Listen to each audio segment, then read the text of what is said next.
Gentlemen, welcome back to Gahanga Cricket Stadium here.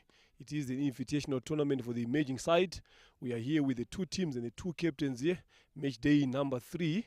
So we've got Rwanda 11 taking on Zimbabwe Emerging. I've got Clinton Rubagumunya for Rwanda 11 and Linux Chando for Zimbabwe Emerging. And Anje Nico, the umpire, to officiate the toss. May the toss begin. Heads is the call.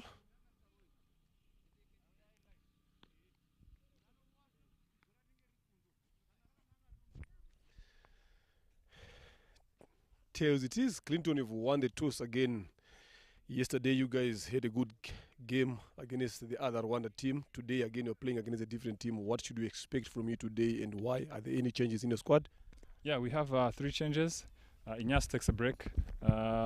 Blaze takes a break as well. So Chusa will come in. Israel will come in. Yeah, and we want to bat fast on the surface. It's a new surface again. You've been playing on the other surface. The reason behind you guys betting first? Yeah, I was tempted because you don't know how it's going to play to obviously bowl fast. But then you never know. It's a used surface as well in the previous, so it might be harder to battle in the second innings. Okay, thank you very much and good luck in your innings. Linux, hard luck there. You've lost the toss there. If you had won the toss, what was going to be your option? I think the plan was to bat first. Obviously, it seems like a good service. Not so much difference from this one. So I wanted to bat first, but we're going to have to make use of the conditions we have early on. There's a lot of grass in the middle there, and that end looks a bit dry as well. So I think it's going to be a good wicket to bowl. Yes, so you guys yesterday, obviously you fought Uganda. Obviously there are some lessons that you guys have learned from that game. Again, knowing how important this game is as well going forward. What should we expect from you? Any particular total that you guys, since you are bowling first, are looking forward to defend? But I think we've assessed these guys betting, and with the bowling lineup that we have, I think we're pretty confident. Anything below 120, I think we're going to be confident to get it. And we've got one change in the team with Samuel coming in for Senzera, who's resting today. So yeah, I think we're just going to try and defend 120 when we're bowling and try to chase it in the afternoon. Okay, thank you very much and good luck for your innings there. That is it, ladies and gentlemen, here at the toss. Rwanda 11 winning the toss and opting to have a bet face. Catch us in a few minutes.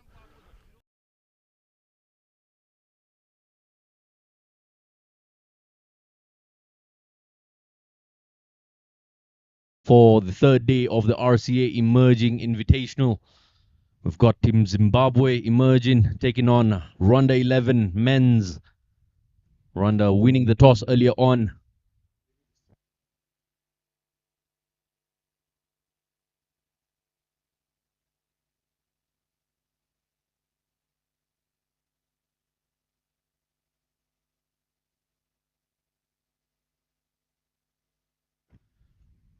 Team Rwanda winning the toss and opting to bat first. Humid conditions here at Gahanga today morning as they use a new surface. And here we have the Rwanda 11. Clinton Rubagumunya, the captain. Chusa Eve, the youngster. Didier Kubimana. Isai Nyomugabo. Israel Mugisha. Manishimu Oscar. Martin Akayezu. The spinner, Mohamed Nadir. Orchidee Tuisenge, the all-rounder. Rukiriza Emile. Zirahangaje Francois. And Inyas Nyirenganya, the left-arm quick. Yeah, that's the Zimbabwean one. Linux Tinola Chando, Newman Takuza Nyamuri, Panashe Taruvinga, Ryan Takunda Kamwemba, Samuel Muyambo, Shulton Habajan, Majitorera, Simbarashi Mzengereri, Tashinga Vuzjina Makoni, Tatenda Chimgoro, Victor Takuzwa Chirwa, Wishnaz, Nadine Chafombo, Iwaenesu Brandon Senzere, who is sitting out today. Brandon Senzere, there, that's the only change that the Zimbabwe Emerging has made. There it is on your screen there, the two teams that are facing each other. Two openers there for Rwanda 11, Manishima Oscar, Didier Ndikubimana. And with the ball in the hand is the left arm, Sima Newman Takuzwa Nyamuri, to start from the Mount End. Good morning, Zaid Khan. It's a lovely morning here, Leonard. What a game we have on hand. And a very interesting call by the Rwandan side, opting to bat first on new surface here.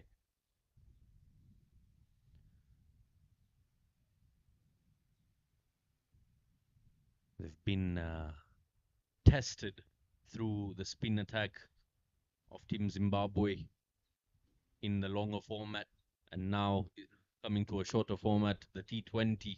The trial game was very different. Here we go, ball number 1.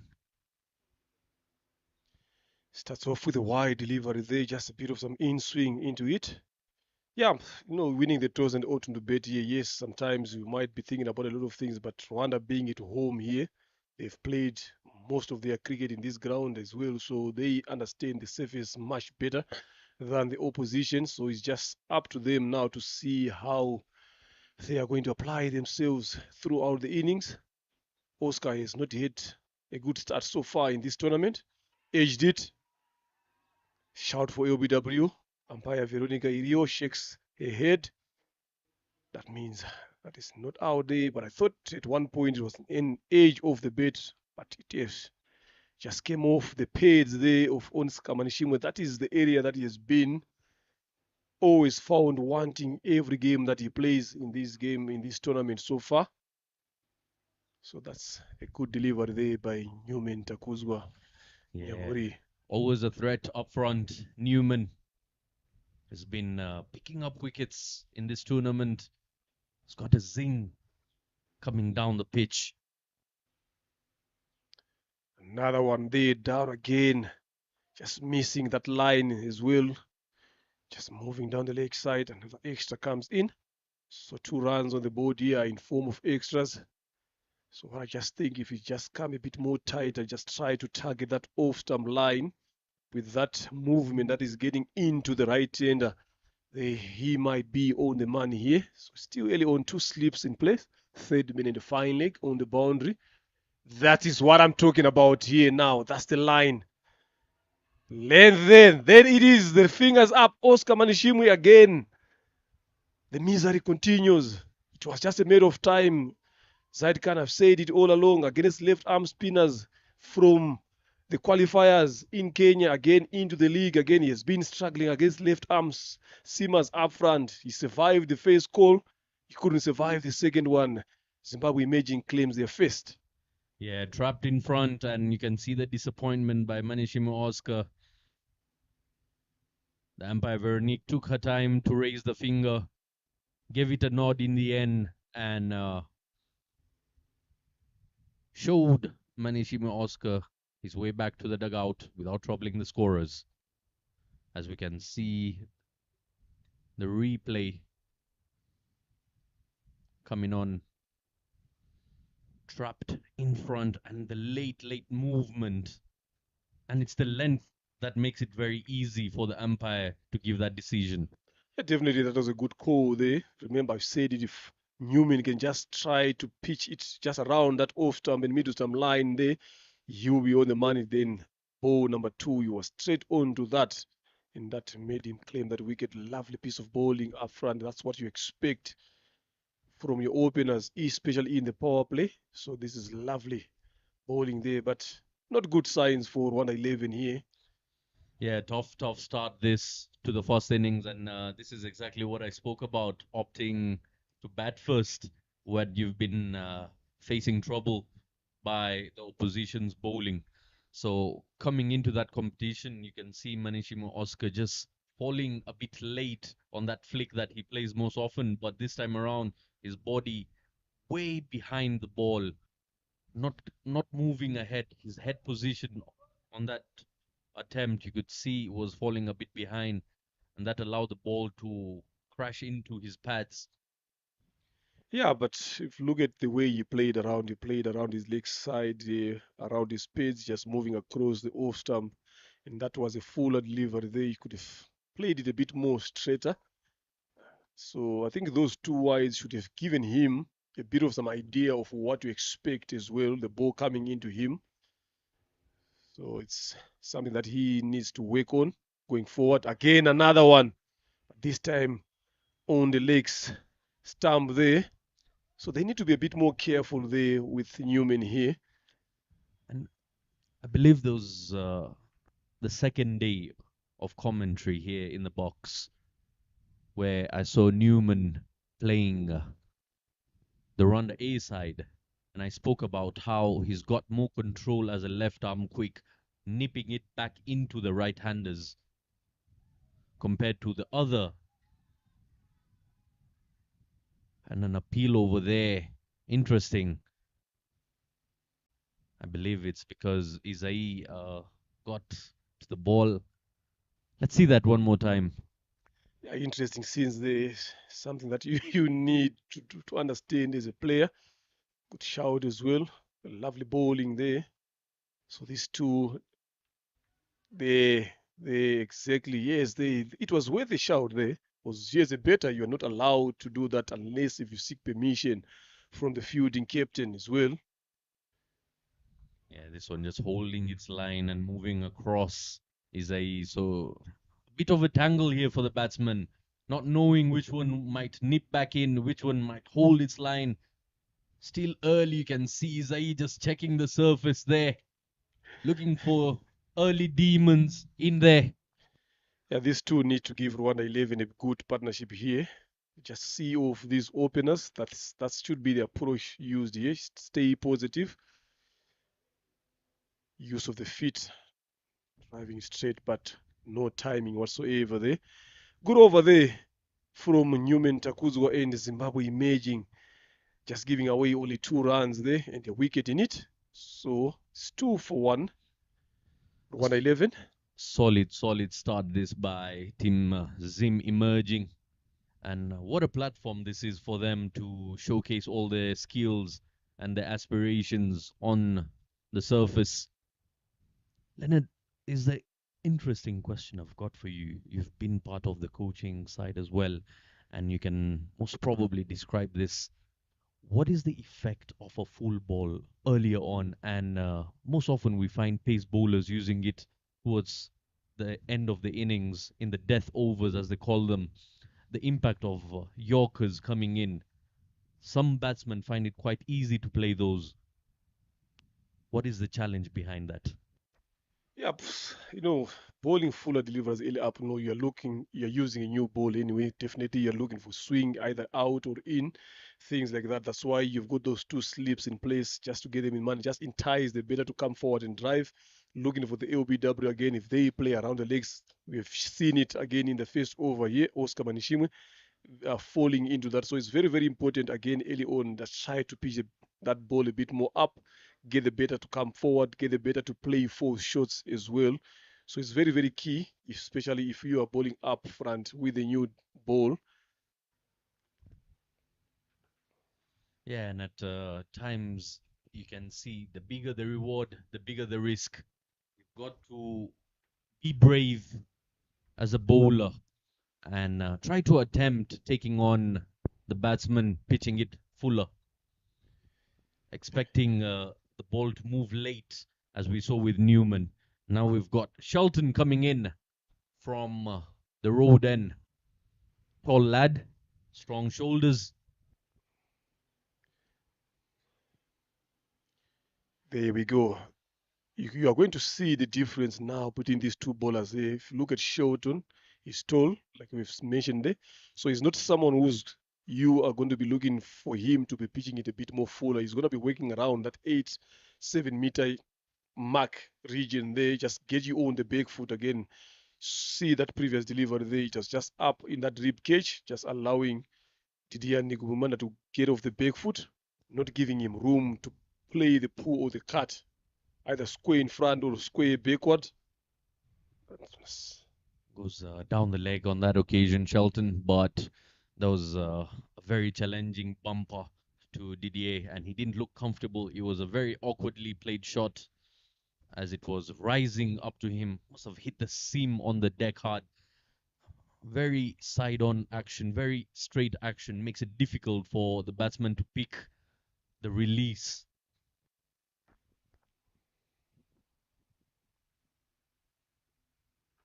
You see there, so he's going to be bowling there all day long. Lovely delivery there from Shelton. So what I've watched him this 3 games that he has played, even from the 50 over again, is someone who likes to play with the batter's mind as well. If you look at that high delivery that he bowled, he tried to bowl it a bit more fuller into the pads, but the line there was the only thing that he missed. But straight up, he came back to his usual length. So he's always looking forward to keep you on the back foot. most of the time that he bowls. You see there, this is what he's looking for. Catch, keep under it, catch taken. Umpire confirming there. Yes, I think the thing has been raised. There is a bit of some cheer there. That should be wicket number 2. Exactly what I've been saying. He is someone who likes to play with your mind, gives you one fuller one, then he goes back to his back of a length delivery. No, it wasn't out there. I think it was the umpire calling for the physio for the concussion test, but come off the helmet. But good take there by the wicket keeper as well, and good delivery as well from Shelton. Just making sure that he always ball in that rib cage, aiming for the ribs, or might aim for the page as well. So, A couple of key signs I see, Leonard, of a pace bowler in the characters of Shelton. He's got the cocked wrist coming in and very consistent where he finds the batsman getting a bit uncomfortable, especially with the length on offer that he's providing at the moment. He's getting a good purchase out of the surface here. He's getting good bounce, making it very difficult for young Didier Kubimana, who's yet to put up a run. He's faced 4 deliveries so far. And what an over this has been so far. He's just provided 1 extra. No run off the bat. Interesting middle name there. Shelton. yeah. You never know. You might just need to have a chat with him and to ask where did it come from. Maybe you never know the parents have got a cricket background. Maybe they've been that generation of Harbhajan Singh coming into ball, but their son turned up to be a seamer, a good one as well. Didier Ironic. seems to be okay. He's back there. Ironic. Very ironic, Leonard. Jersey number 51 charges in once again that hard length, leaving no prisoners behind is Shelton, keeping it extremely tight for the runner 11 side here. Just look at the follow through there. He just went to have a wait with Didier there. That is something that you expect from the seamers. I'm telling you, one good thing that I've seen Shelton doing here is doesn't always give you a lot of room to work around with. He's always bowling straight at your body or onto the stumps here. And that is something that is very important, especially in this T20 format. Again, lovely there. We negotiated down the leg side to deep square leg on the boundary by Didier Ndikubimana. Just to end that over with a single. Yes. Good bowling this by Shelton. So far he's played 1 innings and hasn't picked up a wicket yet in this tournament. So he must be hungry, looking for some, as we've got young spectators watching this game very closely. Find David Uwimana, find Chris Yusuf, Christian Benhirwe. Youngsters watching along as they've got a game this afternoon against the neighbors in red and yellow. The Ugandan side A. Isainio Mugabo, another exciting character, loves fighting for his side. Yeah, he is a good player there, but in this tournament he has not managed to find himself beating through. He's been playing some good short cameos, but not betting a bit longer for his team. That's where they are falling short. Going back to what you've said again about Rwanda 11 also opting to have a bet. If you look at the first game that Zimbabwe Imaging played against the Rwanda A side, they ended up scoring 169. So that is something that I think is also gone into their mind, that they know that the Zimbabwe Imaging team is also good at putting runs on the board. And even this is the first game Zimbabwe Imaging is going to be chasing in this tournament. They haven't chased so far, so it's also going to be a test between both sides here to see exactly how are they going to go about whatever they are doing in the game, be it bowling, be it betting. Because Clinton also spoke about just putting on a decent total on the board. He didn't speak about a particular figure, but he just said they need to put as many runs as they can so that they can be able to defend them easily. 2 runs they taken off the pads of Didier and Ndukwiemana, just knocking that ball around to deep square leg as well. Yeah, it was a fair call by Clinton Rubagumia, not putting a number on that question of how many runs are they looking forward to putting on because of the uncertainty. There have been a couple of hiccups. Good shot there, just edging that one between second slip and third man for a single. Yeah, watching the first game that the Rwanda 11 side played against Uganda, what they missed out was the batting lineup, the swap in the batting lineup. Couple of batsmen in there played with a very slow strike rate, providing a very small total for the Ugandan side to chase down.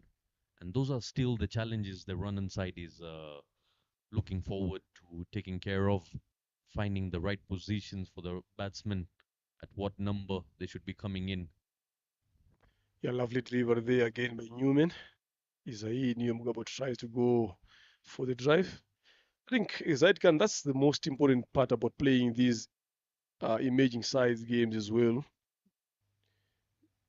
Tries to go for the pull, didn't get enough of that, but only manages to get a single down the square leg region. There is a mid wicket there, a bit more in front, not square. Yeah, pace, challenging pace of Newman. And from the end that he's facing, the deliveries from, there is a fair bit of grass on that side, so it does kid on, and it's very uncertain to the batsman how it will take off the surface. A slow one this time by Newman. A good switch up, trying to confuse Didier Ndikubimana. Yes, that's the good thing, that getting back to what you've said about Rwanda trying to come up with combinations, changing the lineups here is something that brings in this game here. You've got not a lot of things to worry about. You're working on building up a team here. So this is a great opportunity for the coach and the players as well to express themselves. So much time. Newman had so much time on hand to change his line as he saw young Didier charging down very early.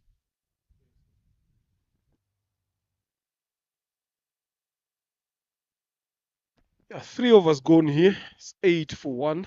Rwanda 11 having won the toss and they've elected to bet first.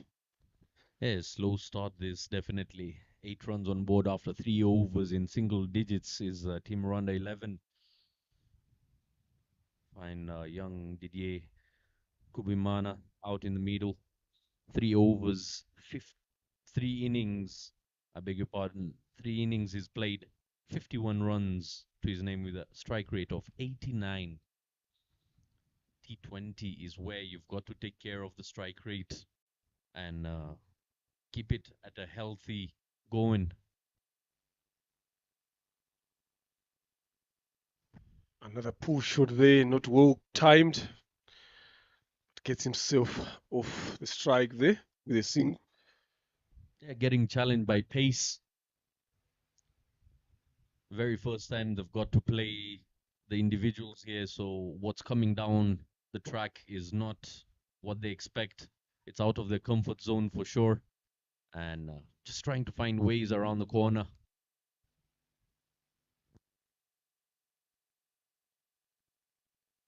Lovely ball there, fuller one this time. A bit of some off cut there into that. Didier Ndukwiemana just realizing that there was length on offer there. He wanted to take that out of Gahanga, but could not connect it very well. Just edged it into his pads. And again, what I'm liking about Shilton here is that follow through is always having a chat with Didier here, and then Didier just walks to square leg, not wanting to hear whatever that he's saying. That's a good contest there between the batter and the bowler here. So it's just for us to wait and find out who's going to win the battle here between the two. Another excellent delivery there by Shelton. And you spoke of competition. Have a look at the follow through. All the way into Didier's grill, trying to get into his mind there, trying to get him off, trying to get under his skin. Didier Kupimana being the opening batsman of the national side. He's been through a lot. He's been under 19 captain. He's been through such phases plenty of times. Sheldon has got to make noise with his performance. At times, you might wake up the sleeping beast. And speaking of that, he's pumped him over the covers for a boundary. That is the first boundary of the blade of Didier Kubimana as he responds to Shelton with his blade. Yeah, just have a look at it again, just moving away from his arms, creating room to allow those shoulders to access the cover region there for the boundary. So I think it is really working there, the chat between the two. This is what Shelton is looking forward to seeing Didier playing like that. So Didier just needs to be level-headed there, just need to keep focusing on his processes. He needs to be there for his team. Goes for the scoop. Again, that was well placed. Well played Didier, getting the better of Shelton here. Two back-to-back boundaries. And look at how good that shot was. I think that was a pre-planned shot there. He knew exactly where he wanted to play. Length was there. There you go. Using the pace of Shelton, just scooping it. He loves playing that shot. He's played it plenty of times. And what's interesting to see is how shortened the follow through was this time by Shelton after being launched off in that fashion. Yeah, Didier just moved across his stumps a bit earlier. He was anticipating that ball to be a bit fuller. Then Shelton bowled it in the zone that he's expecting. The fine leg is a bit wider there. So he had no chance whatsoever. Good comeback there. Lets it go. Lets one go by. That's the end of the fourth over, 17 for the loss of one. We've seen aggression this time by Didier, and that is the sort of cricket we want to see, and so do the viewers online. Trying to bring out the entertaining bits out of this Runner Cricket Association emerging invitational. 4 overs have been played here so far. It's 17 for 1 on Rwanda 11. These two just building up a partnership here. And this is what they're looking forward to be doing. And this is what is important. Didier Ndigumana on 12 for 15. Isaini Omgabo 2 of 7. So they're closing slowly at 4.25 and over here. They need just to see off this power play here. What they don't want is to lose a lot of wickets in this period.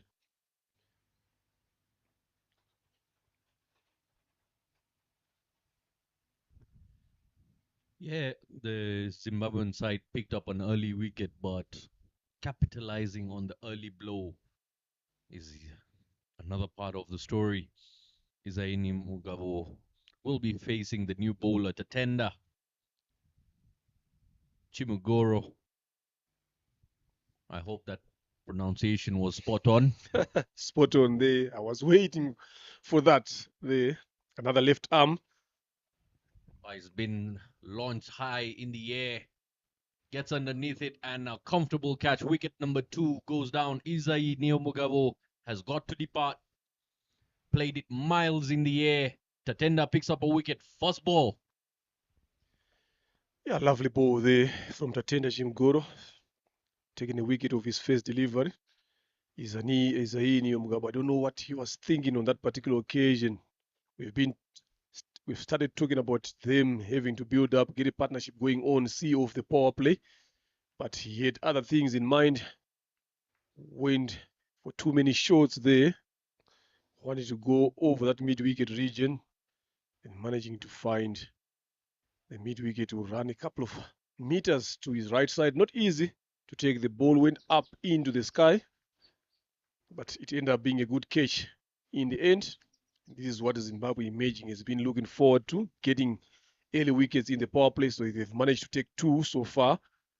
So that is pressure, and that brings in The men in form for Rwanda 11, Okide Tuisenge at the crease. Yeah, responsible individual walking in, Orkideto Isenge with plenty on his shoulders at the moment. Two slips in place. Will be facing Tatenda. It's all a matter of mindset, Leonard. The opening batsmen and the top order batsmen of Team Rwanda have always thought about the power play in a sense that they need to clear the inner circle. But have a look at the Zimbabwean side throughout this tournament. The moment the ball has contact with the bat, they opt to take off immediately, picking up the vital singles and doubles. That one beating the outside edge of Okide Tuisenge. And this is also the area that Tatenda likes to bowl as well. He's got two slips as well. They've kept them there for the entire 4 overs. And surely, if you've seen the Zimbabwean side posting 169 on board against your fellow country mates, you should be expecting similar sort of blow when defending a total. So you've got to look for a high total here. Yeah, definitely, but if you keep on losing wickets in this particular fashion, at that rate, it's going to be hard for them to post a bigger total here. Another brilliant delivery there, just left alone by Okide Tuisenge.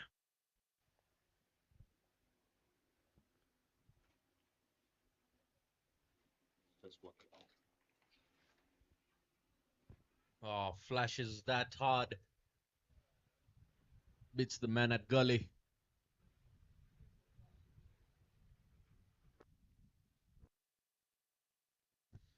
Orkideto Isenge gets off the mark there. The ball is fairly new, hasn't really had too much of ground contact. Plenty of shine on it. The bowlers taking good care. That is another thing that the fielders need to do in a shorter format, is to take care of the ball, allowing the ball to zing past by the batsman.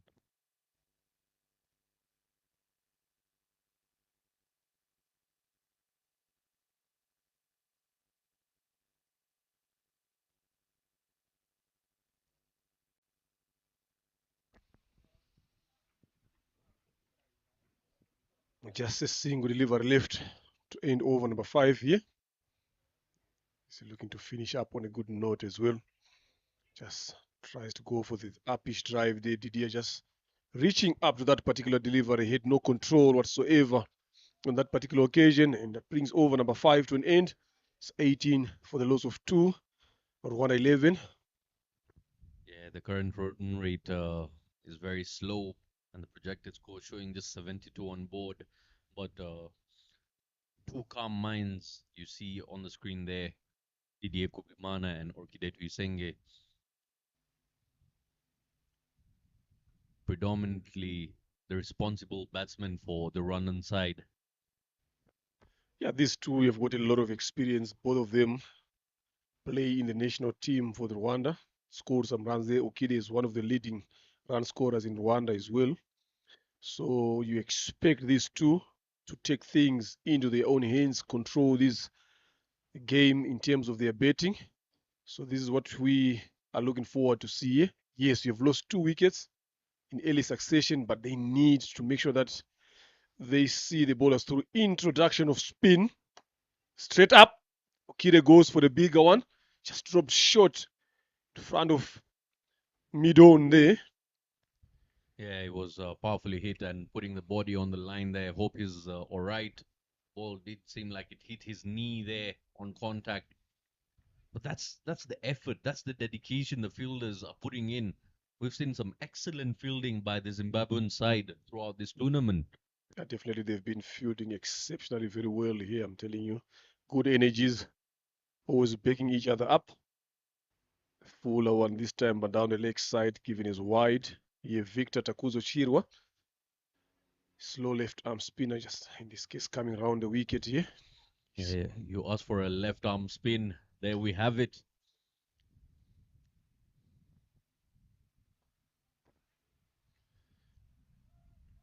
The good thing about Victor here is he varies his pace here, doesn't bowl a lot quicker, get the ball to go slow through the air there,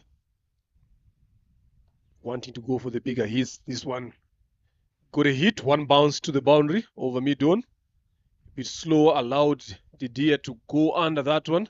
There's no one in that particular region. There is a deep mid-wicket and a long off there on the boundary. We are still in the power play, so obviously you need two guys on the boundary.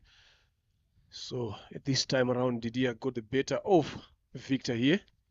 Yeah, trying to take on the attack and a very positive mindset by Didier, not allowing Victor to settle. Victor Takudzwa, 3 innings, he's picked up 4 wickets. He's the third highest wicket taker in this tournament so far, averaging 10 per game. An appeal there. It's not been given.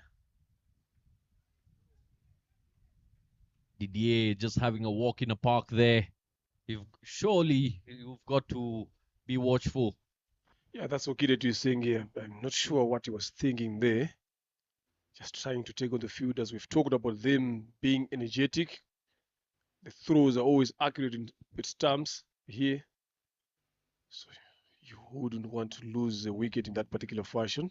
Yeah, it was a direct hit. I would request the media boys to pop it in once more and have a look at it in slow motion.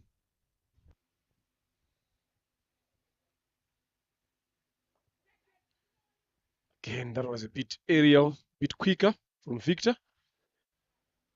End of the power play. It's 24 for the loss of 2. Yeah, and I understand the sort of approach by Didier, trying to go hard at the bowlers here, not allowing them to settle, is the way to go on from here on. Orkide Tuisenge is more than capable of playing that sort of way. As we've seen in the past, the Zimbabwean emerging side really put the foot on the gas from ball number 1. Not really scared of losing wickets as long as it takes off. That's what they require. Yeah, here and there they need to find that boundary in every over, but the right thing to do is to pick the right ball, the right length, get it into the right areas. So you don't need to be looking to hit each and every ball that is brought to you. You just need to pick the right delivery.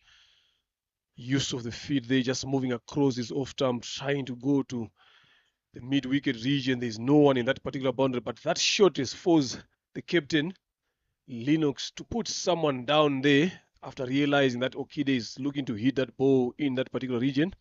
That is something that Linux has managed to do very well. He is not someone who waits for things to fall out of place.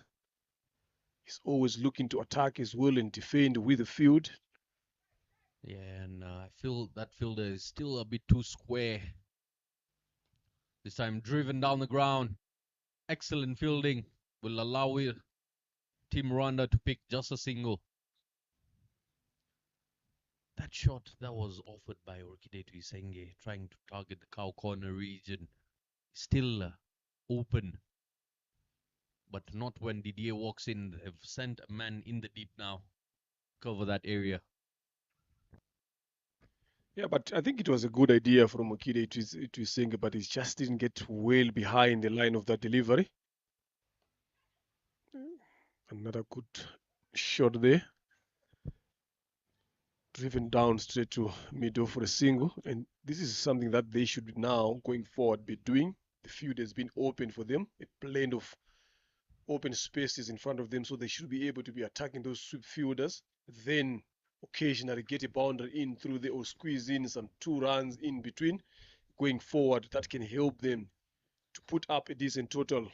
Yeah, speaking of putting pressure on the fielders, Team Zim have been one of the sides where majority of their runs are scored by picking up doubles. Very, very quick between the wickets. The top order batsmen. Yeah, it's very, very important to also look to take those singles there. Yes, we know it's T20. We're always looking to look forward to see those big hits, but It's not every ball that you will be hitting outside the park. Some balls you just need to knock it around in the gaps there. That's how you aid pressure as a betting unit.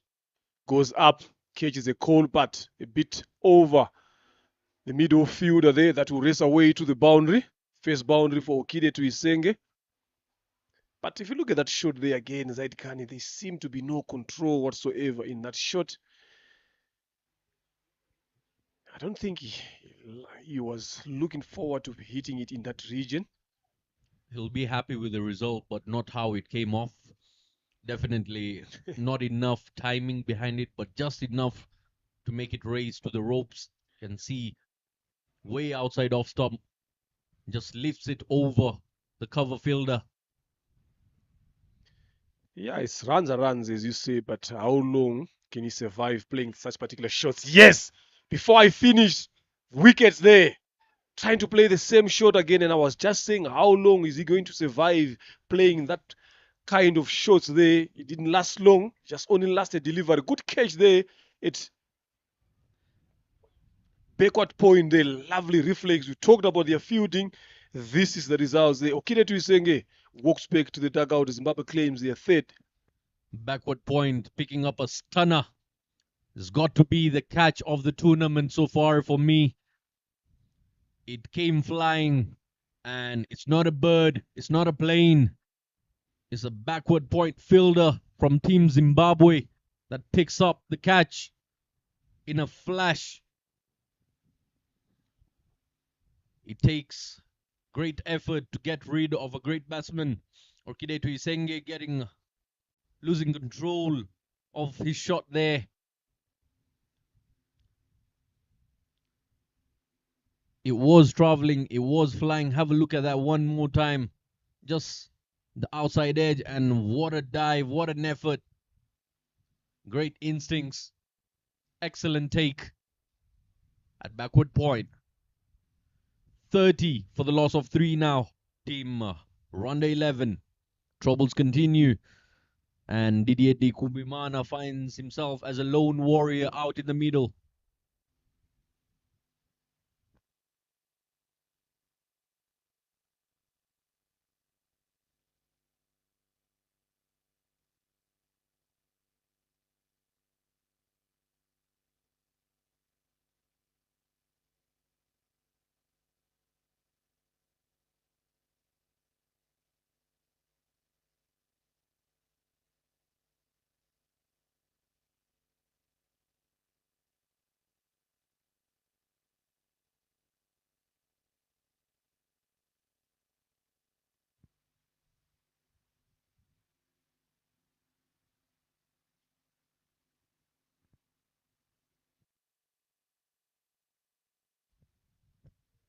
That brings another youngster out in the middle, Chusa Eve.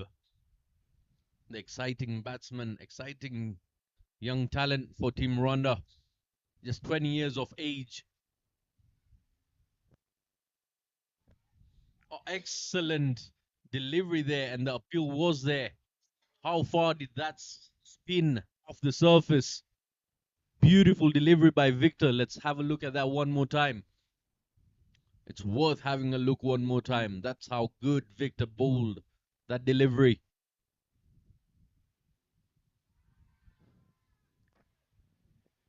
Oh my God, Chusa. As soon as he walks in, there's been a lot of shouts there. Another shout for a catch. This one a shout for LBW. I'm not sure what's going through his mind. Just have a look at it again. Lovely 10 there. Good 10 there. And again, it's because young Chusa Eve committing a bit early. Pops it in the air, just gets away with that one as a scamper along for a single. Chusa Eve just closes his blade a bit too early and pops it in the air. Fortunate for him, it goes past the bowler. Just one thing there. These 3 deliveries that Chusa's face there. He's looking to play that ball to the leg side. So I'm not sure the understanding of who's bowling. A left arm spinner bowling away from you, and you're looking to play against the spin as well. Much better there from Didier Dukimana. So it's the understanding on what option to use against certain bowlers. Again, you just walked into bed after losing 3 wickets. Obviously, you've been sitting in the dugout watching, having a chat with the captain and the coach as well, with what approach to use, what shots to play as well. As soon as you walk out there, you go and play the opposite. Didier backing away. Once again, up and over. Positivity by Didier makes room and scrunches that for a maximum over covers. Beautiful looking shot. The best of the lot so far by Didier. Have a look at that. Look, he backs away. Played with the spin, exactly what I've been saying. You need to look to play with the 10. That's is the only way that you can play these left arm spinners better if the ball is turning away from as opposed to going looking to play to the leg side. Lovely shot there to end over. Number 8. All class. Didier Kubimana showing all class. One for the photographers, one for the history books, one that he can look back, and our media boys definitely will put that into the highlights package. Yeah, it's a good shot, but one is not enough. You need to play a lot like that. So that makes it easy for someone like Chusa, who have just walked in. You've got someone who's on 24 after facing 26 delivers, well in control. So what Chusa needs to do here now is just to play a supporting role, get off strike as much as you can, give Didier more of the strike has been there. You've seen that. Yeah, Chusaev loves playing pace more than spinners. Doesn't have too much patience as a youngster. Hot-blooded youngster. Yeah, but in this game here, no matter what format you play, you need to have patience. You need to have a plan on how are you going to look to score your runs there. It's just a matter of time. I always say between 20 overs and 50 overs, just the difference is the time. Lovely fielding there, but couldn't stop them from taking that quick single. Yeah, and I totally agree with you. Chusaev here should be looking forward to rotating the strike and allowing Didier to do the damage as he settles in. And maybe later on, at about the 14th over mark, is when he can get going as well to contribute, start hitting some runs on the board. Yeah, there is still a bit of some time here for them, a couple of overs to play around with. Good ball there by Tatenda. He's been beating that outside edge a couple of times here. That's consistency. You've talked about these bowlers being consistent. That's when we talk about consistency. That is consistency. It's leading by example, not trying to do too much. Yeah, guys like Tatenda in the third over, probably looking forward to having the best figures of their careers.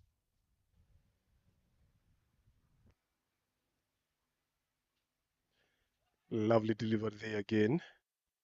A bit shorter, a bit straighter, not allowing Didier to free his arms.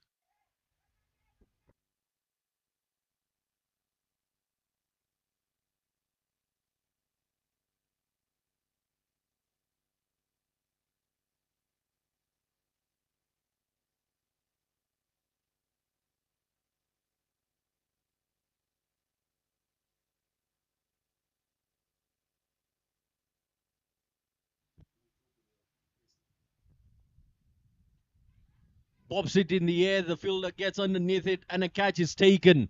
And that will be the end of Didier Kubimana. Have a look at the celebration. Tatenda has the final laugh. Didier trying to go hard at it. Gets plenty of air, not the distance. And he's got to depart for 24 of 29 deliveries.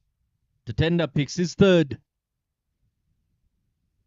4 wickets down now is Team Rwanda 11 as the captain, Clinton Rubagumya, finds his way to the middle. See, when I was just saying about Didier needs to be there and bet through the overs, they still have got some time. Then look at that shot. Reaching out, that it was not anywhere closer to that delivery, getting that heel the outside edge. Good catch there at third man. Yeah, plenty of catches. 25 catches to be precise in this tournament. Couple of stats here for all our nerds and geeks out there. 6 matches have been played. 1,119 runs on board. 64 wickets have been taken. But something really concerning is 121 extras in 6 games. That's a number that we look forward to reducing through the course of the emerging invitational tournament.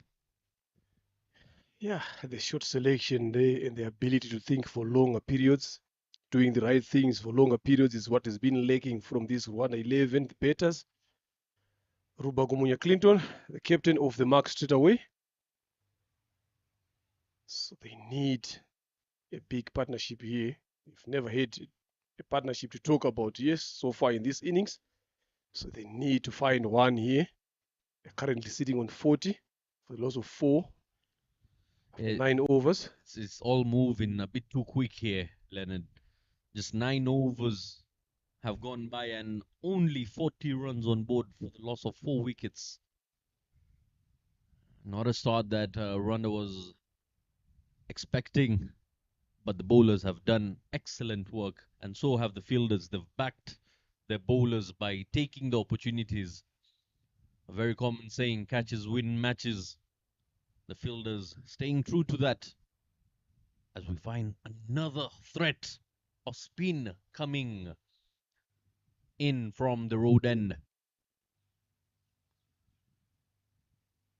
Wishnezi been a player of the match where he picked up 3 wickets, gave away just 19 runs. Very, very skiddy.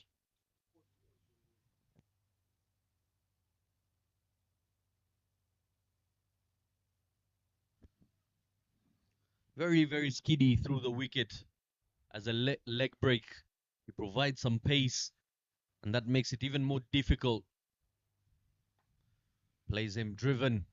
That's the way to get hold of him. Showing maturity is the skipper, Clinton Rubagumya. Get off the mark.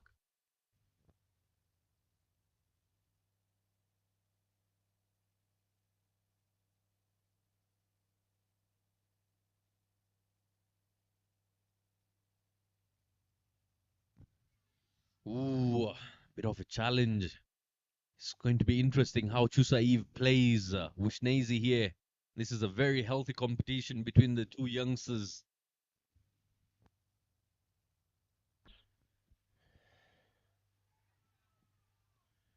Again, Chusa goes for that slog sweep, missed that ball completely. He's tried that on a couple of occasions, missing that one now after losing 4 wickets, sitting on 4-1 here. With almost 60 deliveries left.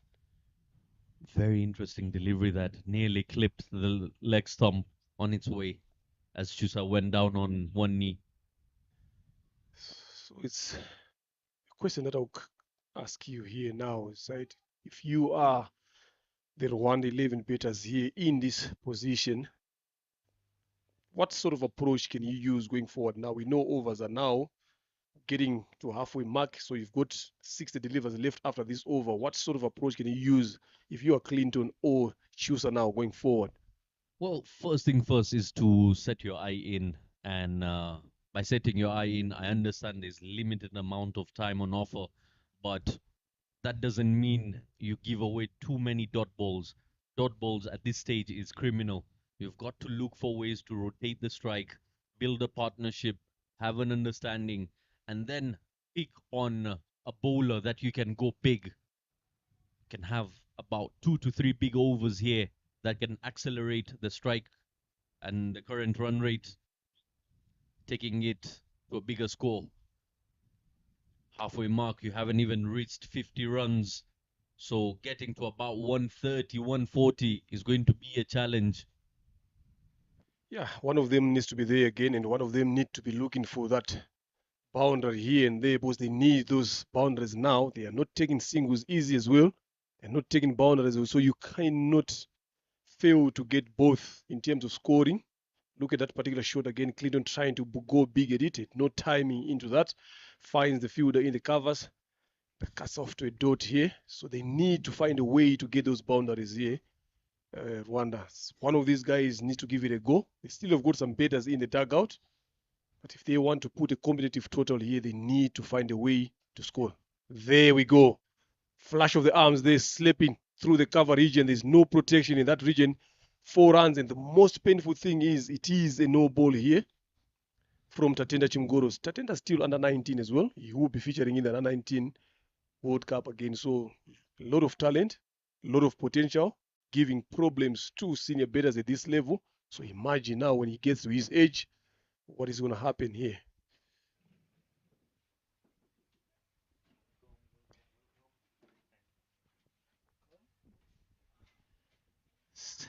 So it's very, very interesting here to see how Clinton is going to go about this free hit that has been offered to him by Tatenda.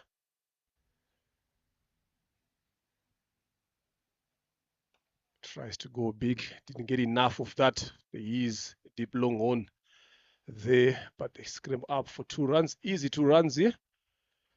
So we've been joined in here by the big man himself, the head coach of the Zimbabwe Imaging, Mr. Elton Chigumbura. Welcome. Thank you very much. It's good to be here. Yes, good. We welcome you here in the commentary box. We also welcome you to Rwanda. You're having a good time so far. It's not your first time being here. Yeah, it's been very wonderful. The hospitality has been good. We're enjoying these matches. Obviously, different conditions than what we are used to, but so far so good. There we go again. Clinton goes for that big. There is no protection in the deep there. But the chase is good. Cuts off that only 2 runs there. Lovely. This is what we've been talking about. The Zimbabwe Imaging side, the field, the fielding, the energies behind it. Then you are the coach there. Obviously, you will talk us through how you guys go about your preparations, how you come up with the squad, what is the main objective coming up with such a young squad here. And also, if you look at how they've been playing in this competition, I'm telling you, they've been one of the team to beat. So you can just talk us through the whole process. Yeah, obviously it's been good. Majority of these guys, maybe the average of the team is around 19.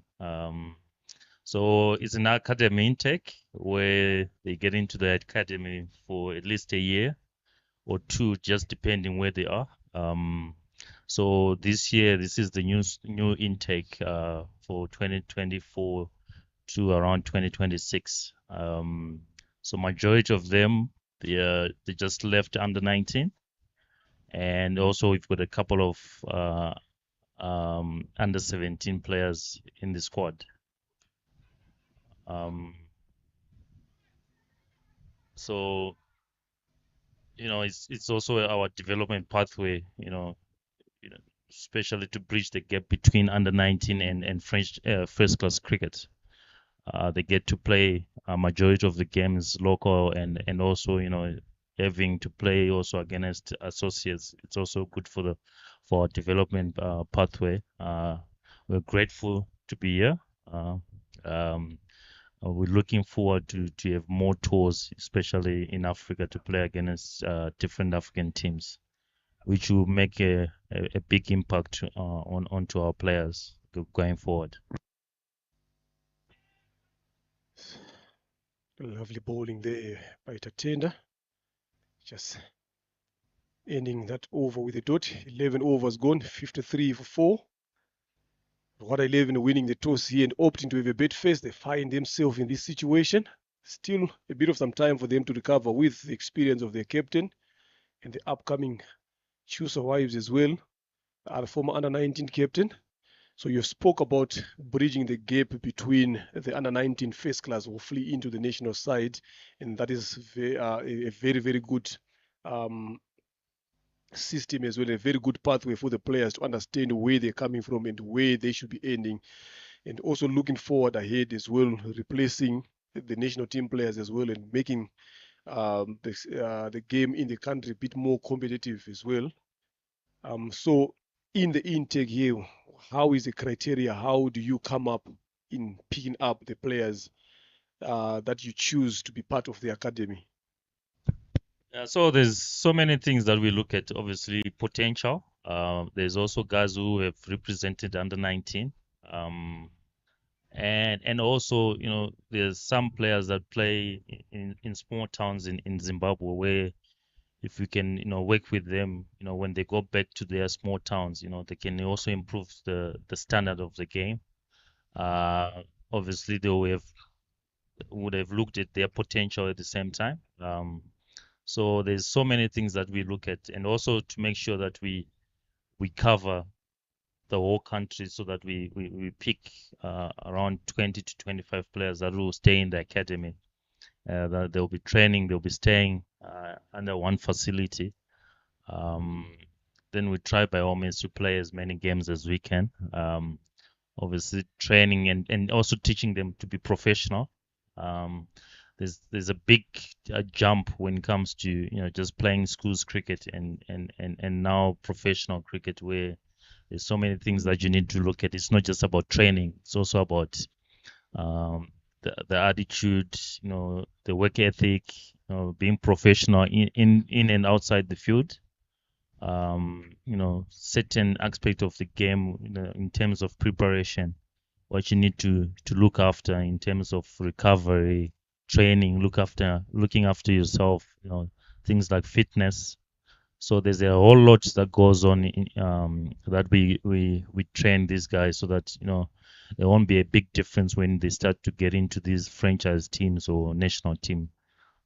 So there's a lot that we try and teach them before they get into the first class setup.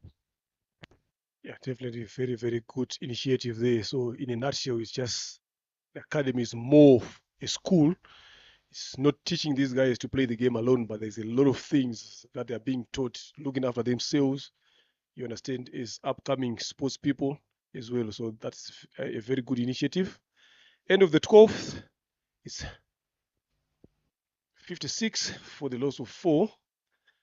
Going into this team again, I think we've seen them playing.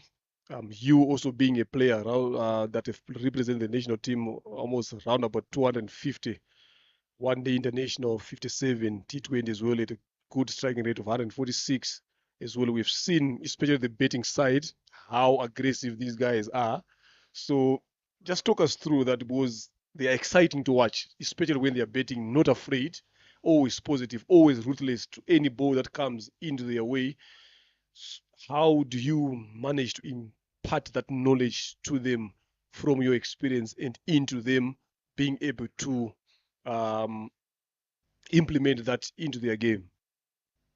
Yeah, there's certain roles that we give to different individuals, and the most important thing that I always say to my players is to make sure that you play to your strength. If it's in your zone, if it's your shot, go for it, because 90 to 99% of the time you execute it well. So I think it's just the understanding of knowing their roles and knowing their game. That if I'm a good player that plays a cut shot well, if you're given a cut shot, you must go for it, because the more you get to execute those bad balls, or the more you get given those balls that you normally hit, the better strike rate that you have going forward. So, and also when you're playing positive cricket, you're bound to get into good positions most of the time because you're positive. So obviously they're still learning. Sometimes they end up playing other shows that they are not really good at, but it's a learning phase. I'm sure the more games we play, they get to understand, especially in different conditions. It's also about understanding conditions. You might be a good driver, but if you're playing on a slow wicket, sometimes you're gonna have to change and maybe maximize on the shorter balls. So we're still in the process to make them understand, get better understanding of their game, and the more we play like that, I'm sure we'll. Yeah, there might be one or two games that you score low scores, but it's also about consistency, especially if you start to understand your game and also the team plan. So yeah, it's been good. There's a couple of we haven't played our best cricket yet, but I'm still looking forward to the remaining games. I'm sure there's some exciting cricket to be played, and I'm positive enough that they'll get better and better in this tournament. Yeah, definitely they will. Looking forward to seeing them getting better. We've seen what they are capable of doing. So since they are youngsters that are coming through here, we expect a lot to come from them. The tournament is still on, still a lot of days, a lot of games to play as well. So we're looking forward to see that, and they are interesting players to watch in whatever that they're doing, starting from the warm up, things, the energies are always there. They go into the game again, the same energies. The first game that you guys have played, I think I've counted the number of 2 runs that they've taken. They've been more than the singles that they've taken. That shows the energies you've mentioned about them also being taught about fitness things. So if you're not fit, there's no way you can run those twos in any given game. Because if you talk about this game is all about speed. Uh, Yeah, definitely. Fitness has been one of our main things that we always try and look after, especially when we're at home. It's not just about running; it's also about their strength work. So it's something that we have put enough work on, and as a coach, I'm happy that I don't have to remind them to be energetic when they're in the field. It's something that is now coming natural to them, where they're always running around. They're still young. The energies are high, so I'm quite happy with that department when it comes to the energies, and so it's something that I'm pleased with. So hopefully, we can also improve on other departments. Obviously, when it comes to decision making and maybe if you're better betting through taking the team home, and also realizing if you're performing well, to be consistent and win games for the team. yeah, definitely. You've been here, you've played a couple of games, just not trying to get much of your time. Because obviously, I know you'd want to go and see the back end of this inning. You've watched the other team again. You've watched the Rwanda 11. You're playing with them now. You've watched the Rwanda A side as well. You've watched Uganda A side as well. What's your take in terms of what you have seen in those teams, and maybe what you think can be the way forward? The talent is out there. There's you can tell there's guys who can play. I think the more they get exposed to bigger teams, they will learn a lot. And I think the future for Africa is bright. I think it's just a matter of teams like Zimbabwe, coming to help and play against African teams so that they can pick one or two things. We also pick one or two things in terms of obviously the conditions that we'll be playing on. That's the conditions that we'll be playing on, and um, obviously playing different opposition. Especially when you get used to just playing same opposition. Sometimes you don't improve as much as playing different opposition and getting challenged in different conditions and situations. So I think it would be good for them to keep playing different opposition, especially tougher oppositions. I'm sure they will learn a lot. Sometimes it's not just about winning, but it's also about the development pathway. Um, if you can say this is just about developing, sometimes you put results aside and make sure that you improve as much as you can, so that there come moments where you start winning because of what you would have gone through in your development stages. Yeah, it's all about building up a process there.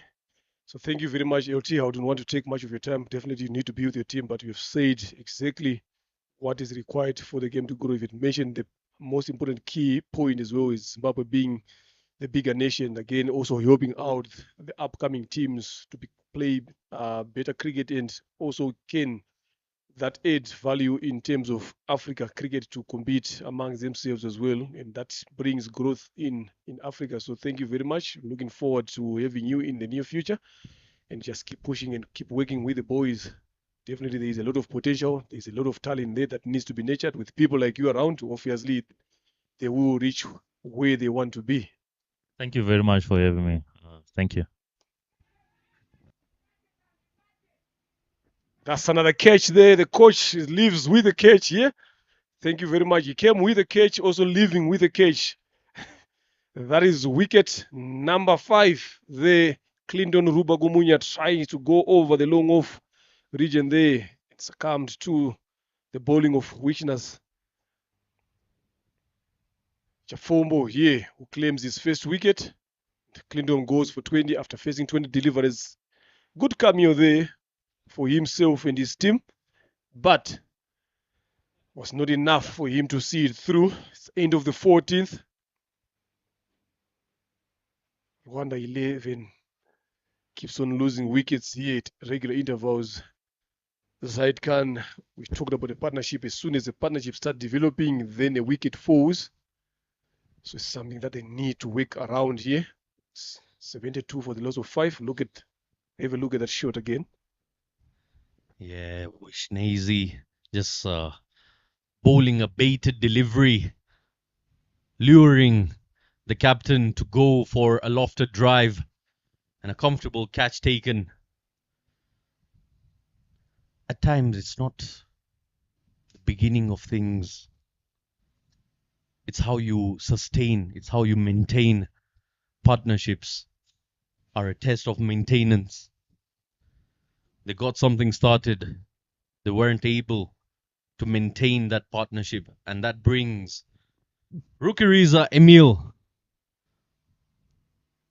most often comfortable with a bowl in his hand, finds himself with 6 overs left as half of the side is back into the dugout for just 72 runs on board, and very unlikely to find Chusa Eve, the youngster, on 9 runs after having faced 17 deliveries. That's not really his repertoire around. It's Victor Chirwa to continue to bowl his 4th, giving away only 21 runs. Starts off there with a delivery. Yes, very unusual for someone like Schuster, but because if you keep on losing wickets on the other end as well, tries to go for the bigger one, but finds the cover there. Well, and again, another dot. This is what they should not be doing here now, Rwanda. Conceding those deliveries, they need to find a way they can get runs here. Yes, boundaries are not coming as much as you want them, but you need to find a way. Then he gives a sitter of a cage there. Schuster tries to go for the pull shot there. Bit slower deliveries. Yes, the shot was there, but the execution again, finding the field at short mid wicket in the catching position. Yeah, the drought comes to an end for Victor Takudzwa here. The first game he played, he picked up 4 wickets and got himself as the 3rd highest wicket taker in this tournament, adding to his tally now. Wicket number 5 for Victor in the tournament as he picks Chusa Eve. We'll have a look at that once again at the replay. I really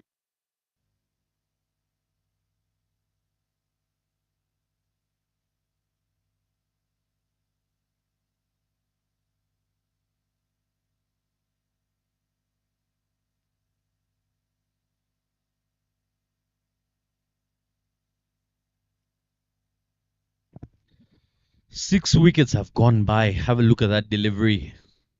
That was the previous wicket of Clinton Rubagumya. And after that, we saw Chusa Eve losing his wicket too. And now we've got Martin Akayezu joining Rukiriza Emil. Looks like an opening pair once again out in the middle after 6 wickets. Yeah, definitely, but both of them can strike the ball very well and far. Now coming in when you're on 72 for 6, yeah. into the last quarter of the overs here. They don't have much time to look and settle. They have to start going up, opening the shoulders. There you see Akayezu off the mark there.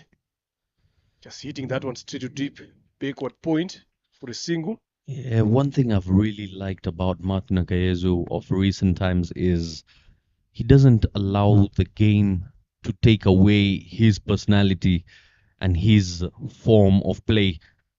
He will offer his shots, he will play his shots, not allowing the pressure to get too heavy on him.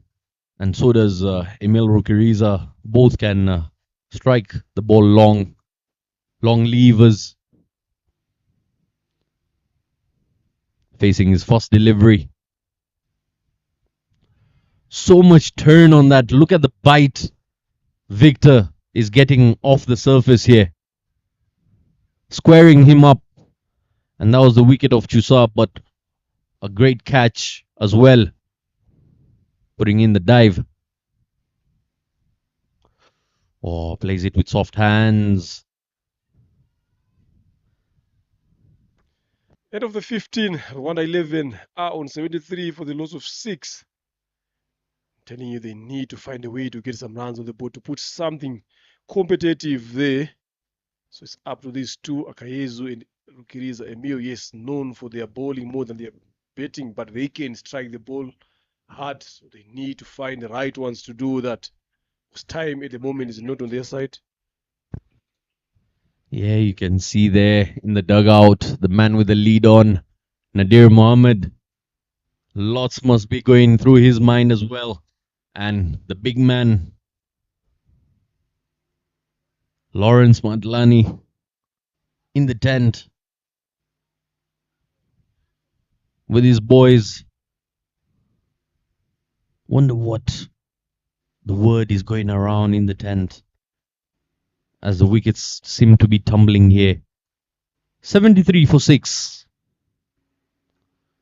Oh, much speedier this time, much straighter, and nearly had him. Excellent fielding there. Wishnezi really skids the ball. He can provide both. He can keep a straight one. He can turn the ball square of the wicket too. A lovely piece of fielding there. Good bowling this time around by Wishners. Emilio Rukiriza having a taste of his own medicine. He's also a spinner. Yeah, sweet and sour moment for the spinners here. They must be enjoying the fact that they will bowl spin later on and get some bite. Loud appeal and a very good decision there by the on-field umpire, Eric.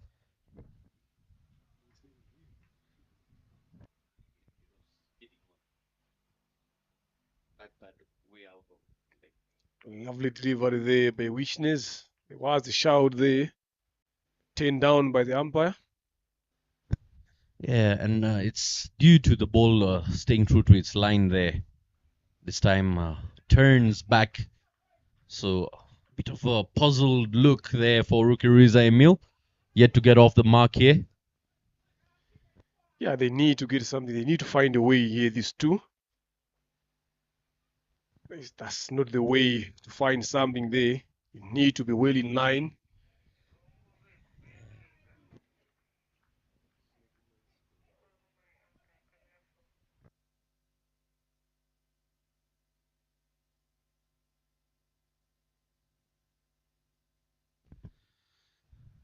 Yeah, still a slip fielder in place there. Hard hands have been clubbed. Square of the wicket there. Oh, collision. Nearly slammed into each other. Both having a look at where the ball is and nearly collided. Close call. Chaos out in the middle. Into the last 24 deliveries of this first innings. There you see the biggest partnership being that one between Chusa Eve and Clinton Rubagumya. And Clinton Rubagumya trying to put the foot on the gas provides the opportunity for Team Zim to break through. And they did it really, really well. Another healthy partnership between Isainu Mugabo and Didier Ndikupimana that wasn't long lasting but just enough. And Team Zim also understanding the fact that out of 76 runs, 10 have come off extra. So off the bat, Team Rwanda has scored just 66 runs in 16 overs. Yeah, in those extras as well, there were some leg buys as well in there. But now, if you look at that card there of partnership, that is something that I've been mentioning. If that improves, they will be in a position to post in bigger totals in the future. They need to have guys that stay on the wicket, guys that hang around longer, especially the top four. One of them has to be there all the way to the end. That is the right way to go. But if you don't have one of your batters being there at the right time, you always found yourself short. They should be now at this point, they should be around 90 or 100 at this point here. So they are a couple of runs short here. So they need to be thinking about getting those partnership going through. The skill is there, the potential is there, but that ability to stay longer on the wicket, understanding what is needed to be done, shows to play, what not to play, is something that they need to look forward and build up going into the games. It is a learning curve.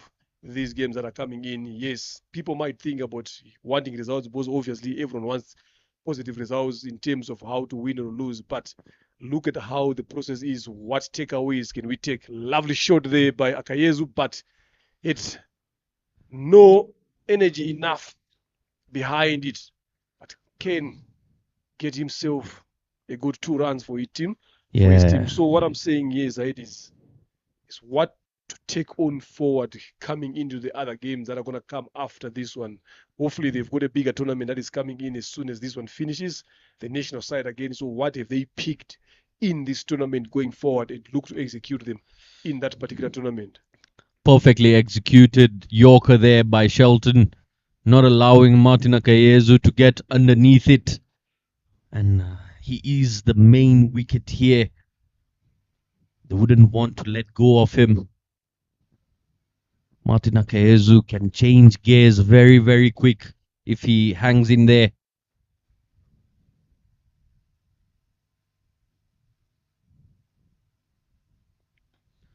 Pulls it, short arm jab onto the leg side, and they're running really hard, coming back for a double. And they make it safely here. So this is what Martin Akayezu will be looking forward to doing here, picking up the quick doubles and keeping the strike at most. Rokiriza can hit the ball, but he's not having a great time out in the middle facing the spinners.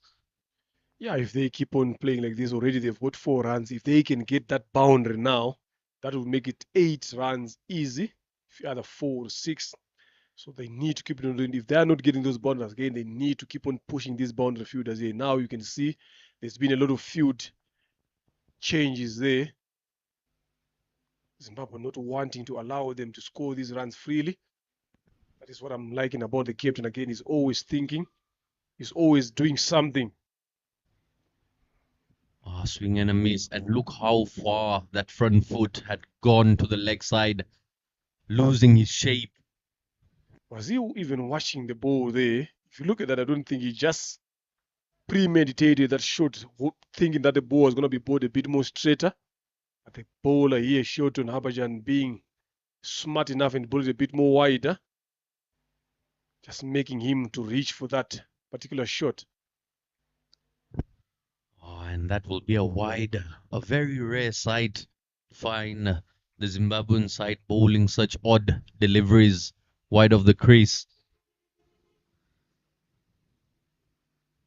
Yeah, it's a bit of a cat and mouse game between Shelton and Martin Akayezu so far. Let's wait and watch who gets the upper hand.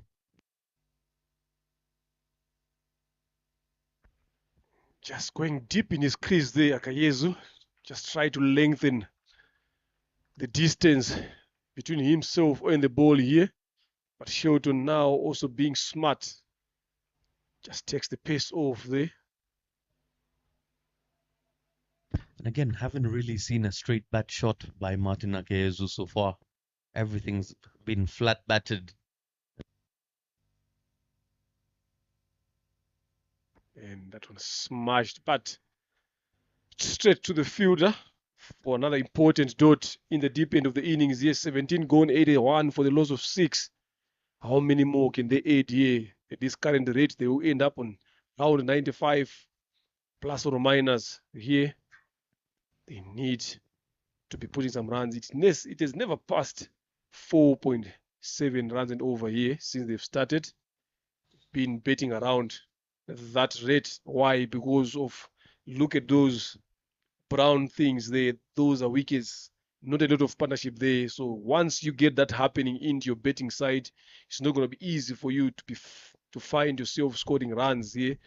So something like I said, they need to work forward. Now we're going to the deep end of the innings, the last 18 deliveries here. They need to start going big. There's no need of staying on the wicket here. It's not going to help you in any cause. They need to find a way to get runs on the board here. Yeah, Martin Akayezu not really looking forward to defending anything, as we've seen him pull out a couple of baseball swings. Change of bat. He's asked for a new bat as well. Maybe the new bat brings him new fortune. You might have asked for a heavy one. The other time that I had a conversation in the community box with Lawrence, the other time I spoke about when we grew up ourselves playing the game as well. We were told by our coaches not to change bets. Yeah, they say they bring some sort of bad luck to you as a better. They always say, the moment you change the bet, you will follow your bet in the dugout. But that was back then when you used to have 3 bets the whole squad. Nowadays, betters have got 5, 6, 7 bets in their kit bags. Every bet is specifically made for any particular occasion. So I don't think it can actually work at this particular time. But after talking about it, the same bettor who asked for his bet to be changed, the next delivery, he went back straight to the dugout and Lawrence laughed about it. He said, is this thing still working? I'm like, it's just the myth that has been there around the betters. So hopefully it's not the same case with Akayezu. How wide it is, and yeah, from your story, what I pick up is it's a commentator's curse. That's what it is. You called it, and it happens. It's the magic of the mic. Newman Takuzwa to continue here to bowl his third, bowled very well, giving away only 7 runs in the wicket in it. Another wide again there, not good signs. This is not how you're looking forward to end the innings here. You should be looking to bowl a bit more straighter now onto the stumps there. Coming in. Talked about Yorkers the other time. I think this is the right time to look for those Yorkers. Yeah, coming in for his third over and given just 8 runs so far. Wouldn't want to spoil your economy at the back end. Roll of fingers this time. And a very uncomfortable take there by the keeper. He nearly got injured having that. But I'll tell you, one thing I find really interesting about Newman's action is he doesn't really have a high jump. A very flat jump in his run-up. And the angle at which where he brings his arm from as a left armer is quite different from the likes of Inyas, from the likes of Sebanja of Team Uganda A. Pops it in the air. That will go away for a much needed boundary for Team Rwanda 11. And one man that can be doing that is Martin Akayezu. Whichever way the runs come here for Team Rwanda, you can see he's got a bright smile on his face. Yeah, definitely he has to smile. Whichever way runs come at this point now, they need them. Just get the top edge, healthy one. But again, from that shot, you could see there's so much unnecessary movement by Martin Akayezu at the crease. He's not stable. To hit big shots, you need a firm base. Yeah, very well said there. Let's wait and see. A slower delivery. They waited, tugged out. That's another 4. Lovely one again here. A bit more straighter, hit with power. By Akayezu Martin, you can hear the clap from the crowds as well. They've been waiting for such kinds of shots for a long time. Yeah, and another run and international moves into double digits now. Martin Akayezu, 14 of 10 deliveries at the moment, toying with the Newman. It was a slow delivery and his eyes lit up. Give it the full treatment down the ground for 4. Beautiful shot. Wasn't the easiest of lengths to pick, but he picked it perfectly. And the bottom hand coming into the act there. Very, very strong bottom hand, Martin Akayezu. For people who know him around here at Gahanga, strong, strong lad. Yeah, they need a lot of these big hits here, especially in the end of the innings.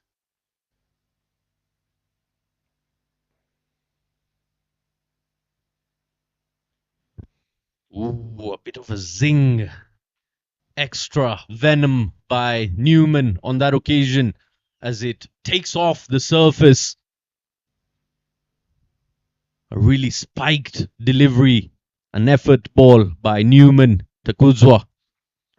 Obviously showing the signs that is the sign that he's not happy with those 2 deliveries that he gave away, those boundaries. So he needs to make sure that he comes back stronger, close this over a bit more stronger.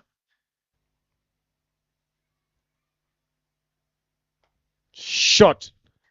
That will race away again for another boundary. There is no one there in that region.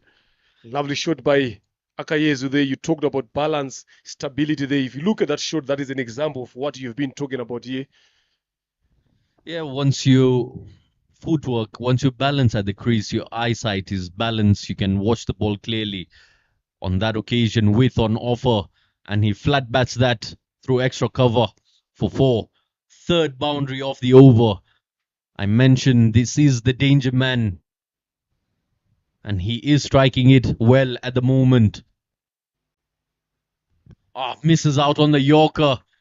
Still a very healthy competition between the two as Newman ends his third over for 21 runs that he's given away and picked up a wicket. It's 96 for the loss of 6 after 18. Just 12 legal deliveries left here, Leonard. Do you think the assault by Martin Akayezu will continue here and Rukariza Emil should adapt to giving him the strike? Yeah, that over went for 15 there. It should be the biggest over so far for Rwanda. They really needed that 24-run partnership between these two. Martin being the major contributor here. So what Zimbabwe Imaging should be looking forward to do is to bowl as much as they can to Emilio Rukiriza. Yeah, very, very handy tactic. Keeping Emil Rukariza on strike. That's the beauty of this game. There's so many ways of winning. So many strategies that can be brought into the play at any given stage. And yeah, having the understanding of the struggles of a batsman that sits on 3 of 8 deliveries. He should be the one kept on strike. He clubs one in the air, fielder gets underneath it, should be taken, is comfortably taken. And that is the end of Rukiriza Emil, as we mentioned. That is the end. You've got to keep bowling to and keep Martin Akayezu away from strike.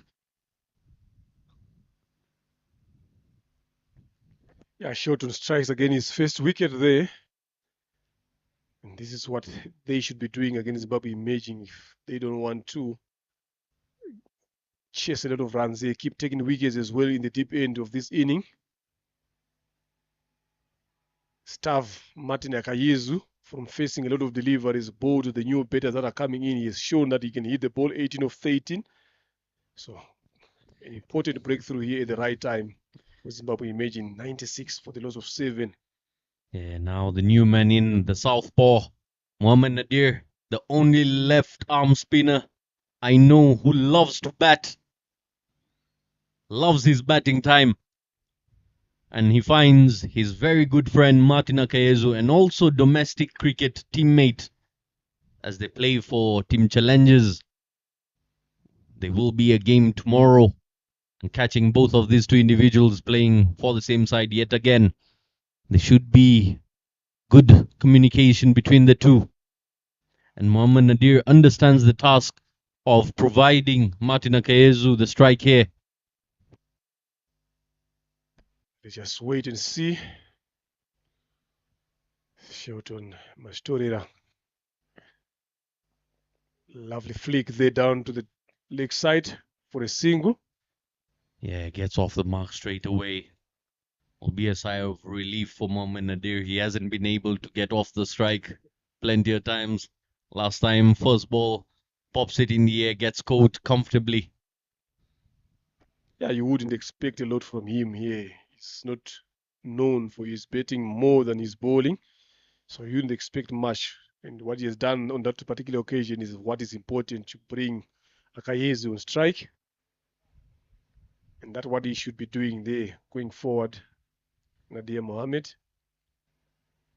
For me, what's interesting is the sort of confidence Mohamed Nadir has as a batsman. Oh, that slips through the gloves. Didn't have any bat on it, but so much swing by Shelton coming sharply into Martin Akayezu. Yeah, the confidence I was talking about of Mohamed Nadir. Carries it like a centurion. That's what all bowlers do is they are walking in there. They always show that confidence just to scare you, to think that they can come there and strike a few. Another good shot there. Down to long one for a single. Zimbabwe wouldn't mind this at the present moment. Zimbabwe emerging here, as long as they're not conceding boundaries again. I don't think they would mind that. It's not a lot of runs on the board here so far. And coming towards the back end of the innings, Shelton here bowling much fuller into the block hole. Hard hands. Not enough. Just hits it straight to long off for a single. I believe at this given point, everything should be flying, regardless of who's on strike. Be it Nadir, be it Martin Akayezu, and that would bring a total to a fair amount. 100 comes up in the 19th over. One delivery left. Down the leg, gets hit on the thigh pad there. They're running hard, coming back for a double. A good running there between the wickets there. Just a fumble from the fielder. And what is important now is Martin Akayezu is on strike here into the last 6 deliveries. I think this is what Rwanda would have loved to see here now. If Zimbabwe imaging it, realized that the fielder could have done a bit more better, stopping that and get Nadir Mohammed on the other end. 6 deliveries left here. 100 comes up. 102 for the loss of 7. How many more can they aid in these 6 balls here as it can? It's all up to Akayezu Martin. Yeah, they need this over to go the distance. The remaining 3 wickets here can wait their chances. And that is the man you see on the screen, Martin Akayezu, who's got the responsibility as Sheldon, the previous over, ends his spell for 21. Newman is the last man coming in from the road end to end this innings. His previous over giving away 15 runs to Martin Akayezu.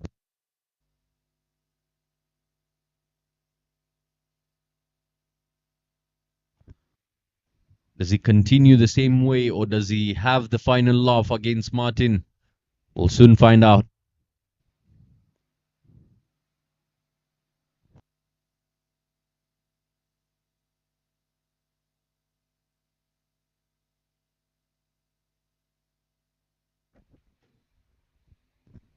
Starts off with a wide, very wide-ish delivery there by Newman, trying to keep it away from the arc. But again, that might be a setup, trying to bowl wide and bring one sharp Yorker into. He's got the capabilities. He's got the skill of swinging it back into the block hole to a right-hander. Plays it in the air. Is going the distance. The fielders won't get to it. One bounce for 4. Aggression by Martin Akayezu. Yeah, good shot there by Martin. There's no one in that deep mid wicket region. The long on is a bit more straighter. So I think Newman is just bowling a bit too short here.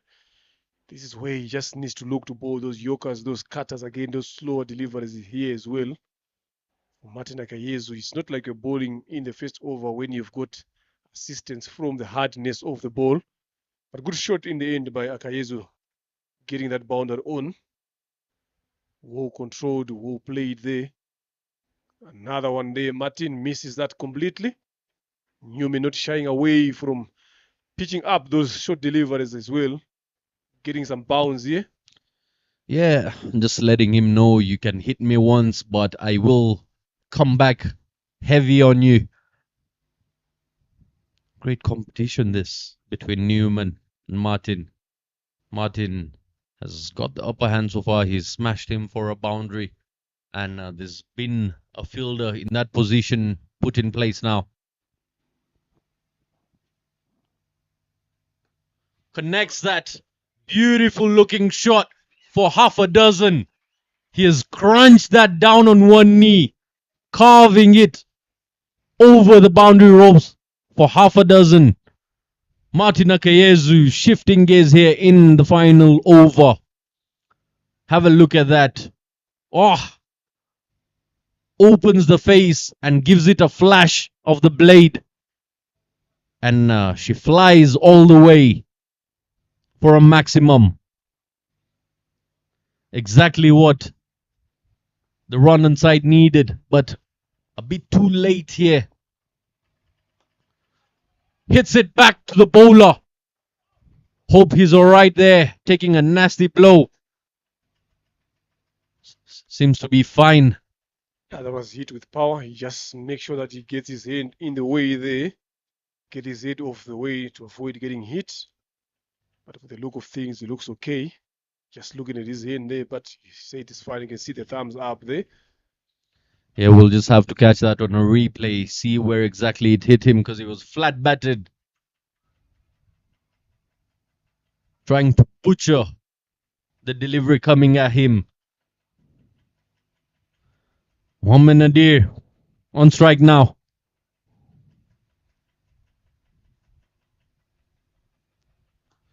Hits it.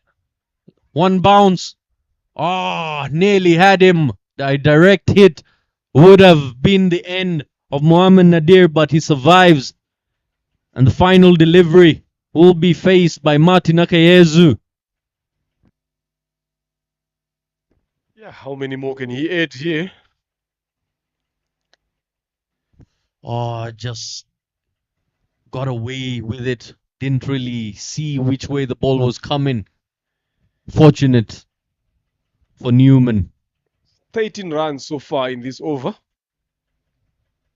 Another second big over here, courtesy of Akayezu Martin. Slow delivery there. Misses that run out chance. Misses it again. Coming back for the second one. There. Now the wicket comes in. A lot of drama in this last delivery here. But some good intensity there shown by these two batters here, giving their team something to work around with. Yeah, and now it will be all upon the bowlers how they contain the Zimbabwean side. I believe plenty of singles and doubles will be targeted. Misses out the wicket keeper. The bowler as well misses out from so close. And then a throw there coming in the end. Picks up yet another wicket. We'll just wait for the confirmation here by the scorers and go on for the innings break.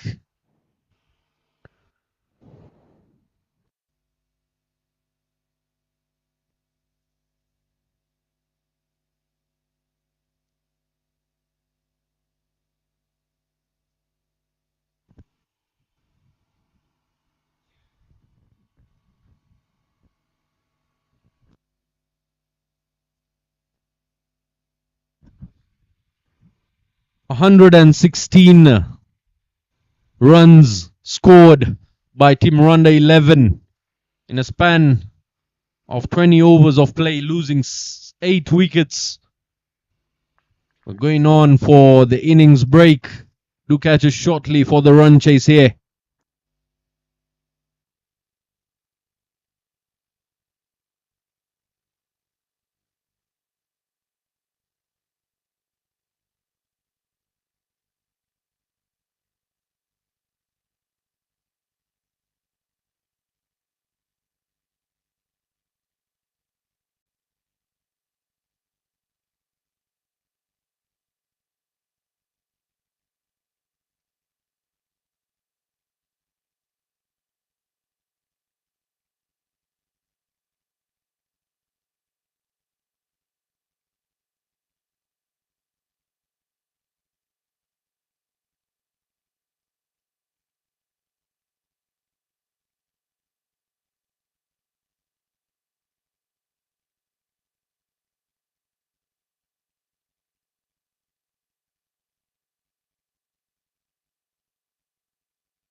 Right, we are back on for the second inning.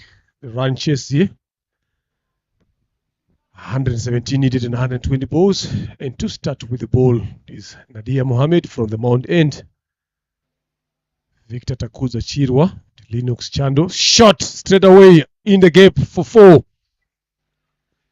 Speaking of an aggressive start, what better than to open the account with a boundary off the very first ball? Just the length on offer and squeezes it through point. Yeah, the message is clear here from Victor Chirwa. Know these smaller totals, they're a bit tricky. You need to get it done with them as quickly as you can.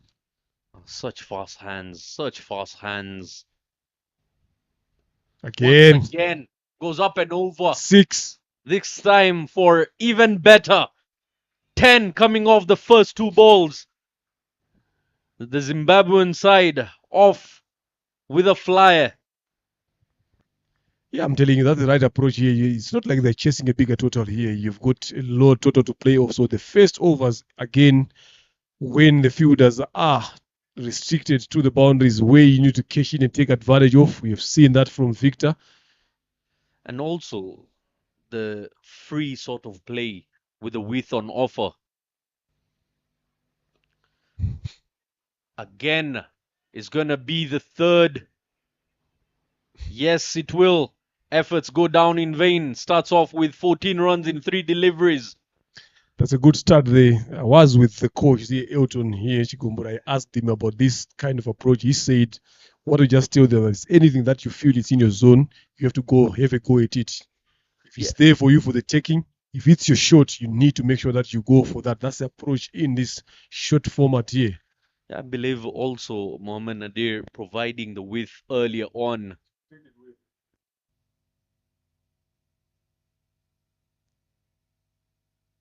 That's the line I was talking about, Leonard. Offering width to the likes of Victor, the very comfortable opening up their arms and taking on the bowler. Yeah, it's just change of angles there by Nadia Mohammed now coming around the wicket. Better line there this time. It's well played there by Victor. And again, smart thinking by Nadir after being hit for 3 boundaries, 2 boundaries and a maximum. He changes the angle. Thank you.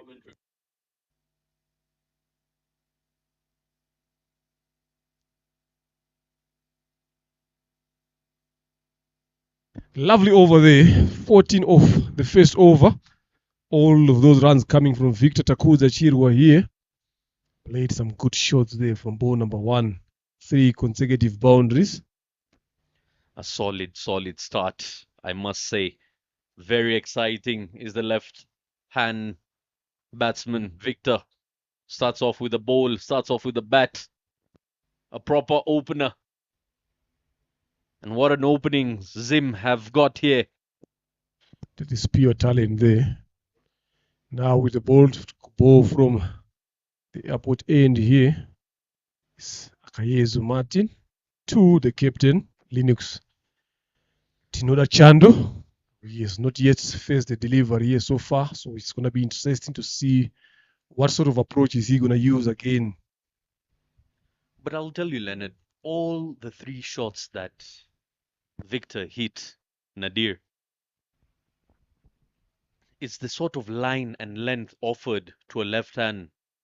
An aggressive batsman, you offer him length outside off stump. It's a hit me delivery, knowing that the ball is going to be turning into him and not away. Yeah, surprisingly that he had a deep mid wicket and a deep square leg on the boundary for protection, but he was being hit on the other side where there was no protection. So it goes back to support your point to say he was offering a lot of width there.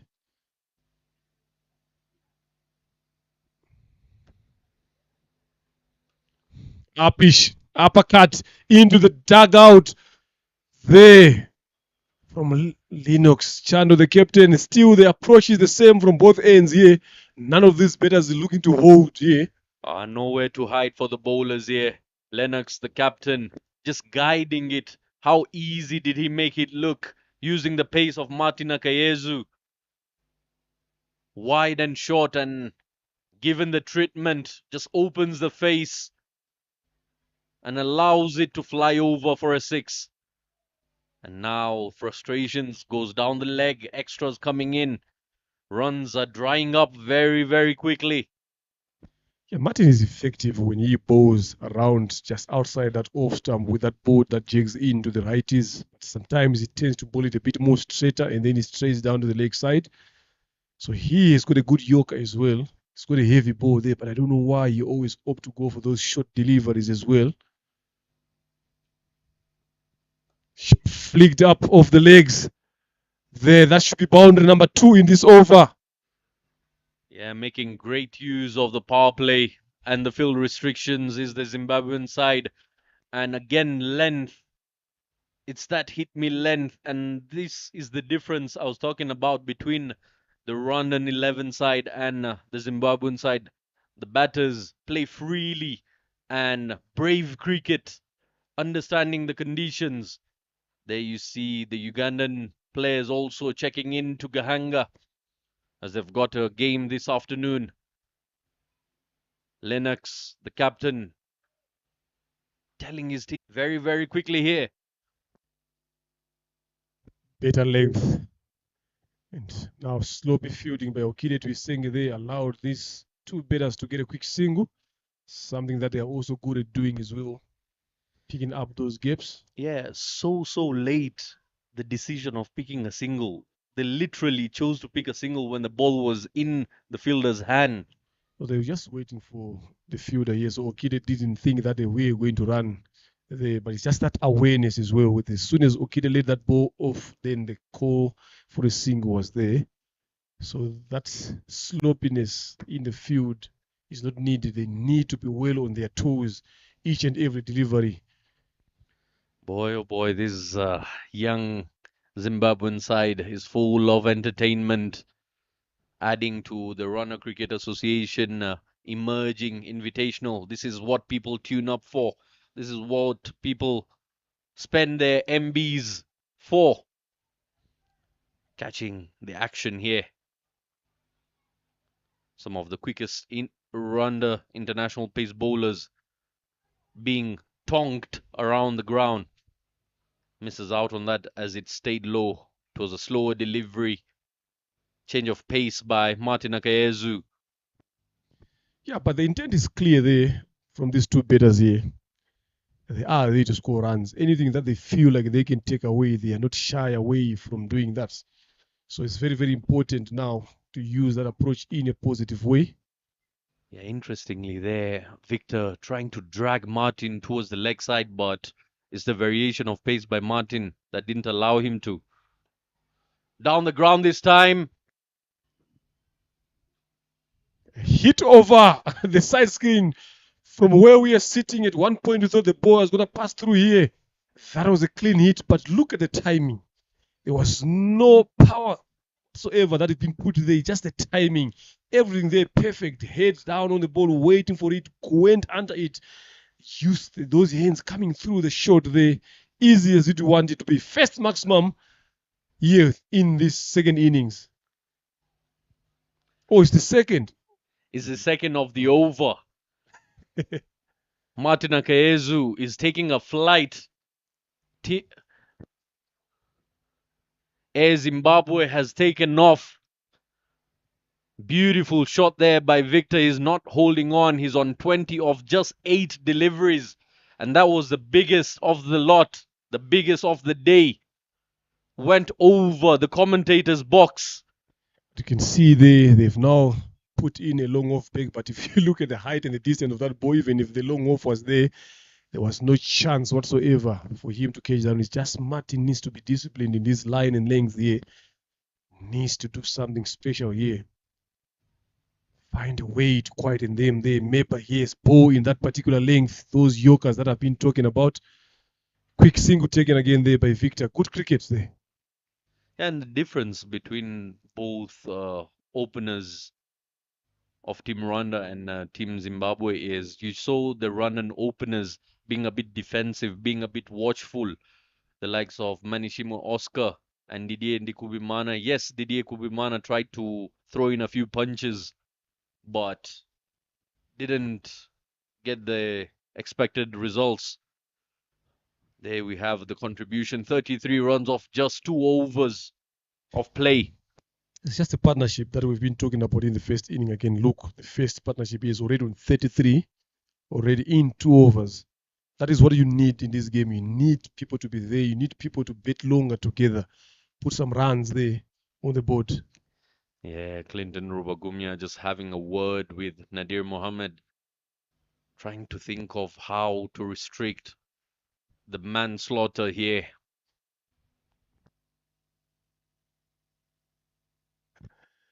You're being too harsh there, Zaid Khan.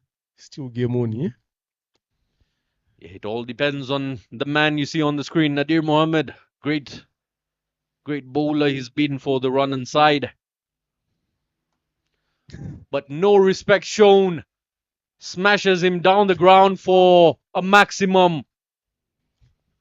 Nowhere to hide for the bowlers this afternoon. Victor says if Lennox, the skipper, can hit it, so can I. 27 of 10 deliveries. The dealing in sixes, it's raining sixes here at Gahanga in the second innings. That's a good shot there again. He just waited for that goes on one knee. As soon as he hit that, he knew exactly that ball is gone miles. He never even attempted to take a run there. He just hold the pose. Again, that should be easily taken there. Oh! Been put down there. Oh my word. You can't drop that, Emilio Kiriza. These are the chances that have been offered. You gotta take those chances here. Yeah, that was a breakthrough moment, and he's got a smile on his face as he knows he's got away with that one. The danger man should have been taken, would have been taken, but Emil Rukeriza makes a mess of that. Managed to take 2 runs there. And look how easy Victor is playing here. I'm telling you, he knows he's in control. There's no threat whatsoever. In 41 inside 3 overs here, yet to lose a wicket. Why not to go for your shots? Why not go for the kill? Goes for the sweep. He is a man in the deep there. Cuts off that to a single. Yeah, now the skipper, Lennox, comes back. Very, very exciting group of youngsters here, never holding back. And as a unit, if you've got the belief of not being afraid of losing wickets and playing your shots, this is the sort of batting performance you opt to find yourself into. 42 of just 2 overs of play with 4 deliveries bowled also. Yeah. I spoke to the coach earlier on. He talked about understanding roles. He spoke about them being responsible for whatever that they will be doing. He talked about them having the freedom to express themselves without thinking about the repercussion that comes after that. So that is the only medicine that you need into players. Not worrying about results, but worrying about what you're doing at that particular moment is what is key in this game. So this is very important. There you can see the freedom that they've got, the understanding what they're supposed to be doing and how to do it. Not a lot of these youngsters have got international caps here. A lot of them are under 19. They have only played for their national side at the under 19 level. So having players like that coming in there and playing in this way, lovely delivery there by Mohamed Nadir. This is where he should have been bowling all along. Yeah, very first time we see the skipper being squared up by a delivery. Lennox getting plenty of turn there, Nadir Mohammed, and not trying to give it too much of flight. Darted that one towards the leg side and it turned back. to the off. A much quicker one, adding to pace. Yeah, we've done with 3 overs here. It's 42 for no loss, 75 of 102 deliveries needed. Rwanda needs to find a way to break this partnership. They need to break through these 42 of 18 deliveries here. That's a lot from the opening stand. And I'll tell you, they had their opportunity. They had their little window. The catch was in the air, and Emil Rukariza had all the time to settle underneath it, but it just went behind his head. Claimed he couldn't sight the ball. Just a discussion there between the two captains with the umpire. I'm not sure what that discussion is all about, but hopefully it's for the good of the game, because you can see a lot of hands wag there. But if you look at that 42-run partnership here, Zaid Khan, how many bounders have you seen there early on so far? Something that if you are to compare the two sides as well, that is what Rwanda is legged as well. They didn't get enough boundaries in the power play. They didn't get enough singles as well in the power play. So that is where the difference is between the two sides here.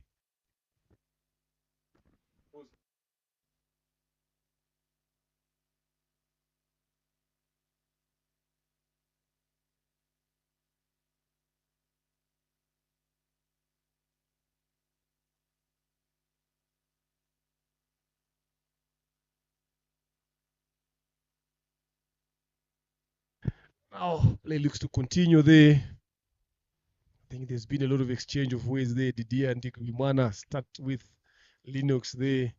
It's very interesting. It's getting a bit gritty out there in the middle.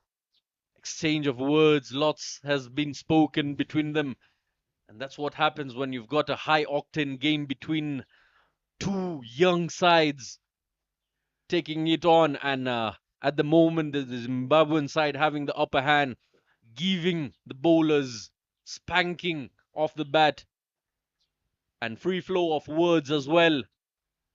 I think as long as it doesn't affect anyone there, it's just banter that goes through. Yesterday I was watching the test between India and Australia. Shot again. Over the top again, another 6. There it is, just gone to the next ground there. That's what happens when you don't focus on the game and you focus more on the talking. Israel Mugisha being welcomed by a boundary here by Victor Chirwa.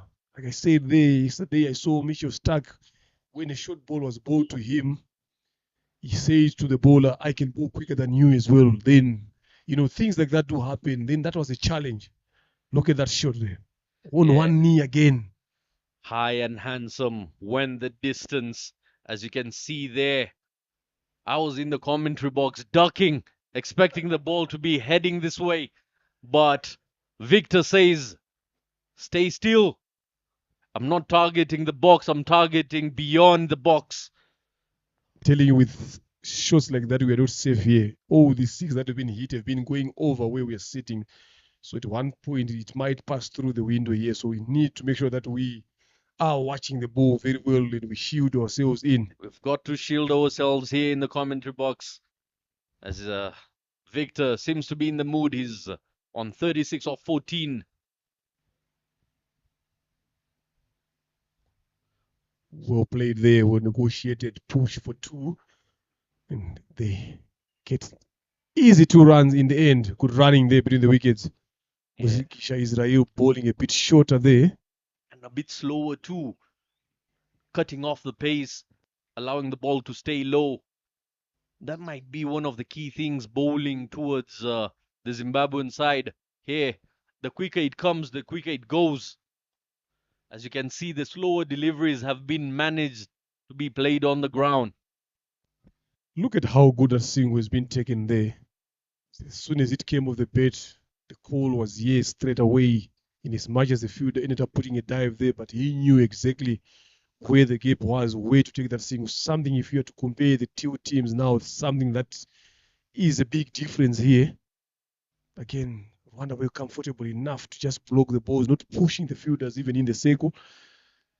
50 comes up for Team Zim in just the 4th over.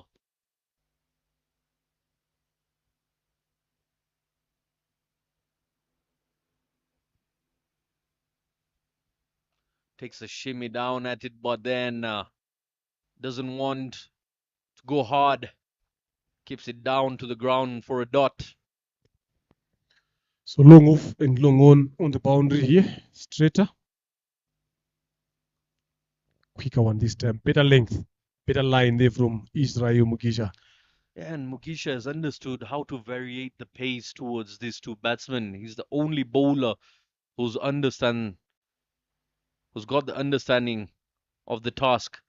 Again, you see troubling with the drift and googly as well. Yeah, good comeback there in the end by Mugisha Israel. 4 overs. We have done here 51 for no loss. Zimbabwe cruising at 12 runs and over. 66 needed in 96 deliveries. Zimbabwe imaging. These two batters are here for business. 39 of 16. There is a partnership there. 51 of 24. Victor Takuzo being the major contributor. 39 of 16. And Linux Tinoda Chando 11 of 8. Batted well, and I don't know why Nadir Mohammed is continued to bowl his third here. Yes, he has bowled well the last 3 balls of his second over, but giving away 23 runs in 2 overs. Captain should have done something here, because they've gotten used to his bowling as well so far. Yeah, and they will be missing out on their key bowler, Zapi Bimenyimana, who's been rested this game as he's fallen sick to malaria. We wish him a quick recovery.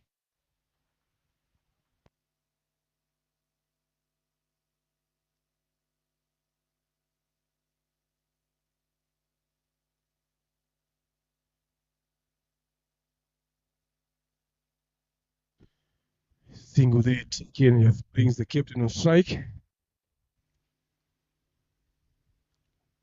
Some good cricket that we are watching here. Who played there, who negotiated the push, is pushing for 2. And they will get there comfortably. Good running again as well. Yeah, on that occasion, Mohammad Nadir opting to go for a top spin, and he's got to understand the variation of pace that Mugisha offered in the previous over. Keep it slow, let it turn, and let the surface do the magic rather than trying to pull out too much of it. Shot. Lovely. Look at the placement. The execution just breaking away inside out. Playing with the 10 there. Class. They need to find an answer here. 111. The Clinton Rubagumunya need to find an answer here with the bowlers. Class batting by the skipper Lennox, just backing away and making room to smash it over covers with the spin. And he made it look so easy. It's not the easiest of shots to play. This time the switch comes through, the reverse sweep comes through, but doesn't connect it well. Look at that again. Lovely shot to watch there. Not easy shot to play. But he played this very well there. It's just that freedom that I've been saying here, Zaid Khan. Oh, beautiful delivery. Tried too much movement on that occasion, Lennox. And again, at times you can get carried away when you try to do too many things at the crease. Victor, on the other hand, we've seen him do the damage, keeping it very strict. Was a shout for OPW there, but down the leg side. A bit quicker one. End of over number 5, 58 for no loss here. Zimbabwe imaging, cruising here. 59 of 90 deliveries needed. Yeah, Played very well here. just 7 runs coming off that over of Nadir Mohammed, but the damage has still been caused. They've got the run. They've still got twice the runs required in an over. Victor Takuzwa might be the fastest half centurion in this tournament. Let's wait and watch. Does he get the curse of the commentators or does he follow through? Hits it down the ground. Amazing running there. Lovely. Pick up a double as well. Going back to what we discussed again here, Zaid Khan, the running him in the wickets here. And again, picking up a double off the hand of Martin Akayezu is not the easiest task to do. One of the gun fielders of Team Rwanda. Tries to go for the sweep. Couldn't quite connect the way he wanted there. By signaled by the umpire, leg by there. So they're always busy on the wicket, these Zimbabwe emerging batters here. They're always looking for runs. If you calculate the amount of dot balls that they face here in these 61 runs, in these 5.2 overs here, I'm telling you, they will not even pass 10 dot balls here. I've noticed a pattern with the Zimbabwean side here, Leonard.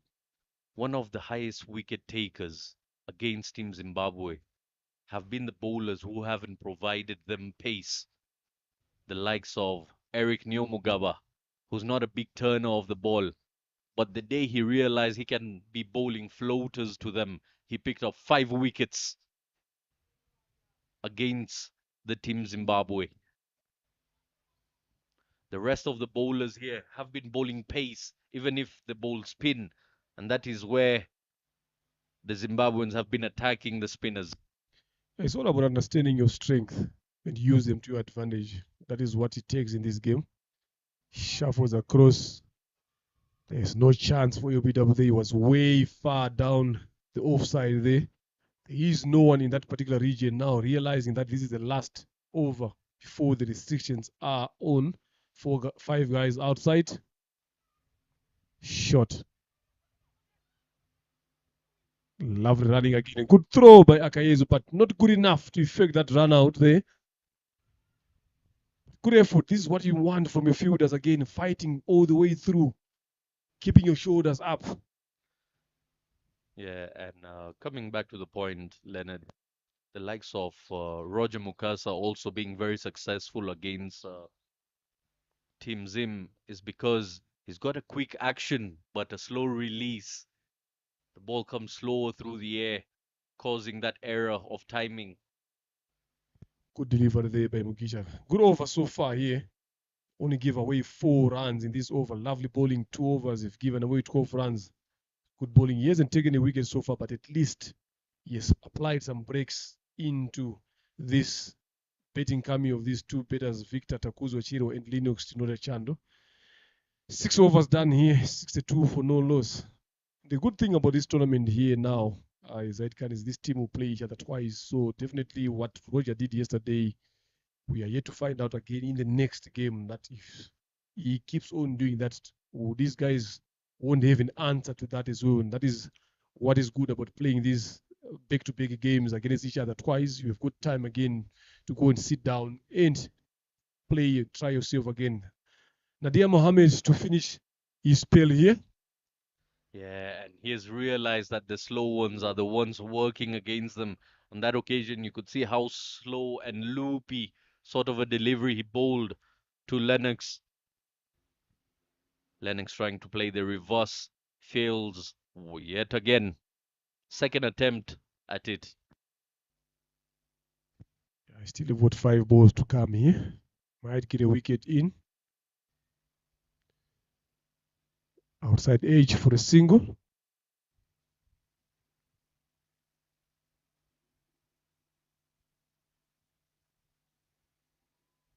They need to find a way here to break this partnership.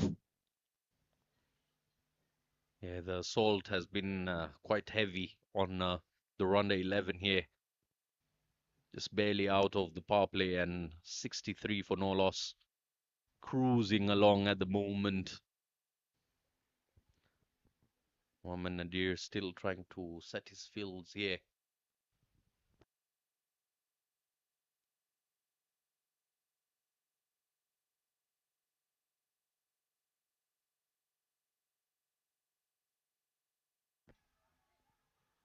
Loud, animated appeal there and not given. Let's see that Mohammad Nadir was convinced, went for a sweep there and missed it completely. Let's see that on the replay. The entire team seen a desperate. Oh, that looked gone. The final take by Veronique Iriho. Yeah, you can see that a lot of times, but she has got only one chance there. She's got a lot of things to look at. Another lofted short drive over for a single. Yeah, still lots of chirping going on. You see the brushing of shoulders, close calls.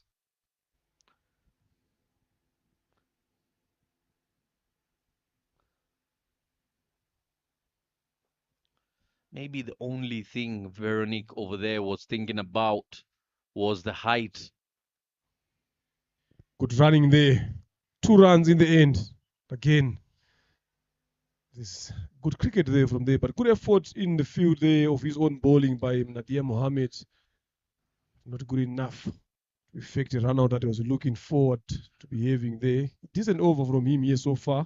So far, this is the best over that he has bowled in his 4-over spell, only giving away 4 runs here with the deliveries to come. Yeah, he's learned a bit too late, I believe. He's cut off the pace completely in this over.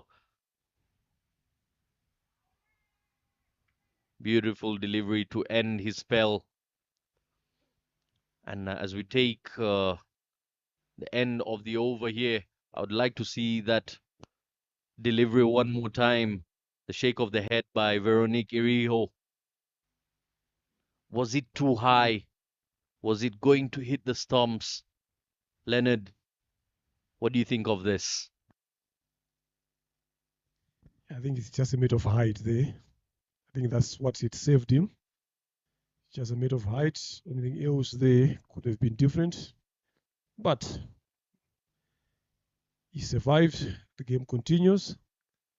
We've got the privilege of watching it a lot of the times, but even I bet my money on that. Even if it gone to DRIs there, they would still be working on it now. There was a lot has happened. It also pitched way outside off stump as well. So with the 10 that the service is offering, sometimes that ball might be missing leg. You never know. 66 for no loss after 7. Victor Takuzwa Chirwa on 43 of 22. Linux Tinoda Chando on 21 of 20. Rukiriza Emil into your attack.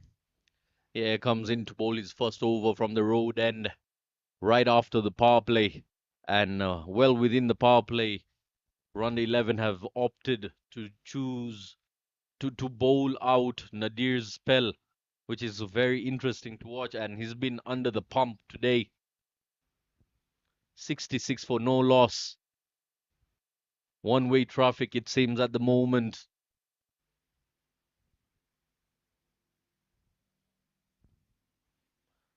The runs are just flowing in. But what an exciting knock by that youngster, Victor Takudzwa, doing justice to the emerging Invitational title. A very good emerging player with a very bright future ahead indeed. There we have it. Beautiful landscape. Beautiful place to be. Gahanga, the home of cricket here in East Africa.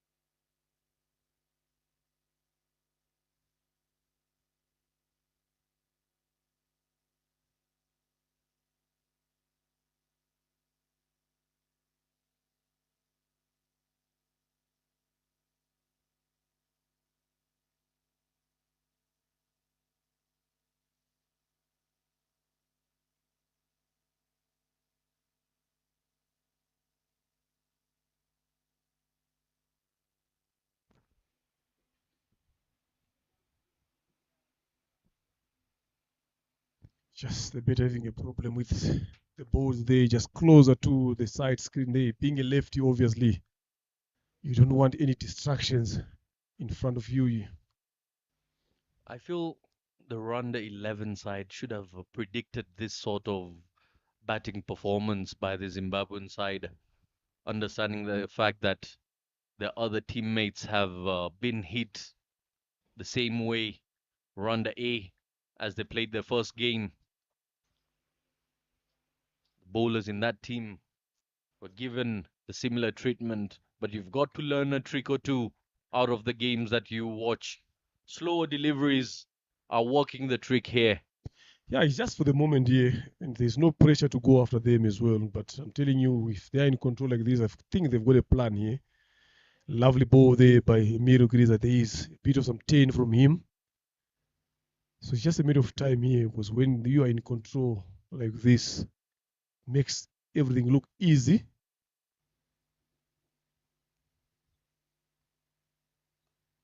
Worked our way down to mid wicket.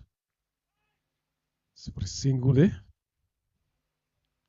One thing I've liked about the Zimbabwean side batsmen is how much control they've got over their shots. They know exactly where they're hitting the ball.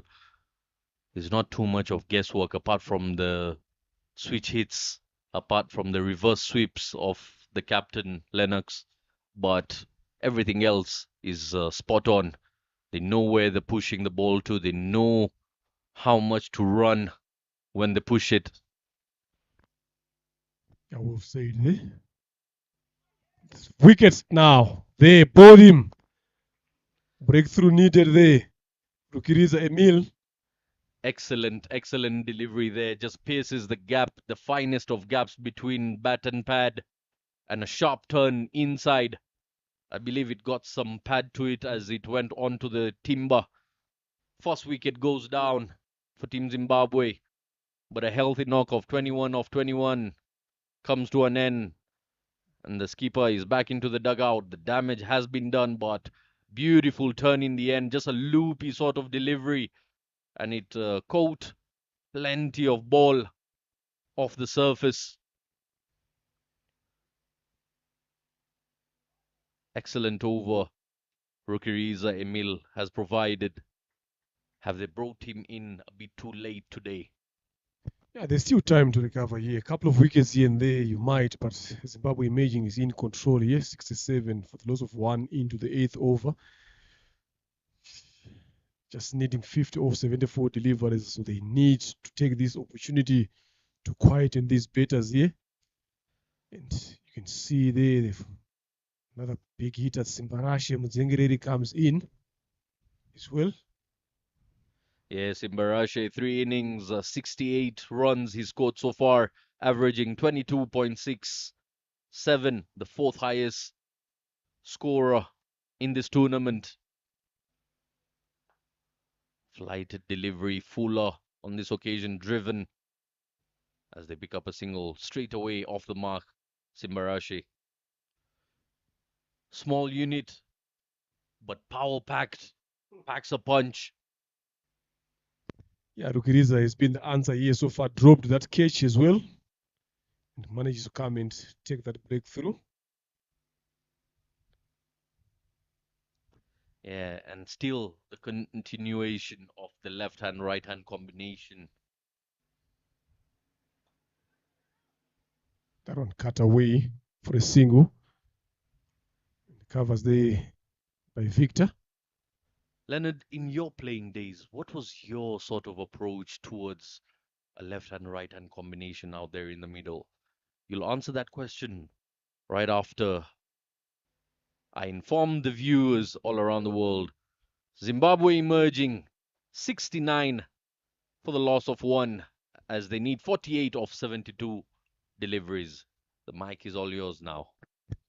Yeah, it's sometimes when you are not used to it, it becomes a bit hard, but you need to make sure that you come up with options as well, especially if you're a bowling unit now, because obviously you're going to be adjusting lines, you're going to be adjusting length, you're going to be changing fielders here and there. So the most important thing is to understand your strength as a bowler, your stock deliveries again, when to use them and how to use them versus these other bowlers. Angles also comes into play as well as a bowler, because you need to change your angles when you run up as well, so that you can be able, if you're a right hander, you can be able to cut the ball across the left hand batters as well. So that is something that you just need to understand as a bowler on how to go about. Appeal, and the finger has been raised. He's got to depart. I told you the curse of the commentators. 45. He's got to depart after 28 deliveries. Excellent work by Israel Mugisha and the wicket keeper, Oscar Manishimwe, in a flash, takes the bails off. Yeah, there are some good stamping there. They needed something to break through here. Victor Chirwa going for 45 of 28 deliveries, striking it 160. 4 sixes. That was a good batting performance by the young men here. Now, Zimbabwe emerging out on 69 for the loss of 2. 2 new batters at the crease here now. So can this be the chance for Zimbabwe emerging? Sorry, for Rwanda 11 to come back through and make this game a bit more harder, make this chase a bit more harder. Have a look at that. Oh, the foot was in the air and the bails were taken off, at a very good decision by the leg umpire there. The other thing is the adaptation to the playing conditions here. Israel Mugisha, the youngster, being very mature about the fact that slower deliveries towards the batsmen here are causing trouble. The quicker you bowl it, the better they're hitting it. Tatenda Chimugoro finds himself out in the middle now. Oh, goes down the leg and misses everything. Come back for a comfortable double. Simbarashi interested even for a triple. Wide signal there, just going down the leg side here. Israel Mugisha looking to bowl a bit more straighter to the lefty. Goes up, goes aerial, catches the call, and 6 it is. Look at effortless shot there by Tatenda Chimgoro. Fielder was interested at that point, but the moment you see the fielder looking up and looking down on the boundary there, that's when you realize that the ball is going to pass over him. Yeah, from the looks of it, it looked like he wasn't really intending to hit a big shot. But the power behind that, just spectacular. Half-heartedly hitted and gets all of the meat. Sweet, sweet connection of the bat. Oh, and chops him on. Beautiful delivery. What a way to come back. Much, much slower this time by Israel. And lose the batsman. 6 and out. Yeah, good breakthrough there again. 2 wickets in this over. Lovely bowling by Mugisha Israel. It's lovely there, straight on the stumps. You miss a hit. That is the trick. If you're a bowler here, you don't need to be offering a lot of width like what we saw earlier on in this inning. You bowl, the more straighter you bowl, the more chances of you of getting wickets there. This is what exactly he has done. Tatenda Chimgoro goes for 6 of 2 deliveries here. Yeah, and you can see from the fall of wickets here, the Zimbabwean batsmen have been dragged out to hit those deliveries as slow as they come. Look at the turn, way outside off stump, taking a bite off the surface and turning square of the wicket. Something for the captain to smile about as his boys are dragging the game back into their yard. New man in, Tashinga. And I'll need my partner's help to pronounce. Tashinga Vuzijena Makoni there. So what Zimbabwe Imagine needs to do now, we have got a foundation being set for you already by the top batters here. They just need now to take the pedal on the brakes a bit more, just knock the ball around here, build a slow partnership going on. Yes, you can't be going for the big hits here. You've got a foundation that has been laid now. They just need to knock the ball around, attack the sweep fielders. Another left-hander finds himself in the middle. Israel Mugisha not adding any pace on it, keeping it in one gear as he's understood what's working for him. Loud appeal there, shake of the head. Umpire signal that came off the glove there. End of a good over there. A successful over by Israel Mugisha. It's bowled very well so far. 9 overs gone, 78 for the loss of 3. Zimbabwe emerging. After losing the toss, they've been sent in to bowl. Now they need 39 of 66 deliveries. Yeah, he's over, and his bowling efforts giving a ray of hope to the Rwanda 11 side here. The dangerous batsmen have been taken off, and now you're in with two new players on the field, Simbarashe and Tashinga Vudzijena.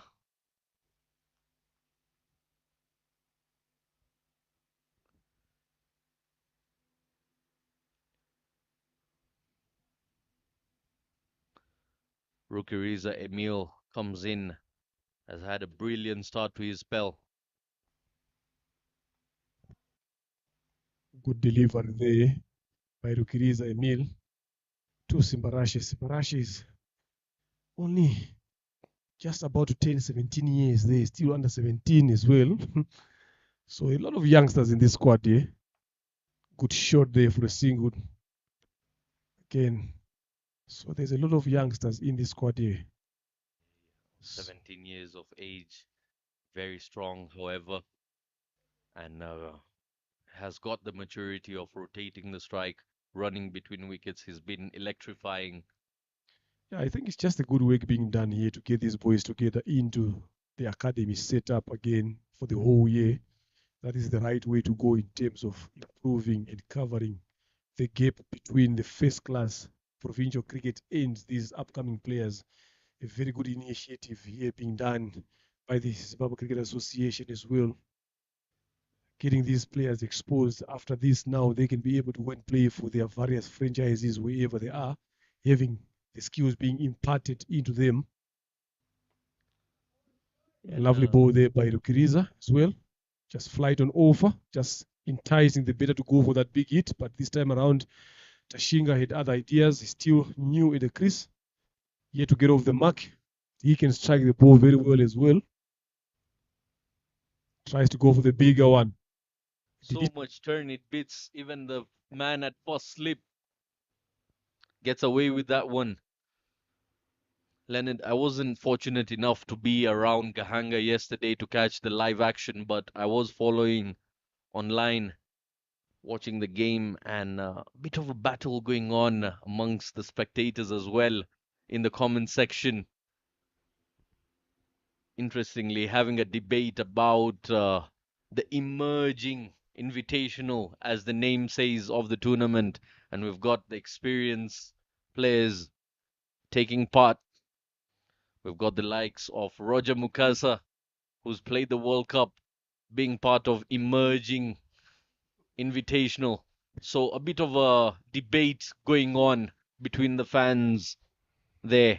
Yeah, to them, they might say they need his experience into that. But if you look at the emerging now, he has emerged already. He has reached the pinnacle of any cricket standard, having represented his team at the World Cup. So there is nothing that he should be emerging from here. But it's up to them now coming up with that selection. Maybe the only excuse that they can have is maybe they needed his experience. But there are a lot of youngsters out there that need this exposure. So if it was me, I don't think I would take a lot of time in selecting players of his caliber. I would have rather expose some other under 19 players that are coming through to the rings, get them exposed to this kind of cricket. Here there is a shout for a catch there, and catch taken comfortably.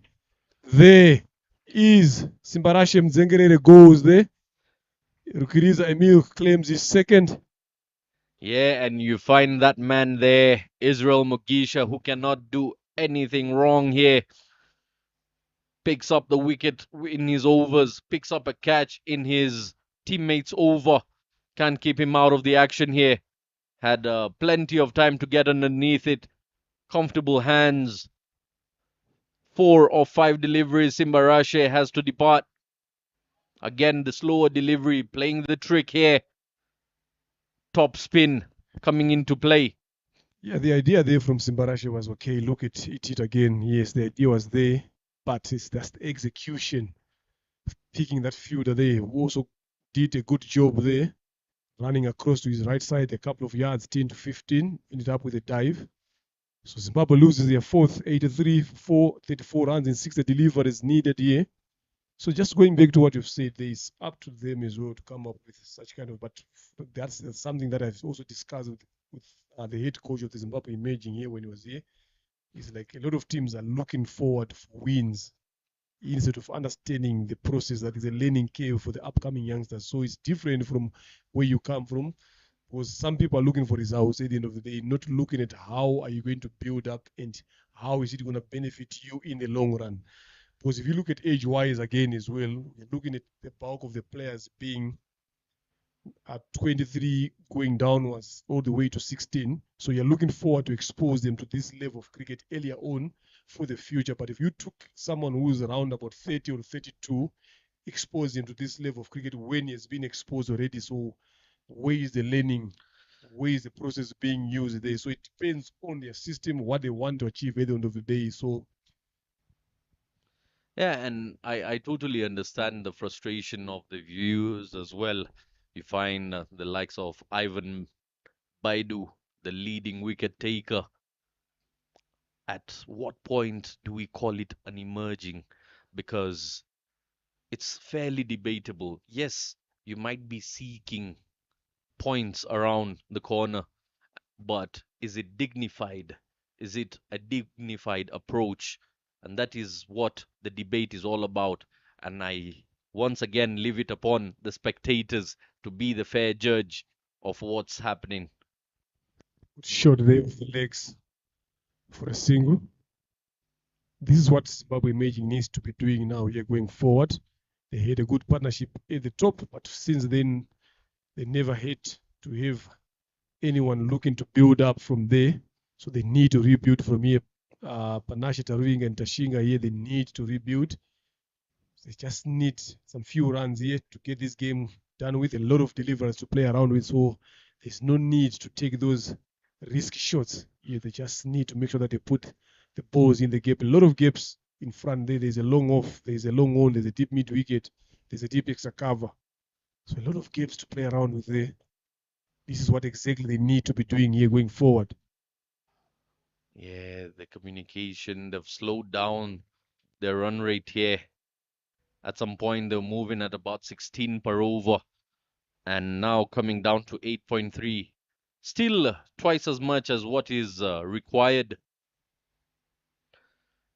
To me, Team Zimbabwe and this tournament have been the pinnacle of the emerging concept. All the youngsters fairly young, lots of action they want to provide, lots of cricket they want to show off. Lovely shot over the top of the bowler. For a single there, good work in the deep there by Rukiriza Emil, cutting that only to a single. And that is what we have been talking about. Again, the fielders begging up their bowlers. Get those energies in, sprint to the balls there. Make sure you keep applying pressure. The more you apply pressure, the more you've got chances of getting wickets here. So this is lovely to see here. Not giving up. Again, another good shot down the ground. Yes, this is exactly what I've been talking about. They need to be doing that here. They don't need to go for those bigger hits. You are in control now here. So you need to keep knocking the ball around. You have a partnership going on. Get this game a bit more deeper, get more closer to the required total that you need here.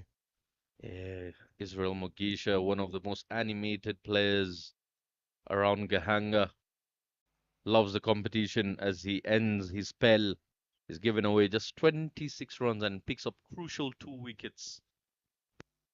So this quiz now goes to the question that you've asked here now. Two of the main spinners have finished their 4 over spell here. So I think this is where I felt that Dia Mohammed should have been brought in back now to bowl after getting these wickets here. Now you bring in your experience, but now they've bowled him through. So it's going to be interesting now to see who's going to come in. Chusai Wives comes in to bowl here. Yes, he is a good spinner as well, but not having that enough experience to bowl at this certain stage. Yeah, and he'll need to communicate with his fellow teammates to share a trick or two to keep the required rate low.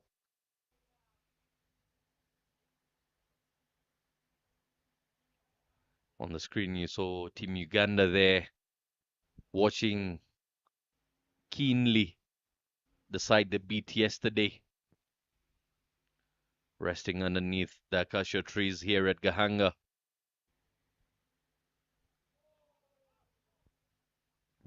A good delivery off to start is over there. Chusa. There seems to be a change of weather as well. It's getting a bit cloudy. Yeah, it is. Maybe we might expect the rain maybe later on in the afternoon, but this game I don't see any rain coming into effect. Again, lovely bowling there by Chusa. You need to keep piling these dot balls here. That's how you lure them to going for those bigger shots. Yeah, and the dot balls create the frustration. Once again, just luring the batsman out of their crease.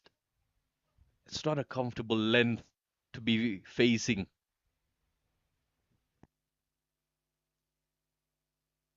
Lovely shot off the back foot. A bit more straighter. Just for a single.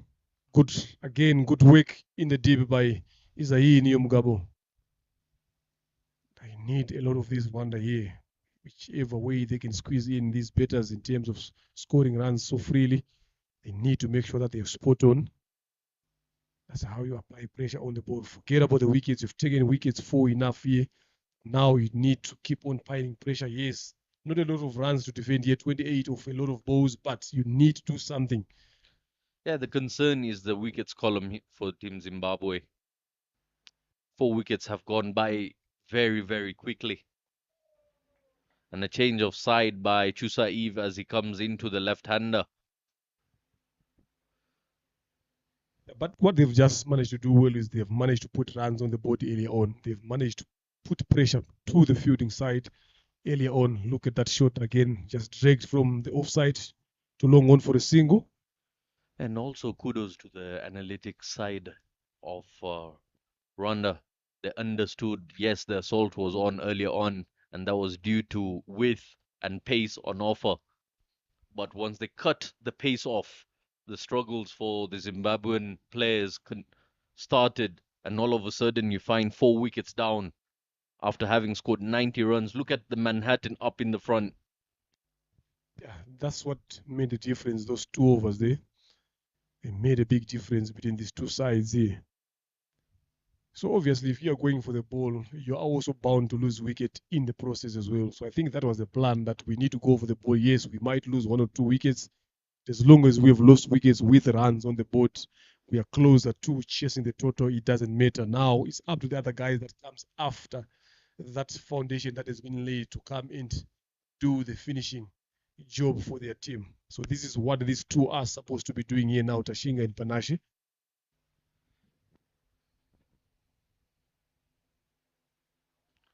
Oh, excellent delivery. Nearly had him on.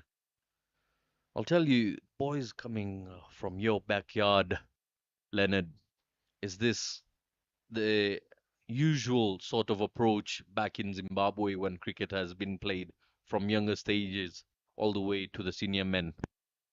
Yeah, definitely. That's the approach. A lot of these boys, I think when I left Zimbabwe, a lot of these boys were around 14 years, 12 years as well, having played a lot of tournaments at under 11, under 13 as well, playing a lot of T20s games, playing a lot of T10s at that age group, and played a couple of 35 over games. Again, if you look at them, the approach is just to go there, have freedom, score runs as much as you can. So they've been used to this kind of approach. Good shot again down to long off. That should be a single. So they've grown up used to this kind of approach here. So when they come in up in the levels now, it's just a matter of being fine-tuned here and there. But naturally, they've grown up in a setup whereby they're allowed to play competitive cricket. A lot of these guys have played through schools cricket. There are a lot of tournaments that happens there. There is another school, St. John's T20, St. George's T20 as well. CBC, T20 as well. All of them, they've passed through those stages whereby they play competition that allow them to go and express themselves in terms of hitting the ball at that age. Lovely ball there by Rukuriza Emile, a bit quicker. A bit quicker, and it bites the surface there once again, knocks him over. Just have a look at that delivery, the quicker one. And Panache has to depart, throwing his hands at it, caught him by surprise there. Another wicket goes down, and it's all falling apart for Tim Zim. They had a very solid start, but in the middle, losing their track. And what a fight back this has been by Ronda 11. At some stage, they look like they're going to be having one-way traffic, but the spinners have brought the side into the game. Excellent bowling. Yeah, lovely ball there. That turned sharply. Very, very sharp turn there by Rukuriza Emile. Good ball in the end there to dismiss. And flatter too. Yeah, Very flat. that's what he has done well here, mixing up the pace. Yeah, Flat we've seen and this quick. yesterday again. Zimbabwe here when they were playing Uganda as well, losing their wicket in quick succession as well, where they're in control. So it's something again going forward into the other games. Again, as a betting unit, they need to speak about it. Getting that partnership again. We've seen even Rwanda as well betting in the same particular fashion as well. So the moment every team loses, even Uganda as well yesterday in that chase as well, or the moment they lost their two openers again, they never seems to settle down. They never seem to have a partnership going on. Fortunate enough, they had a lower total to play around with. So it's something that we Goes down the leg, the turn overturns, and leg slip was in place. Clinton Rubagumia there misses out on it. Was a bit pushed by Emil Rukariza. Yeah, you've seen the spinners troubling these batters here now. Nadia Mohammed's board is 4, Israel's board is 4, Emil into his third. So if as soon as Emil finishes now, it's going to be interesting who is going to be coming into bowl. Yeah, this time sticking back to slower pace delivery is Rukariza Emil. He's getting so much turn out of the surface. So many revs on the ball. Once again, Lucky got away with that, had some bat on it. Was crashing into the stumps for sure. 13 overs gone here, 95 for 5, Zimbabwe emerging. Needing 22 runs to win from 42 balls. Fine. One of the Rwanda international officials having a day off there. Mr. Guston.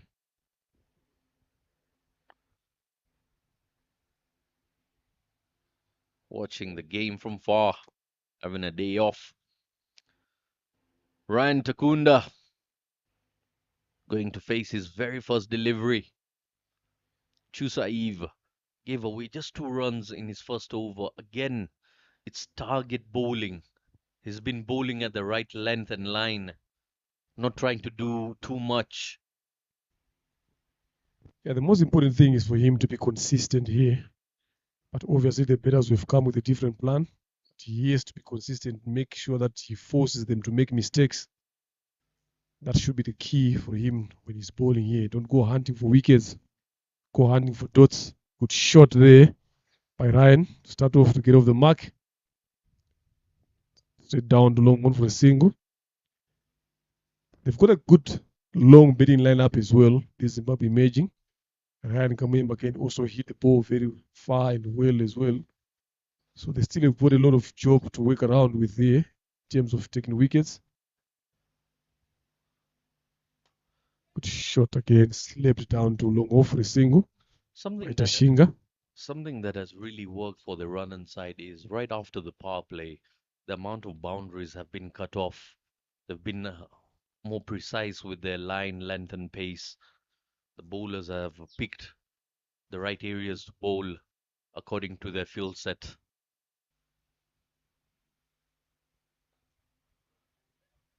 Again, you see on that occasion, not the quickest of deliveries by Chusaiv, but just enough to catch a shoulder of the blade of Ryan.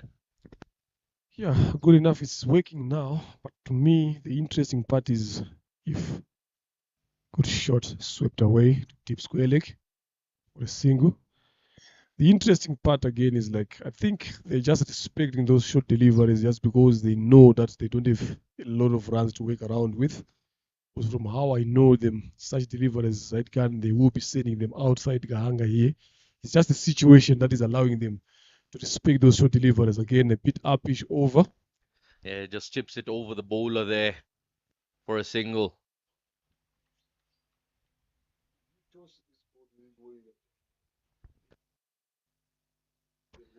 Tashinga Udzijena on 7 off 17 now. Rocks onto the back foot, drags it down to mid on for just a single. Good over there by Shusa. End of the 14th, 105, 100 straight for 5. 17 of 36 deliveries here. These two looking to build up, taking things easy. 68 dots so far. Faced by Rwanda and 42 dots faced by Zimbabwe emerging. 25 singles as compared to 32 singles. So it's just a matter of knowing that they are in control here. So that's why they are not looking to go for those bigger shots off these slower deliveries here. Because there is no need for you to go for risky shots here. You don't like looking forward to be wanting a lot of runs to chase here. You only need 17 of 36 deliveries. Rukiriza to bowl his 4th. Took 3 wickets so far, bowled very well, giving away 13. Can he make another breakthrough in this over? Yeah, beautiful delivery there by Rukiriza Emil. Earlier on, we spoke about partnerships, Leonard. Throughout all the games that have been played so far in this tournament,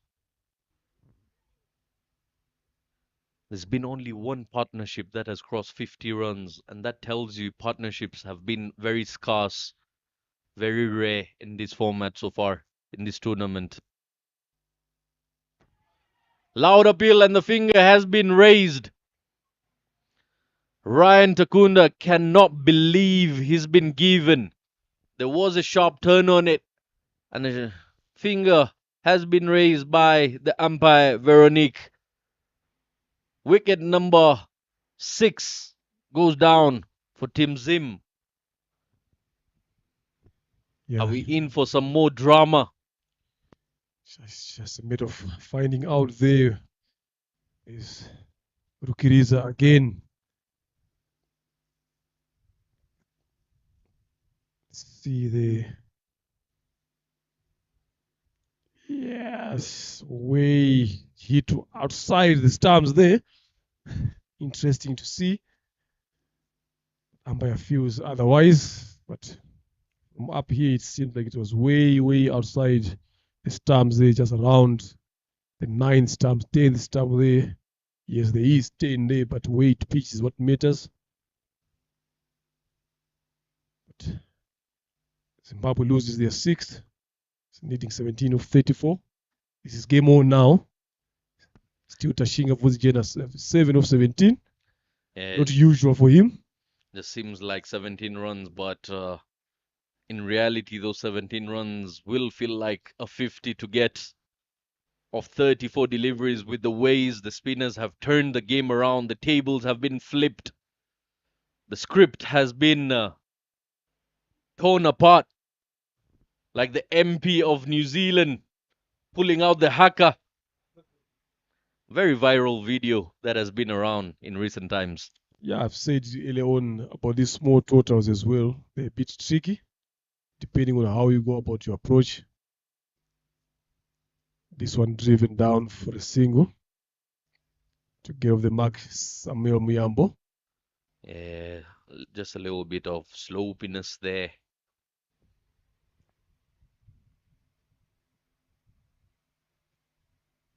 So it's all on Tashinga here now. He is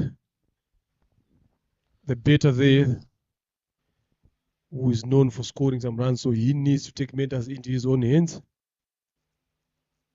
He needs to be there all the way through to get those 16 runs that they need. If he lose another wicket here, it will be trouble for Zim Imaging. Another brilliant delivery there by Rukiriza Emil. So close. Nearly took the bails off. Emil Rukiriza with an excellent delivery on that occasion. And yeah, I'll tell you, once they get below 12 runs, it gets very difficult. Last wicket, Ryan Takunda. LBW by Rukiriza Emil. Once again, bowling that tough spot. Taking his time, being watchful.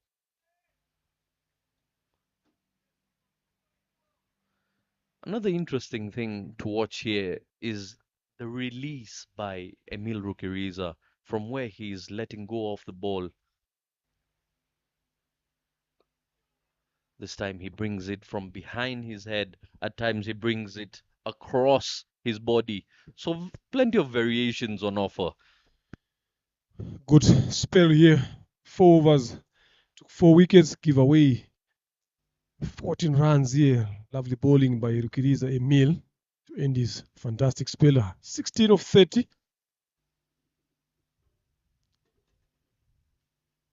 Still game on here.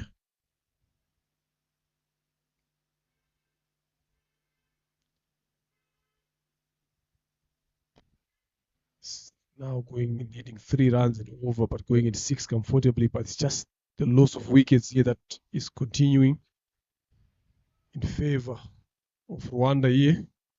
Rwanda 11 just putting that fight back to Zimbabwe Imaging. Tashinga Vujijena is on 7 of 20 deliveries. The new man in, Samuel Muyambo. How does he adjust to the spin attack here? Chusa Eve, third over, he's coming to bowl. The youngster is given away just 7 runs. Keeps it on the ground, no run taken. Tashinga, 20 deliveries, 7 runs. Do you think that is where the pressure? Yeah, definitely that's where the pressure came off, was he's not been scoring as he's known for. Good shot there, just tapped away long on for a single. So they need to be a bit more aggressive somewhere here, especially in these overs that we're going into. He just needs to open up, try to find the boundary somewhere there just to relieve pressure to himself and to the team. Yeah, they'll need a big shot here to relieve some pressure, but plenty of deliveries still to play.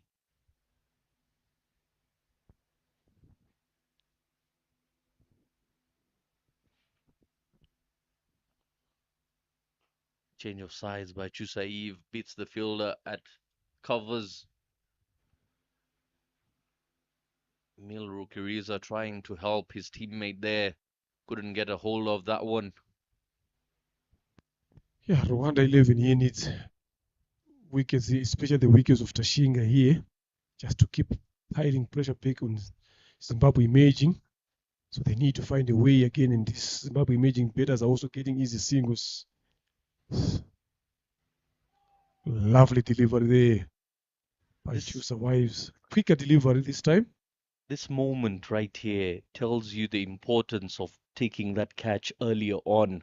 If they had taken that catch, the score would haven't been there.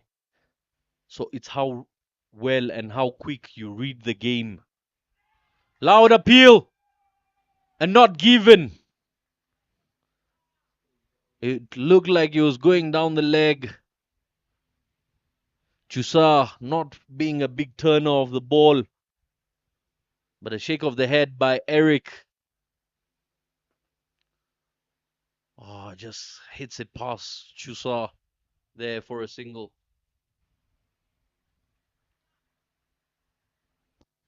A good over again here by Chusa, giving away only 3 runs.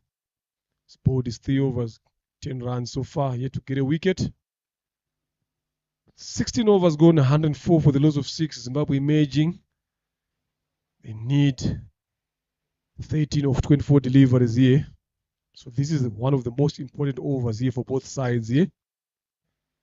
This is where the game is decided. If you want to decide it early enough, they need to get a wicket here. If Zimbabwe imagine need to get closer, they need to score more runs in this over. Akayezu Martin has been brought back into the attack. It's a very critical over this, over number 17.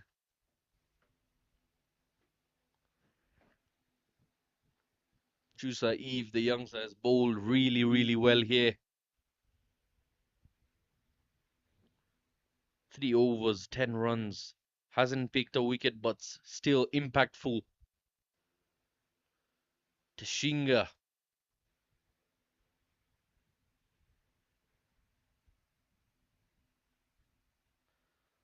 Playing a very pedestrian knock is Tashinga. Uzijena was on 8 of 21 deliveries, but does the marathon of an innings help his side go over the line? Must be running at the back of his mind. Samuel Muyambo, who's just walked in, can see a small discussion, a small team meeting being held by senior players. Clinton Rubagumya, Manishima Oscar, the wicket keeper, handing in the opportunity to Martin Akayezu. Will this be the right call? The responsibilities have been handed over to jersey number 17, Martin Akayezu, for his second over. He was clubbed for 19 in his very first. Does he come back strong? Definitely he needs to. This is the moment where you need to be bowling a bit more full and straight, attacking those stumps, looking for those boots. Not giving away any width here. Not look to bowl a bit more quicker here. There's no need for that. Interesting here. There is a deep square leg, fine leg wide. Starts off with an extra down the leg side. There is a deep point. There is a third man. Mid off, mid on, up in the second. What does that tell you? What kind of deliveries are we looking forward to see here?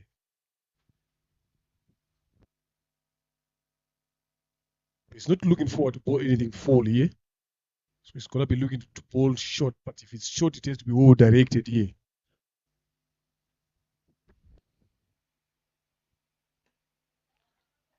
Yeah, giving that hard land, back of the land delivery. Just gifting away a single, but dots is what Team Rwanda need out of this over, or a wicket. Wicket is a prize. A dot is a getaway. A run is a loss. Yeah, evenly poised here. Pressure shifting both ends here. A wicket falls, Zimbabwe is under pressure here. Boundary comes in, Rwanda is under pressure as well. A single comes again, Rwanda will be a bit under pressure here because the target will be coming closer and closer. Now for Tashinga here, there is a long off and a long on in place.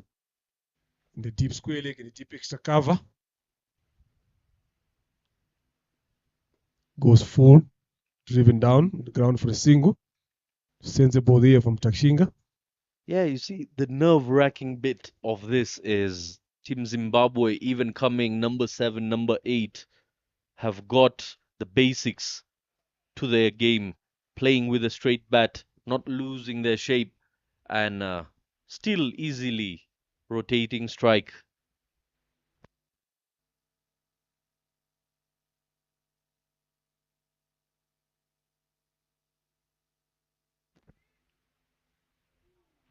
Trying to be stylish there. Clinton Rubagumuya, an easy catch, regular catch that you should just taken with his straight ends, but trying to put on a dive at the end and ended up spilling that ball onto the ground. Wicket that you've been talking about here has been put down here, trying to go for the cameras here, Zaid Khan.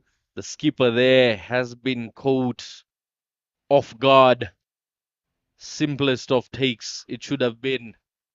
And adding to the misery, rubbing it into the wound with salt and vinegar, is Samuel.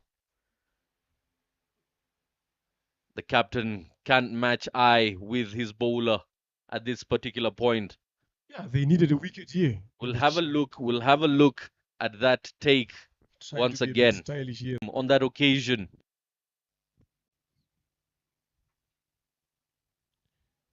Just off the ribs there.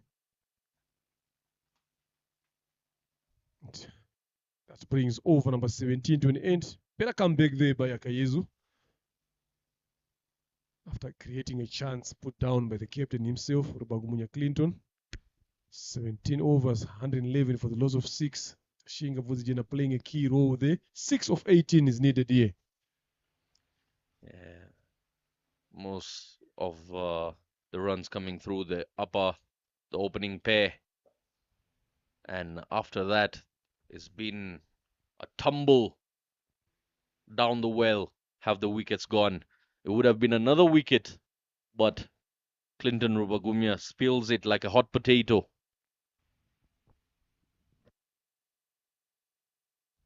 Schuster to continue to bowl his fourth. He's been giving these batters a bit of some questions here, hard questions as well. So now we are into the last six balls, 6 runs needed to win in 18 deliveries. As much balls as you want, with Tashinga being there playing the anchoring role for his team. You're not worried about putting runs on the board. The most important thing is to be there at the crease. That is what he has done here, holding the other end.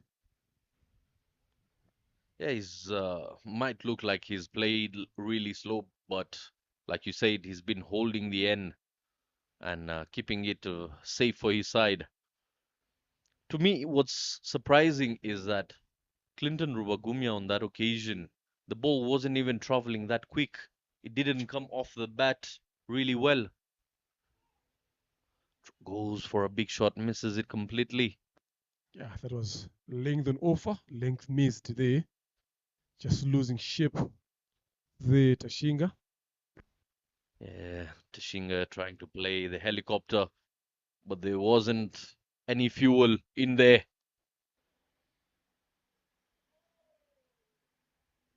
Misses it again, second time around. Yeah, just kicking that head up a bit more earlier. The Chusa trying to find ways to get a wicket here. Being smart so far. Good over here so far. 3 dots. Oh, Now make it 4. This one just drifting into the pads this time. More flight, slower through the air. What an over Chusa is bowling here. Over number 18 currently going on. Flighted, a full toss and hasn't been connected. Got away with it. Do we have a maiden on hand here? What an over Chusa is bowling. Once again, interesting. Orchide couldn't get to it and they pick up just a single. Lovely bowling there by Chusa Ivan. Wives there. Just giving away 1 run. Especially in this particular situation where you expect batters to be coming at you. Then you find yourself bowling 5 dot deliveries again here, where it matters most. 5 runs needed in 12 deliveries. Samuel Miyambo, 8 of 11. Tashinga Vuzijena, Koni on 10 of 28. Now, what can be the discussion there? Can we end it in this over? I believe that is the discussion they must be having. They want and they should be ending it in this particular over. Otherwise, getting into the ultimate over here, over number 20, can be quite dramatic and anything is possible. Now, also the extras need to be balanced by Martin Akayezu. We've seen pace being put away, but not spin. Yeah, there is a lot of spin on the wicket there. We've seen it both sides again, the spinners.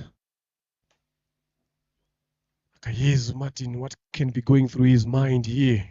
What deliveries are we looking forward to be seeing? Yorkers, slowest deliveries, cutters here. Mid off, mid on up in the circle. Deep square leg. Third man, deep extra cover. Those are the four guys on the boundary here.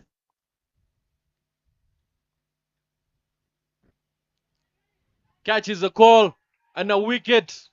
That should Waiting have for came the off the shoulder confirmation there. here. That came off the shoulder, not the bed there. Is it given out? Oh, given out. I think at one point there they had a discussion there. The umpires, good shot delivery there, well directed by Akayezu Martin. Tashinga had no time whatsoever There's to play that. There's still a discussion there between the two umpires there. So there is a celebration by the one that they need this wicket, especially of Tashinga here. Yeah, the batsman just holding his ground there. We'll see that on the replay one more time. And a wicket has been given. Rwanda pick up a wicket. It'll be interesting to see where that came off. He's looking at his bet. Maybe those are signs of showing that it came off the bed there, because at one point I thought it might have come off the arm there. Lucky enough, we've got a screenwriter in front of us. We're gonna have a good look at it. Good over here from so far from Martin Akayezu to start off with the wicket of his first delivery. Zimbabwe emerging, needing 5 runs here in 11 balls here. Now it loses their 7th. Yeah, nothing gentle about that bumper by Martin Akayezu. First up, let's have a look at that.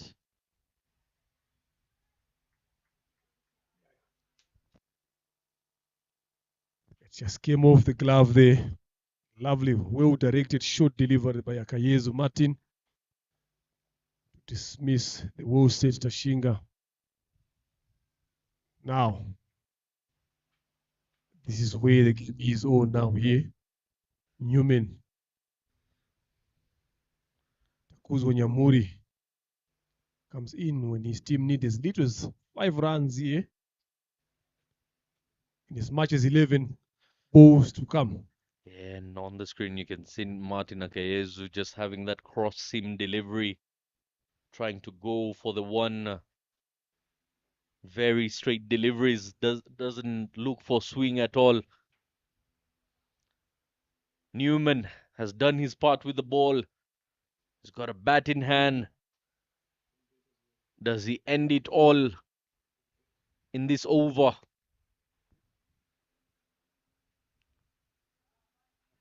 That's another shot delivery there. Indicated as 1 for the over by the umpire at square leg. Sticking to that short delivery yes, there is a deep square leg and the wideish fine leg. If he tries to go for the pull in the air, that's a good setup there. So, like we said earlier on, we're not going to be seeing a lot of full deliveries here from Akayezu, especially in this over. Yeah, he's got to keep plenty of dots to have that dramatic final over. But excellent comeback by the run-on side regardless. And a fair delivery once again, keeping it away from the arc, bowling a cutter. It pitched way, way wide, but it found its way back into the line. And Newman looking very confused with why it wasn't given as an extra. Yeah, he was surprised there. Just have a glance at the umpire there, asking a question with the eyes. Another slow delivery, lovely there.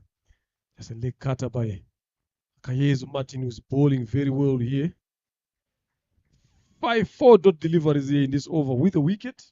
He's bowled 4 different deliveries, starting off with a quick bumper, then a slow bumper, then an off cutter, and now a slow delivery on middle stump.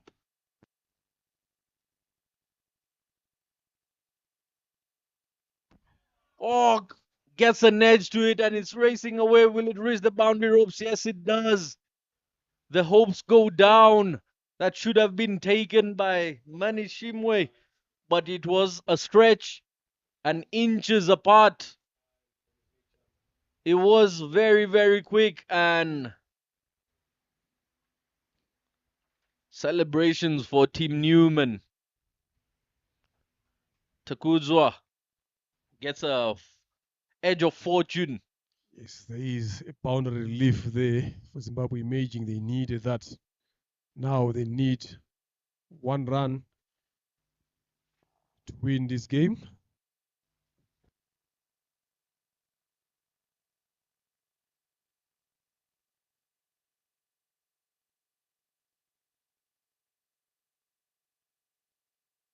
Another inside edge. They missed by the keeper.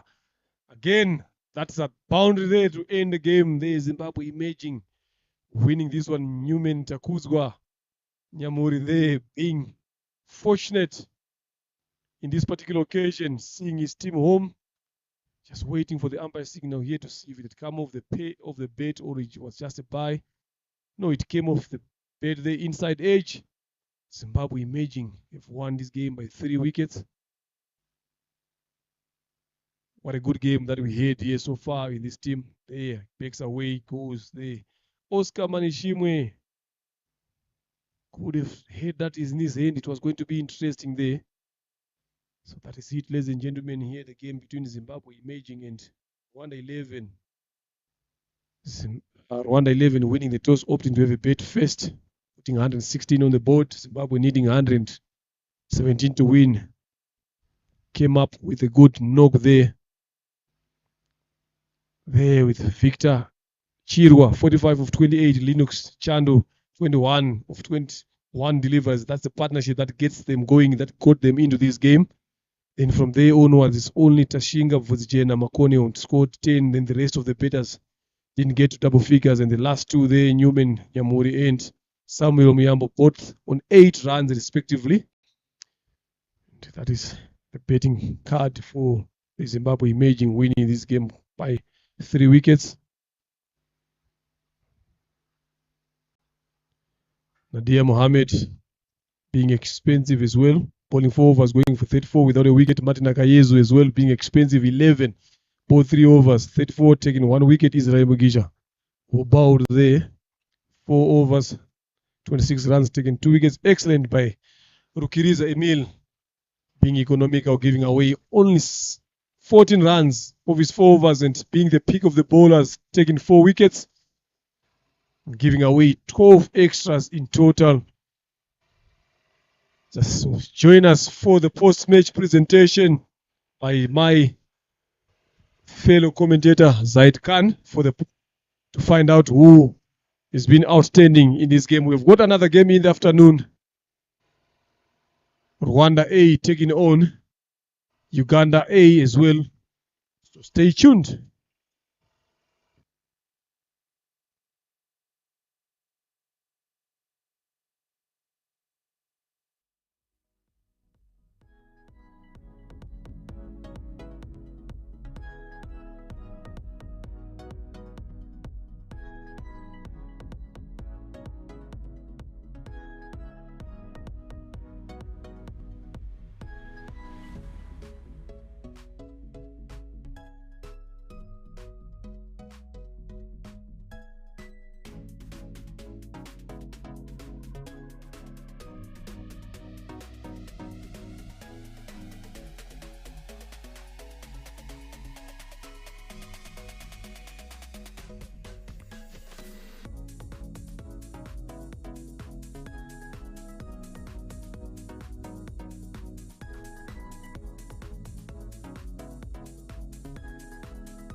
Good afternoon and welcome everybody once again for the post-match presentation of the game between Team Zim Emerging and Ronda 11.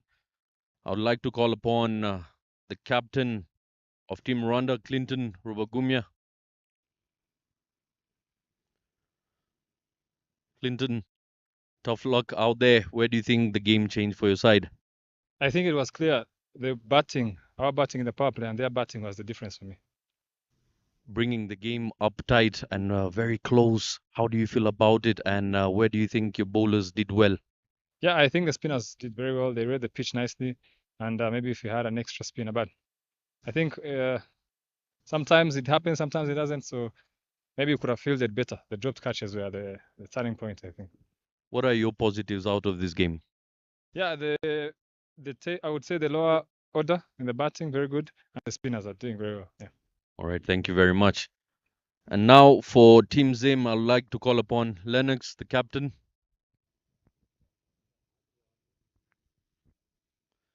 Lennox, hello. Congrats for winning the game once again. Tough game out there in the middle towards the end. What were the thoughts in the dugout there? I think it was all about crossing the line, and fortunately enough, we did it, even though it was due to some nicks. But I'm glad we crossed the line. Yeah, started off really well, punishing all the bowlers, and then in the middle it started tumbling. What was going on? Could you take us through that? I think we always try and use the power play. Obviously, yesterday it didn't work out, but then today it did, and I think that put us in a good position to actually be able to win the game. Because I don't think if we had lost the wickets or maybe not used the power play, we would have won the game. So that's always the thought process. Go out there, maximizing the power play because there's two fielders outside. Then after that, you can just try to find those singles and try to push out for those twos. And I think we did that very well, even though we lost the cluster of wickets in the middle there. But we crossed the line, and that's the most important thing. Thank you very much. And now for the player of the match is a player from Team Zim who scored 45 of 28, picked up a wicket, gave away 22 runs. The match official, Nicole Ange, will be handing over the trophy. It's Victor Takudzwa.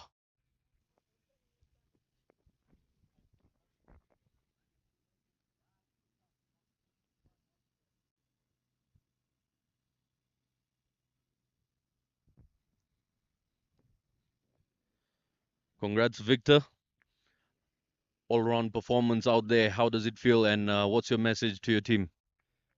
Thank you very much. I enjoyed that. It was fun to bet out there and to bowl as well. I think the conditions are much different from the ones we were used to Zimbabwe. So I think yeah, it was just fun. I adjusted well, and I enjoyed that. I hope my team is have seen the way that I've batted and all that, and they can just adjust as well. Because I think lost so many wickets, without scoring so many runs. So yeah, I think yeah they can just watch my clips and yeah, learn from that. Congrats, and I'll be signing off now. So thank you very much, and congrats once again for your player of the match. Yeah. So that's it. Team Zim winning by 3 wickets. We've got the second game, Team Rwanda A taking on Team Uganda A later on this afternoon. Signing out is Zaid Khan.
Good afternoon and welcome everybody once again here at Gahanga International Cricket Stadium as we get on for day 3, game 6. It's Rwanda A taking on Uganda A. I've got Eric Kubimana and Roger Mukasa alongside Eric, the match official, here for the toss. Eric will be flipping the coin. Tails is a call.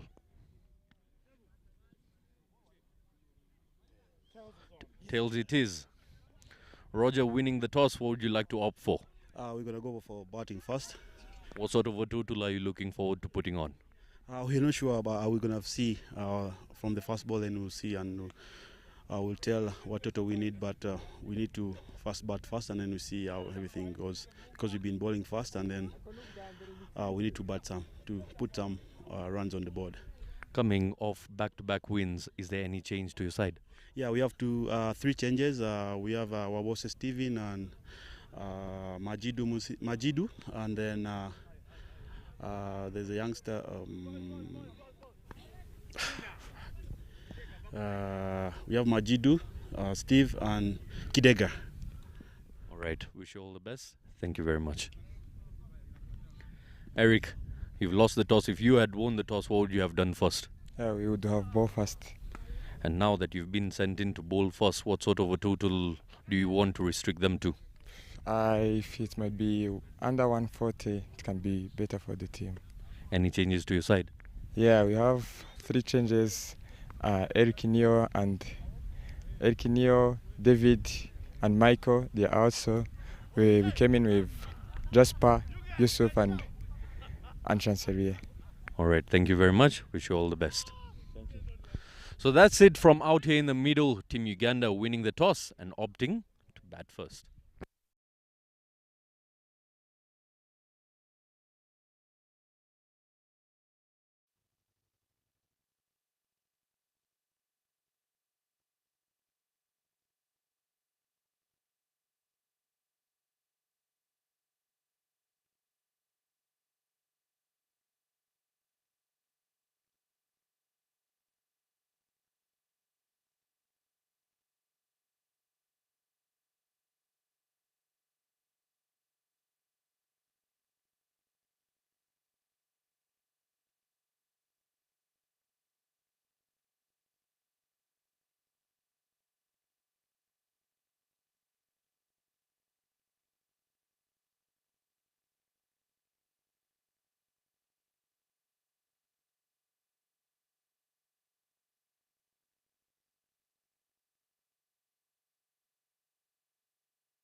Good afternoon, ladies and gentlemen, and welcome. The 2 umpires are right in the middle. Both of them are children of the soil here in Rwanda. One comes from Nyagatare, Hajinmana Damaseni, alongside one from Mondera, Ange Nicole Gihozo. Ladies and gentlemen, it is match day 3 of the RCA Emerging Invitational Tournament. It's Rwanda A up against Uganda A. Rwanda A, the winless side, will be taking on the unbeaten Uganda A team. We had the toss where Uganda A won the toss and elected to have the bat first. Exciting game. Ladies and gentlemen, my name is Ivan Cyprian Sajabi, and I'm not alone in the commentary box. I'll be joined in by Zedi Khan and Leonard Nyamburo. But to start off the innings, I have Leonard with me here. Leonard, welcome back from the lunch break. Thanks, man. Welcome. How are you doing? Just looking forward to a good game here as well. Hopefully it will get to the end without the interruption of the sky there. That's what each and every team and every player is praying for. John Lebu told him that as long as you see the other hills, you're somehow safe. But Uganda A has made 3 changes in the team. They have brought in Stephen Wabose, Musa Majid, and Christopher Chidega for Calvin Watua. Anas Beg and Jonathan Sebanja. But of course, this Rwanda A team lost to the sister side yesterday, Rwanda XI by 8 wickets. So today they will be taking on the unbeaten Uganda A team to look for the first points in this tournament. An exciting game is coming up, Leonard. Yeah, definitely. Just hoping it will get as we expected. Just a good start is needed from both sides here.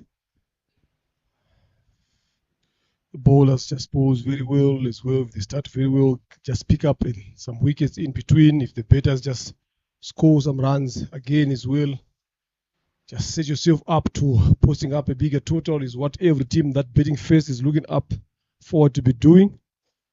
So we're just hoping for that to happen here.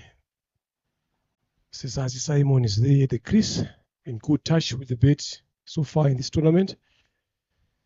Just giving his team a good start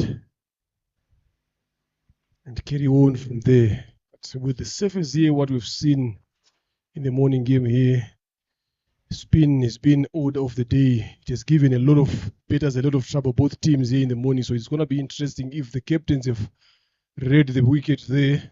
Just try to bring in some slow bowlers early up front, bowl as many overs as they can, and see what answers do the batters have for them. Because Simmers didn't actually trouble any batters here so far. So it's all about understanding how the service is behaving as you go throughout the tournament here.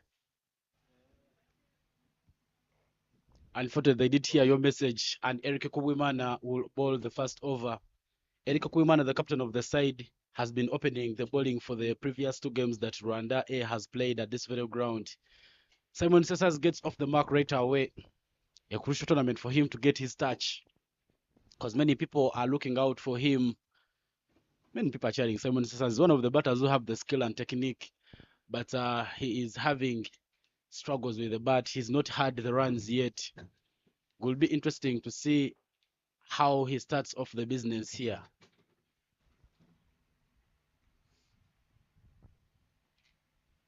Because Cyrus Kakuru is the opening partner there for Simon Sessas. Uganda has been opening Simon Sessas and Roger Mukasa. The Ronaldo has been coming in at 1 down, but this time around they have changed. They have made changes a bit. Brought in that man there, Cyrus Kakuru, to get some runs at the top.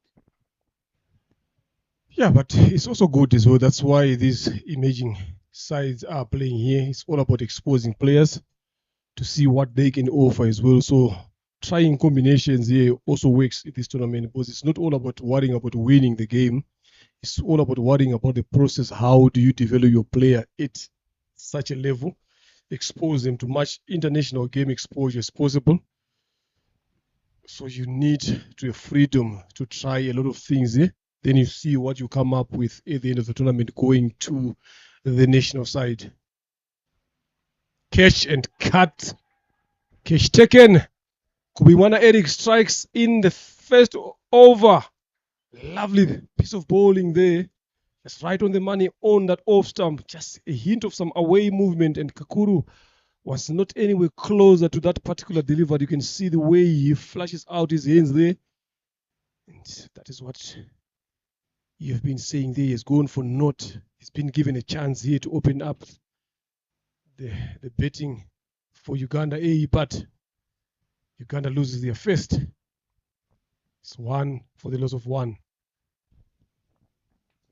A disappointing start there for Team Uganda. Cyrus Kakuru just following that ball. The ball had that outwards move and that thick outside edge. Calmly taken there by the wicketkeeper. Strikes. Eric Kuwimana, the captain of the side, there gets the wicket for the side. Mochodu Senge, this is the first time he's keeping in this tournament. He's not been keeping in the other games. But as soon as he comes in, he puts impact, taking that beautiful catch. The new man in for Team Uganda, Ronald Lutaya. Yeah, he had a fantastic knock yesterday as well. So hopefully the form continues. He didn't expect to come in this early when the game started. But obviously, if you're a number 3 early in the order, they expect anything to happen. So good enough, you still have got time with him. Being a lefty, goes for the cut straight to the field at point. So it's just as good as you've got two new batters here, but the only worrying thing is now that wicket column again, it has been subtracted.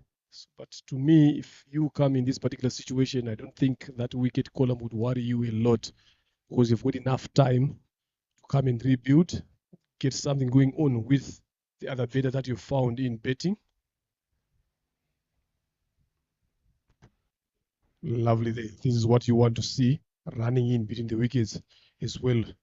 Just not waiting for those big hits alone, but if you've got an opportunity that comes that allows you to rotate strike, that's the only way to go in this game. So good awareness there by Cesar Simon making an early call. Ronald are getting off the mark.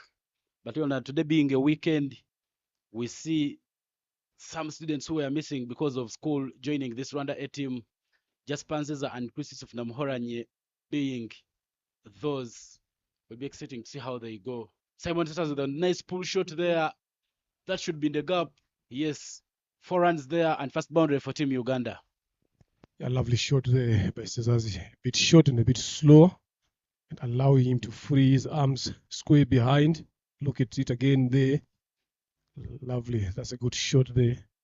This is what I've been saying, Ivan, that I've seen the morning game here. The seamers didn't trouble a lot of these batters here. It was the spinners here. So I was hoping to see Rwanda being the host here, having played on the surface for quite some time, maybe trying to go and use some slow bowlers early up in the order, take the challenge on, see how the batters will play. Because the wicket, I'm telling you, it has been assisting spinners big time this morning. So having been played for almost 72 overs here so far in the morning, sorry, for 42 overs, 38 overs, I mean to say, in the morning game here.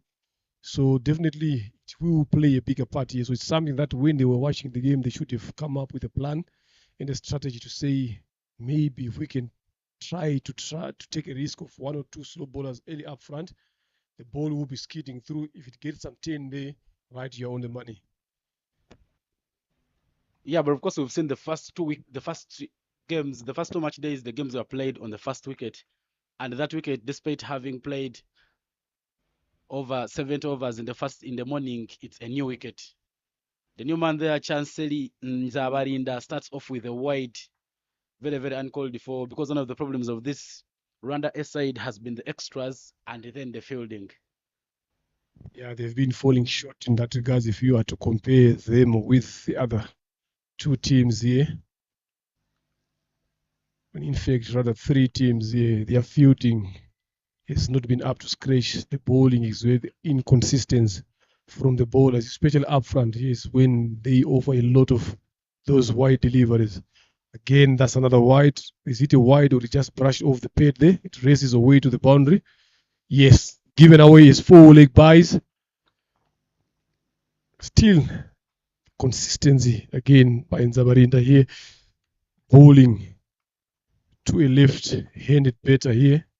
Still straying down that leg stump line. The wicketkeeper there chipping in a dive, but just not getting onto it. But these extras will haunt the team later on because they are coming in very, very early. They had a good start getting a first wicket in the first over, even in the power play. But right now, they need to be, that's the length and line that Chancellor needs to be bowling. Try and make sure that you bowl it on the money so that you stand a chance of picking up a wicket. Yeah, well said there. But to me, just thinking ahead here, is the left arm. He always moves the ball away from the righty, so which means that ball is going to be going into the lefty. So I think maybe coming over the wicket and try to bowl it around the 4th stump, 5th stump, getting into attack that off stump would have been ideal for him, because he is going to be looking forward to be bowling in this line here. Anything that is tugged off in that region goes all the way to the boundary. So if he can maybe come over the wicket as a left armour, get the ball to come into the left, attacking that 4th or 5th stump, bringing it in towards that off stump line, to me, that could make him more effective to lefties than what it is now for him to come around. Very, very well said, Leonard. But Nzabarinda still sticking on his side. When you see all the balls have been dropped on the pads, another wide down the leg. Very, very uncalled for. This is the moment where we could change the bowling end.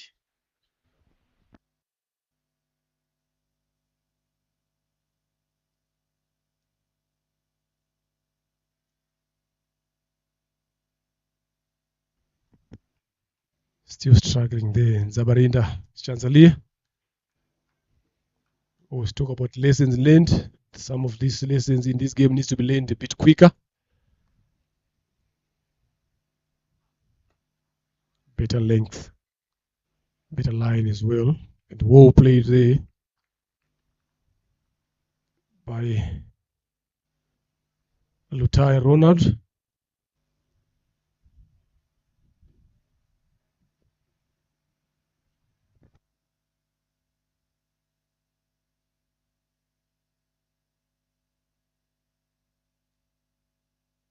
So I heard you talking about the clouds seeing the hues over there, but in the past days, that has not happened. There, another big shot flicked off the leg over mid-on for a boundary here. Lovely shot there by Lutai Ronald. This is what I've been saying.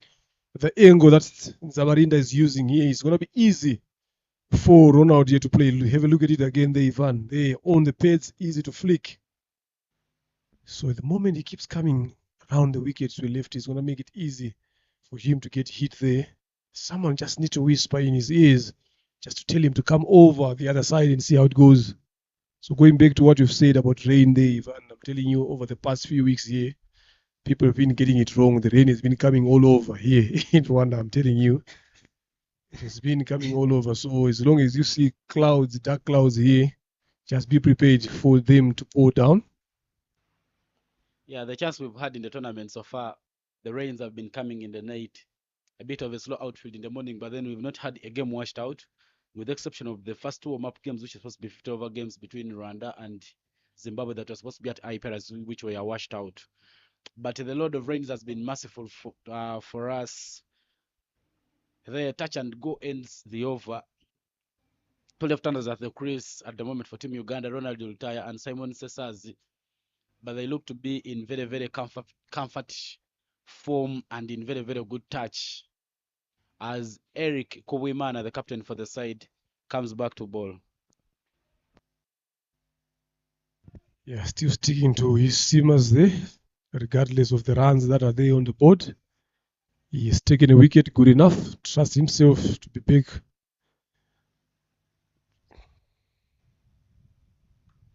Cut away. And that should be another 4 there. Good start there by Ronald Lutaya. With offered, with taken and punished. This is what you want, Ivan. Early up the first delivery, get a boundary to apply pressure to the bowler in the next upcoming deliveries here. They squeeze in 2 or 3 singles. That will be 8 runs easily and over here. So there's no pressure whatsoever. Oh, of course, a lot of width onto that one. And the powerful hands of Ronald Ultaya get it. And he manages to get the boundary there for Team Uganda. Runs are starting to flow very, very early.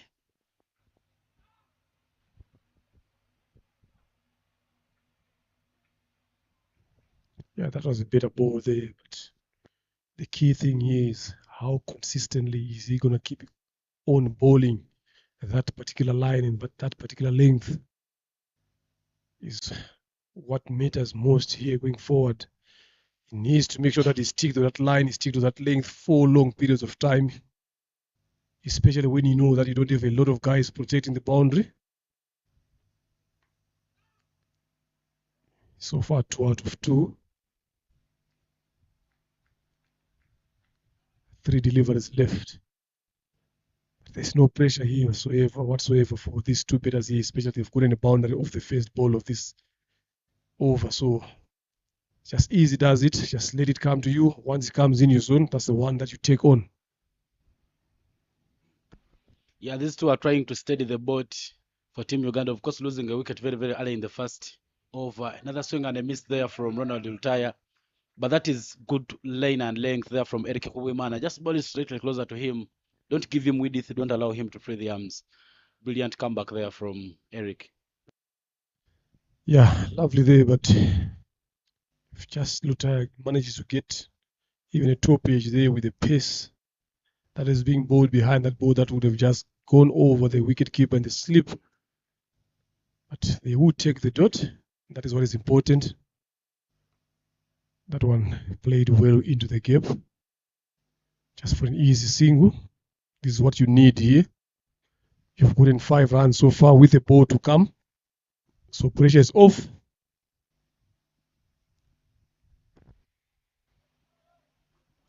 course, looking at the lineup there for the Rwanda A team, David Uwimana out, Niyomugaba Eric out, and Erado Konda Mike also out.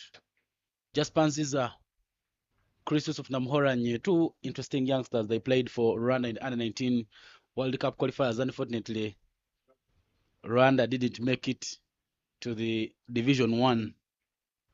Two brothers in there. Simon Sessas pierces it into the gap. A bit of a slow outfield, but no chance whatsoever. The fielder standing very, very wide, and that will be another boundary yet for Team Uganda. Make them 9 runs in this over. After 3 overs, it's 26 for 1, Uganda A. So this is what I've been saying, Ivan, now. Boundary first ball of the over, get singles in between. Then now he just did the spicing here, finishes off with a boundary again. Indeed, of course, now the current run rate being at 8.67 per over, that projects about 190 runs if they keep scoring like this. But Simon Sessa is looking to be in faint touch, 9 of 3, where Ronald Ultaya has 11 of 13. Kakuru Silas departing with 9 of 2 in the first over.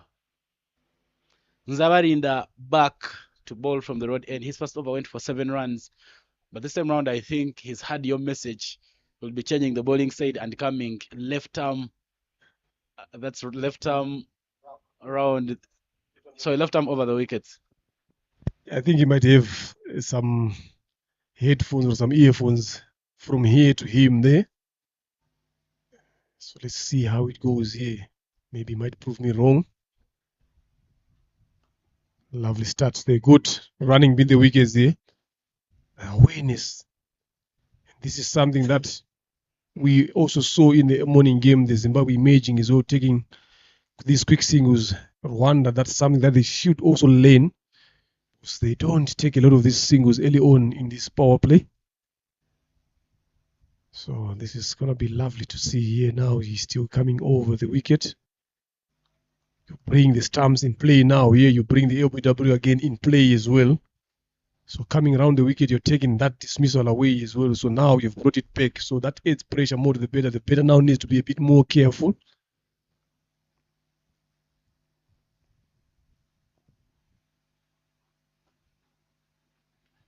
Again, another quick single there. So this is something that I've seen here. I don't know the captains here just being a bit more defensive with the field here. They've been running these singles in front of Kevin Irakoze. Why can you not just make him come a couple of yards inside? Or get someone in the misdrive catching position there. Stop them from getting these easy singles. Because the more they get them easily, the more you allow them to be off pressure here. There is an extra man that has been put in the covers as well from slips. Tries to go for the cut. Lutaya again. This time misses that completely. So it's something that I've been seeing, Ivan, that some of these captains, they are a bit more defensive in with the field. Yes, you've got the bowler attacking with the ball here. So sometimes it must not be the opposite, but now they are defending with the ball. They are defending with the field as opposed to be attacking with the field and defending with the ball here. Shot. Lovely. Second time around of the legs there. Same results, 4 runs, same area, same better. Lutaya run out. Good touch here. Despite that boundary there from Ronald Lutaya, Nzavarinda has been trying to bowl on the plan, bowling everything outside off stump. But that one trying to chip in for Ronald Lutaya, he just manages to play a nice pickup shot to score another boundary there for Team Uganda. Getting back to your point of getting Kevin Irakoze. Kevin Irakoze has not had a very good fielding tournament so far. Maybe I would put another fielder, but then even yesterday when I was with Lee. Even when the Rwanda A team was defending a very small square and they needed most of the fielders to be inside the circle and try to attack, they kept on a defensive field. Well, that is full to the blade of Rultaya, but not dispatched. Sloppiness, and they will take a run. Disappointing there from the youngster. Being under 19, you should be on your very, very top fielding form. Chris Yusuf Namhoranye, just coming back from the Division 2 under 19 World Cup qualifiers, needs to put his game very, very up, because he's raising into the ranks, and these will be the players playing for the Rwanda team in the upcoming couple of years. But 33 for 1 after 3.5 with the delivery to complete the over. That's what I was saying, Donald. Bowling per the plan in Zavarinda. But that is sloppiness from the wicketkeeper, and Uganda will still get a run to end the fourth over. 34 for 1. Projected score at 172. Yeah, going very well here so far, Uganda A. Simon Sesazi 10 of 5, Ronald Lutaya 17 of 17. This is what they need again after losing a wicket. That recovery, you need it. Bowling change now. Irakoze Kabare Kevin from the Mount End comes in, right arm leg spin. So I'm going to be interested to see what kind of field set is he going to put for these two lefties balls. The ball is going to be coming into their pads here. So there is a deep square and a deep mid wicket here. I'm still surprised here. He's been coming to finding here instead of going to deep backward square. Yeah, but of course, Kevin Kabare there, he's so far bowled in all the 3 games he has played and picked up a wicket in each of these games. He has an economy of 5.24. And you were talking about the slow bowlers. There you get one. Yesterday he bowled all his overs from this end of the road. But this time around he'll be trying to bowl something from the other side of the pitch. Very, very tidy bowler. See what he takes, what he does here for the Rwanda A side. Yeah, he's putting a long one and a deep mid wicket. Those are the 2 guys on the boundary. The rest are inside the circle. There's a square leg. Slow one. Top edge there. Trying to go for the sweep. Sezazi, he will take that. The chase is on there. Yes, good chase. Good commitment there, but the push is there for 3. Good running again from these 2 batters here. Yeah, of course, Zavarinda they are running with just punches that to just make sure that they stop that boundary, just making sure that Uganda gets only 3 runs. But that was not a very good delivery from Kevin. It was overfloated and a full toss. Simon Cesars could have hit that anywhere anywhere around the park. Needs to be getting that ball pitch and make it tight. Yeah, he just got away with that. Irakoze Kevin Kabare. Much better there. Good contest between these 2 sides. They know each other very well. So we're looking forward to a good game here. Played a lot of cricket together as well.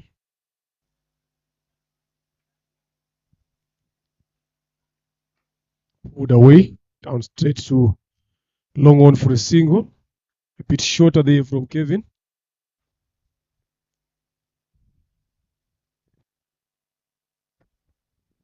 So many variations there from Kevin. A full ball, a shorty ball. Very, very risky. But he's managing to chip in some dots. Very, very vital there for the Rwanda A side.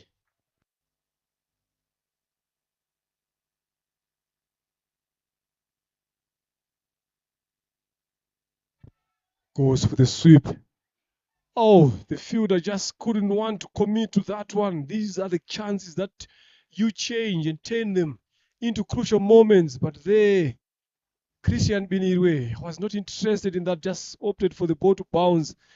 Some heavy wind just blowing from the right side of where we are sitting here. Again, another lovely shot.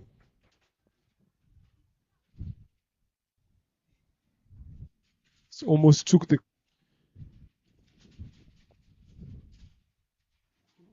Not good signs there. The wind is very heavy. Almost took us out of this commentary room here. But hopefully just passing through, just pushing those dark clouds that have been threatening this game. So the more the wind gets heavier, the quicker the clouds move off.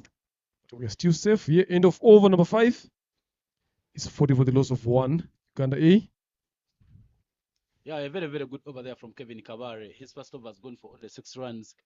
Of course, a couple of variations, but in the end, the bowling turned out to be very, very good there. After 5 overs, Uganda is scoring 8 every over. Rwanda needs to be bowling well to make sure that they pull those dot balls down. Ronald Uta looks to be in a hurry, 19 of 20, while Simon Cesars has 14 of 8. Overcast conditions here, a heavy breeze, and I can see some breezes starting to fall. But there is a change in the bowling attack as Rukundo Pierre comes into bowl. He comes into this game with only 2 wickets in the 3 games he has played, and he has an economy of 5.57.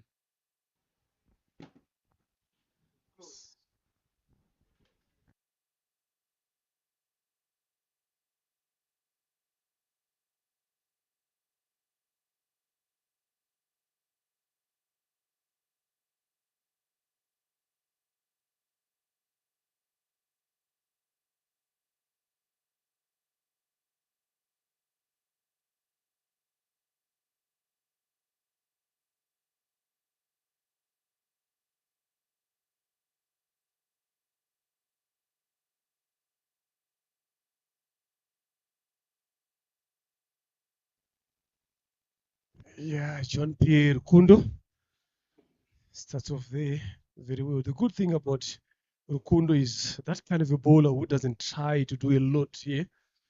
He only bowls straight to the stumps, just waits for the batter to make mistakes. And that is what makes him a bit more effective. This is the last over of the power play here.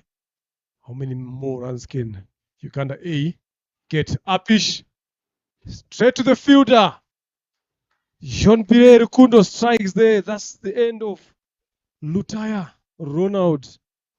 The wind must have brought something here for the Rwanda A side here. Another breakthrough, an important one again. He was cruising at 19 of 21. Just try to go for the bigger shot here, managing to find the fielder in the covers. Rwanda A strikes. It's 40 for the loss of 2. Yeah, Ronald trying to hit that one, but not just getting enough bat onto it. The disappointing start yet again for Team Uganda as they lose the second wicket in the power play. Ronald Lutaya looked to be in fine form, a strike rate of 86.36, 19 of 26.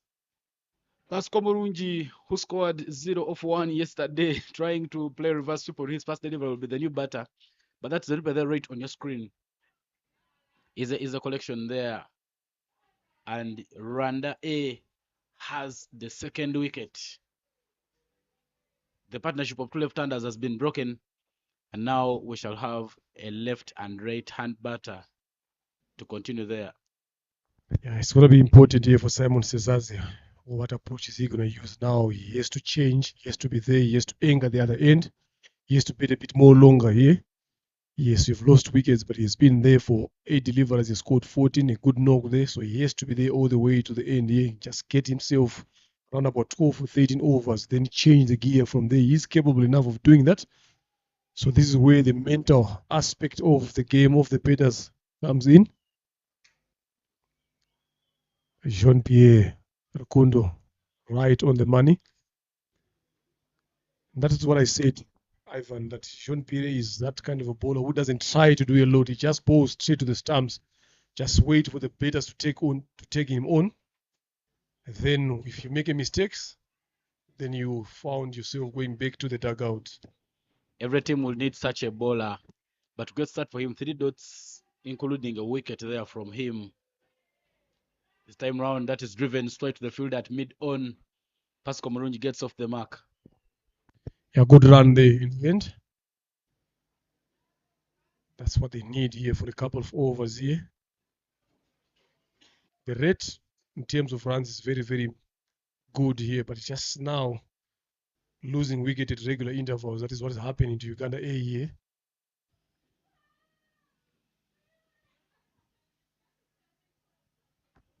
Still some heavy winds. They can look at John Pierre Kunda's trouser there. Shows how heavy the wind is blowing. Slower delivery this time. To me, Evan is the key wicket now is Simon Cesar's here. That's the key wicket here. Yeah, but not forgetting that Roger Mukasa is out, will be coming in here to bat. And this Stephen Wabusa, who received the debut here in this match, will also be coming in. He plays for Challengers here in Rwanda, so he pretty knows some of these conditions. He's also the new change in the team. Yeah, why I'm saying is he's the key wicket because he has been there long enough. He's seen everything. So even if you are a good batter, sometimes if you come in when your team has lost wickets, definitely there will be some pressure that comes to you. So you might not find yourself playing your game there. So the key wicket here is for him. He should not go out, especially at this moment. He needs to make sure that he plays the foundation so that when Roger and Stevie Wambosa comes in, he will come in with a bit of some freedom to play their shows and play their game. So that is what I meant about him being the key batter here. 6 overs done. So 42 for the loss of 2 here. Uganda A. Very, very fruitful over there for Uganda, for Team Rwanda. Rukundo Jean Pierre's first over has only gone for 2 runs, and he's picked up a wicket in it, pulling the current run rate from 8 to 7. Very, very much needed. Kabare Kevin Irakoze will be back to ball for Team Rwanda.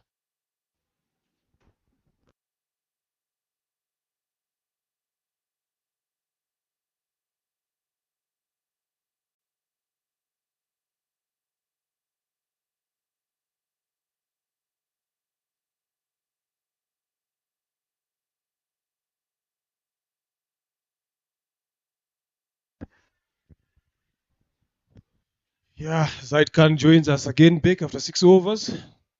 Just was enjoying himself down in the kitchen there. Some chicken there, some good beef. If you want to enjoy just like me, come head out here at Gahanga. Lovely food, lovely atmosphere. The sun has come out bright, but the skies are grey. Very unusual as it is passing by from the looks of it. Let's hope it passes by without disturbing the game this afternoon between the neighbors. Kevin Irakoze starts off his second over with 3 dots, getting so much turn. Simon says he nearly got caught into that one.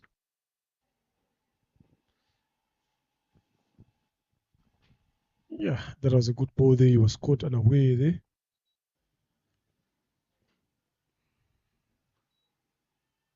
Another good single there taken. This is what Simon has been doing all the way through, being able to take those singles in the circle.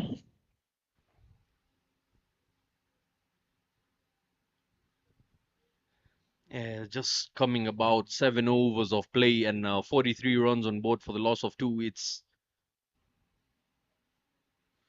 a fair bit of competition between the two sides here. Even at the moment, they've put on some runs on board, but they've also lost 2 wickets.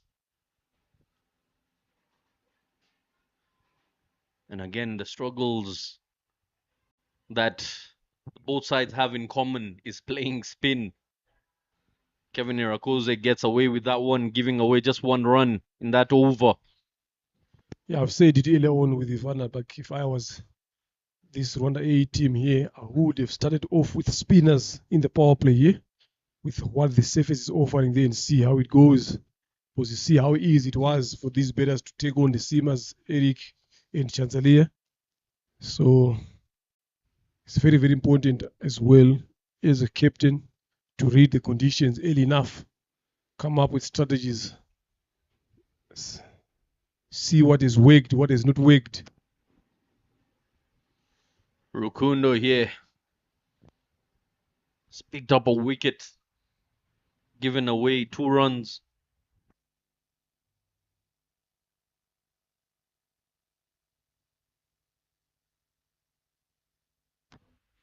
Drives that one, leans into it. Just rotating the strike for a single.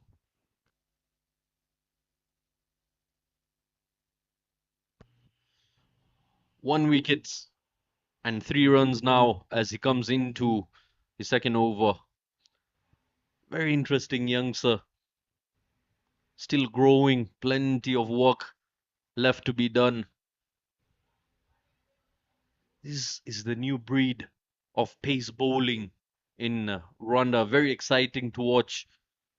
Can just imagine in coming years how much he'll gain out of this. Brushes the pad there and it bits the wicket keeper. It will go all the way for 4 down the leg. Pascal Murungi fortunate, and runs keep flowing for Team Uganda here. Yeah, it's Rwanda here. You don't want such kind of runs coming into you. They're just brushing off the thigh pad. Eme, the wicketkeeper, had no chance whatsoever to get his hands onto that particular ball. Races all the way to the boundary. Yeah, Team Uganda playing their 3rd match. It's almost a run out there. If the throw had been straight on stumps there, I'm telling you, that could have been the end of Pascal Murungi. But it wasn't accurate enough from Bosco to his square leg there. Good pressure, this is what we want. This is what I've been talking about here. The fielders need to keep applying pressure, commit themselves, be on their toes, be quick on their feet. Good throws, again, accuracy there. That's the only way you can get the better of these 2 batters here. Lovely ball there by Rukundo John Pierre. It was rising into him. Just defended there. Rwanda A. The side that has lost 2 games on the trot at the very bottom of the table. Net run rate into the negatives, playing the top side. It's David versus Goliath at the moment. Another good single there. Quick one taken. Sezazi. As soon as he realized that the fielder is slow in his feet, just waiting for the call.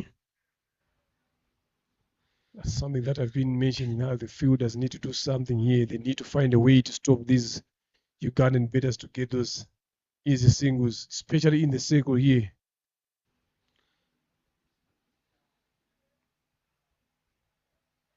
Because they're just playing drop and run. Much better this time here. Good energies in the field.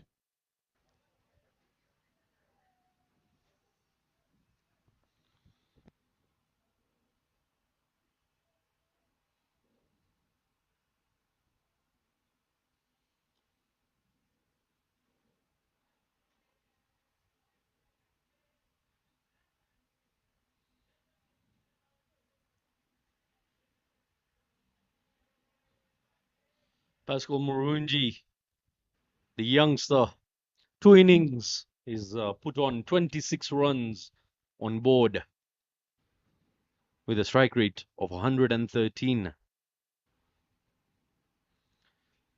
Didn't do much against Zimbabwe emerging. Against Rwanda 11, he put on 26 of 22 deliveries with 4 boundaries to his name. Remaining not out, that is his highest score. The rain is picking up here at the field. Let's hope it doesn't disturb the play. Theophile Daishimye coming in from the mountain, another exciting bowler. Yeah, he has been bowling well so far from the elite league here all the way through to this emerging invitational tournament. Been one of the best spinners so far that I've seen in this tournament. Very calculative. Yeah, keeps it on the ground that time. Look how late he played that ball. Look how late he leaned into it.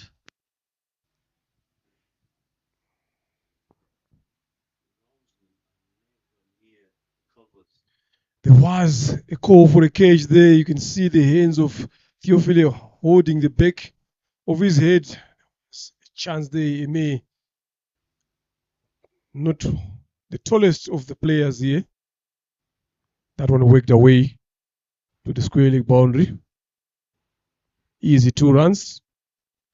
Yeah, there should be a relief for him, Pascal, on 4 runs now off 12 deliveries. Simon Sesazi sitting on 17 off 17. He's got to be the one to face most of the deliveries here. Keep the strike. Oh, this time just plays it past the bowler. Wasn't in full control of that, but good enough to rotate the strike. And that will be the end of Theophile's over. Gave away just 3 runs. And in no time, 9 overs have gotten by.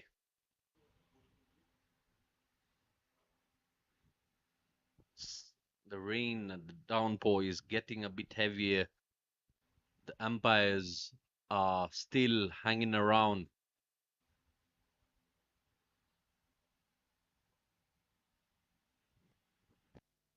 Yeah, but that's a good thing about having local umpires as well.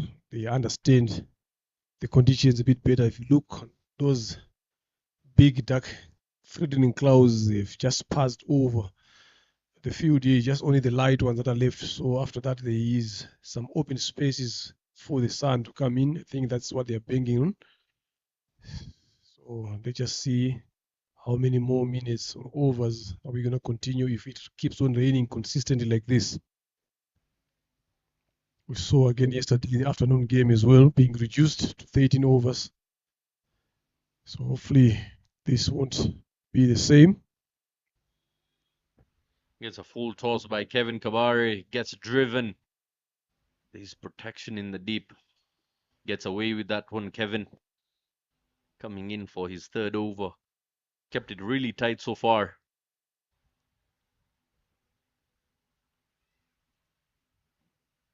Yeah, he's been bowling a lot of these full pitch deliveries here and getting away with it here, Kozi Kabari. So if the batters can just capitalize on that, you're a spinner. You're only judged how your ball is turning by each pitching on the surface there. Yeah, early on at the toss, having a word with the skipper. Oh, takes the top edge. Who's getting underneath that one? Lands safely. Hamza Khan not able to capitalize. You can see the disappointment by Kevin Kabari.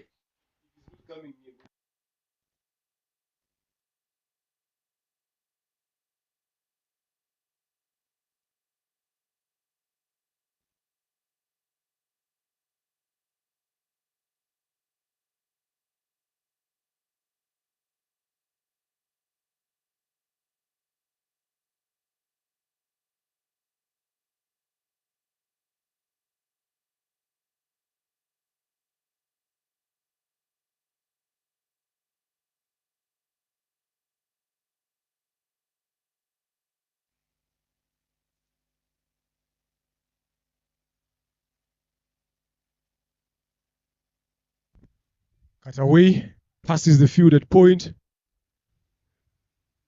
Look to 3 here. Now not interested again, Sazazi Simon. Taking the safer option. And this is what I've been saying now. Simon Sazazi is the key wicket because he has to be there all the way through. If they are to lose the wicket, they would rather lose Pascal than Simon. He's been in control. So it's very, very important that he stays there. And again, Simon has the capability of accelerating just like that shot. Look at how it was placed, coming back for a double. Simon is not a newcomer to Rwandan conditions. He's been here plenty of times, played plenty of innings. Has played for Team Challengers as well in the past. Team Telugu also.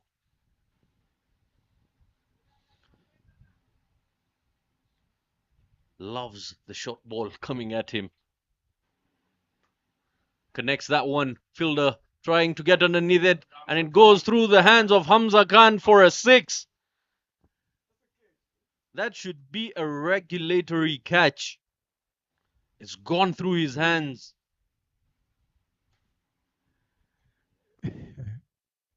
Photos there. Just going for the slog sweep straight into Hamza Khan's hands, punches it over the rope. That should have been taken there. That could have been wicket number 3. He's not been having a good time in the field here in this tournament. Yeah, very, very casually done there. Didn't make his position, didn't read the trajectory of the ball coming towards him. And at times you've got to find spots to hide fielders. And that is another headache as a captain to have. Kevin Kabare provided 2 opportunities of catches, and the same person makes a mess of it twice in a row. Simon Sisazi gets away with it. It is Pascal Murungi now. He's playing slow knock here. 7 off 16 deliveries. Very defensive and orthodox at the moment is Pascal. Yeah, he's find it difficult so far, yeah. But the good thing is still has got Simon Sesazi on the other end, being in charge.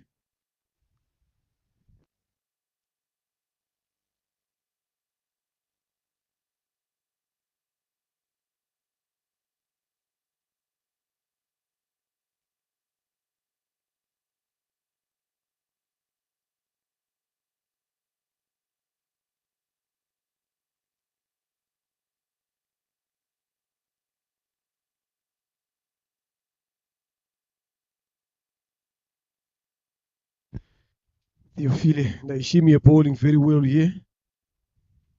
This time not that very well. Just went down to the leg side. Given as a wide. He needs to come a bit more straighter. Just try to attack middle and off there. Turning it away from the lefty. Much better line there. Run out chance to slow there in Zamarinda, Chanzalia. Something that this Rwanda A side has not been doing well is the fielding. Yeah, and you can see there on the board 130 being the projected score earlier on at the toss. Roger Mukasa, the skipper, did mention the total being somewhere around that. He mentioned 130 to 140 would be good enough for their side to defend. And it's a practical answer, I must say.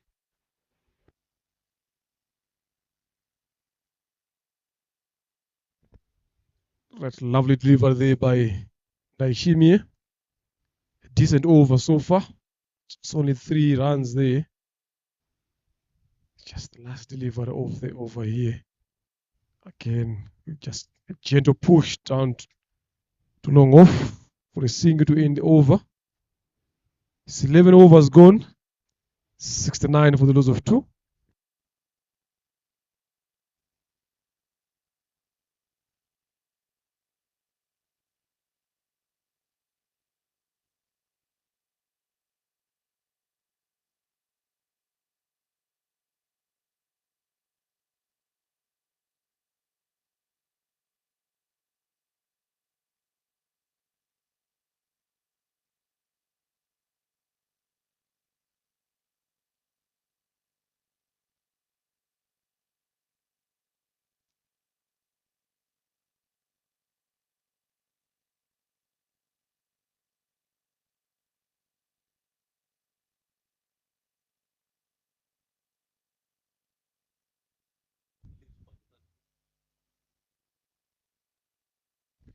Irakoze Kabare to continue.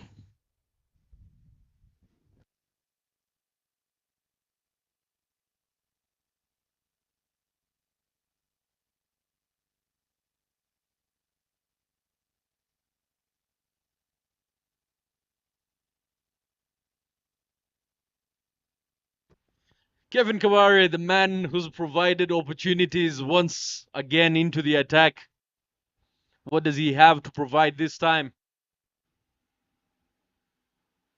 Oh, swing and a miss. Lots of turn still. Gets lots of revs on the ball. Loopy delivery. That's what worked even in the first game today morning.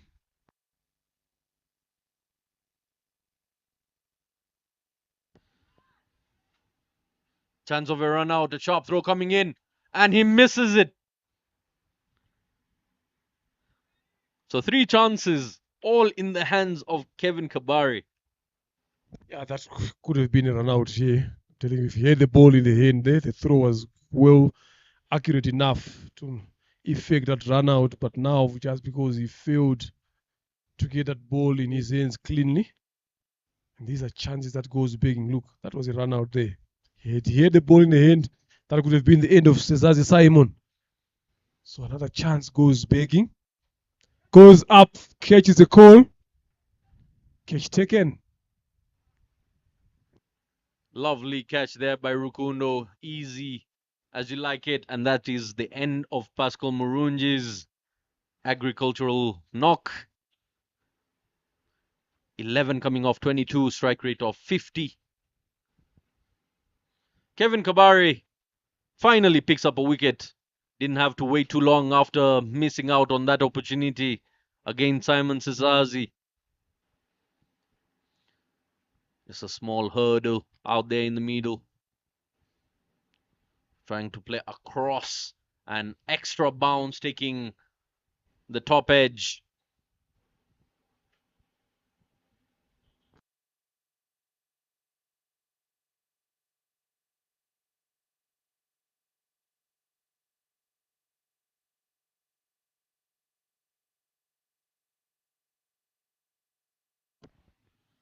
Next man coming in, Lutaya Ronald,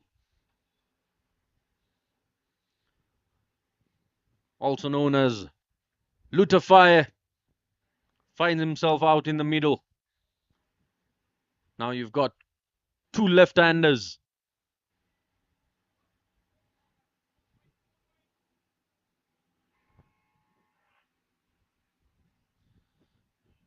Two left-handers occupying the pitch.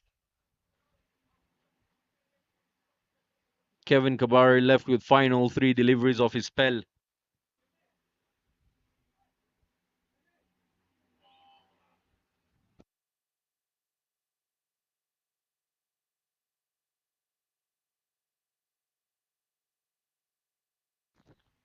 I beg your pardon, it's not Lutaya. Stephen Wamboze finds himself out, joining Simon Cesazi. Stephen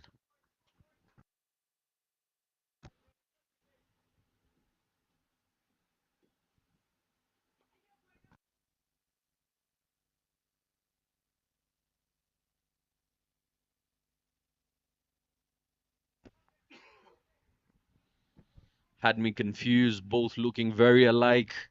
Stephen Wamboze on strike now. Oh, swing and a miss. Bitten by turn. Had some bat to it. Missed out on that. Kevin Irakoze. The threat comes to an end as his spell ends with 22 runs he's provided. Picks up 1 wicket. 1 less spinner to deal with for Team Uganda. The score reads 71 for the loss of 3 after 12 overs. Plenty of overs to be played here. But what can you drag out of them? That is the question. You've got 2 southpaw hitters out in the middle. When do they choose to shift through the gears? At this point, I feel you've got 7 wickets in hand. You've got 8 overs of play. Simple math. If you lose even 1 wicket per over, it will still take you somewhere. It's worth taking a risk. Another good ball there by Theophilia. Who come back to that here? But some brilliant bowling there by this young man. Cut away down there. Deep extra cover. A fumble there allows them to come back for two. Young Jasper Nziza. Yeah, slightest of fumbles, and these boys will take off immediately. Has been changed right after that mistake. Bowls it down the leg, has been, oh, almost had it in the deep. It's another chance that goes begging. Theophile just having his hand on his chin. He can't believe just missed out on the wicket of Simon. Christian Benahirwe, excellent effort there. Hard hands as he hits the ground. Very, very close there. So close. It's a cat and mouse game here between Theophile and the left-handers. He's finding a new angle. He's finding a new sort of length to attack. How did that miss the stumps there? Zaidkan did wonder. Lovely bowling by Theophile here. Yeah, asking big questions at the brink of ending his third over. Has given away just 10 so far. Yes, it remains as a 10 as he completes his third over. And what he does is goes through his overs quickly, not giving you enough time to think and come up with a plan here. And that is something that is good at. End of the 13, 74 for the loss of 3. Uganda A. Again, the deceiving part of it is Theophile, the run-up is quite slow, but then he darts it in. And that's where the batsmen get confused with the timing. And he gets plenty of turn as well. Nice orthodox finger spin action.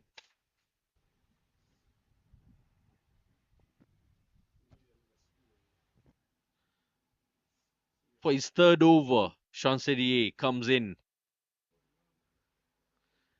And if possible, they might even be interested in putting in a slip, but not getting an edge out of this. Chancelier has been able to move the ball. We've seen him in the men's elite. Full length delivery. Direct hit. And not given. And it's all happening out there in the middle. At last, Hamza Khan is on target here. On the stumps. By signaled by the umpire Damasin. We'll have a look at that one more time, as the direct hit can be quite tricky at times. I think he was safely home there. But it's just the effort that now we've seen at least some bit of some positive intent in the field from Hamza Khan. Lovely delivery there. Image Mushoidi saying the wicket keeper was safely in the crease. Both legs in the bait were inside there. Eme has not been having a good time there behind the wicket so far today. Yeah, and it's also risky for him to be keeping without a lead on. Uneven bounces there. Loud appeal, and the finger will be raised. Chancelier picks up a wicket with a jaff over delivery coming into the left-hander. That's a good ball there. Magnificent bowling there. Quick, straight full onto the boot. Hit on the full there, but he's saying something there. Maybe you know this better. They always find the bait every time they get hit on the pads or on the boot. But that is a lovely delivery there by Chancelier and Zabaringa. Quick, full, as much as you want it to be. This is what you'd want to see from your seamers here. Change of bowling there by the captain brings a wicket. Yeah, an identical delivery to that one that he missed out on previously. Crashing into the back pad right in front of the stumps. Easiest of decisions to be made. And that marks the end of Simon Cesar's innings this afternoon, as Chancelier picks up his first wicket. The first one, he missed out on it by the thickness of paint. The second time around, bullseye. Hits him on the pad. 4 wickets have gone down for just 76 runs on board. Troubles now seem to be creeping in for the Uganda A.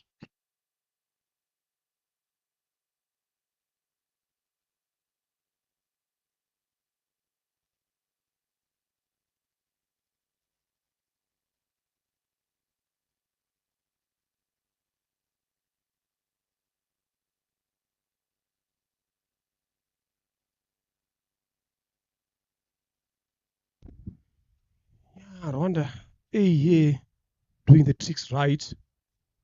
The bowling change brings a wicket. Now we've got relatively two new batters here. They are all new. Stephen Wabose and Christopher Gidega. Both of them are still on note here to get off the mark.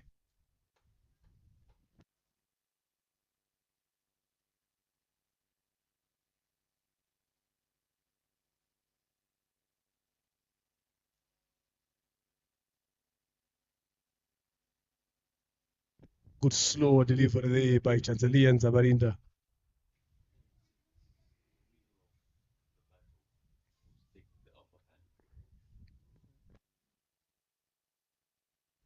Let's see how he looks to finish up this over. Having that important breakthrough that kind of Simon Sezazi, who was looking to settle. He was in the game there. It's great to see Chancelier getting an opportunity here, and he's providing performances. Excellent fielding there within the circle. I'll tell you, he's someone who's been banging the doors for years now for the national side, and been a bit unfortunate for him not getting the limelight, but it's due to such tournaments where the light shines upon them and they get this opportunity to bring out their best. Good over here by Chanzalia and Zabarinda. Bowled is 3, giving away 14. A wicket under his belt there. End of the 14th, 76 for 4, Uganda A. Theophile Daishimia continues to bowl his 4th from the Mount End here. He's been bowling very well as well. So can he finish up in a good note, maybe claim a wicket? It's just a matter of time in this over. It's only got 6 deliveries to come here. Good comeback here from Rwanda A after that good start. Taking wickets, then a partnership in between there by Lutaya and Simon Sezazi.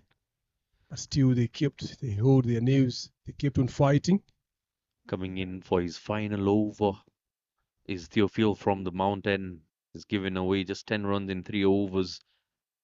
Yet to pick a wicket. Driven past the circle there. There is protection in the deep.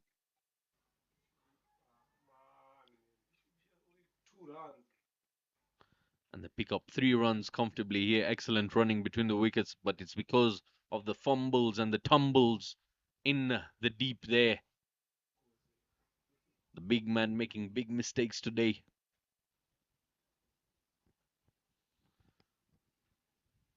These are things that you look after at the end of the innings and look back at what were the minute details that got the game away from us. Yeah, those are small margins that comes in without you noticing. But at the end of the day, when you sit now looking at the score, you will find out that this is where that's another good shot there, good effort in the field, but couldn't stop that from crossing the rope there. 4 runs. The youngster Christopher Kidega being given the opportunity, pounces on that for 4. Drags it, powerfully hit.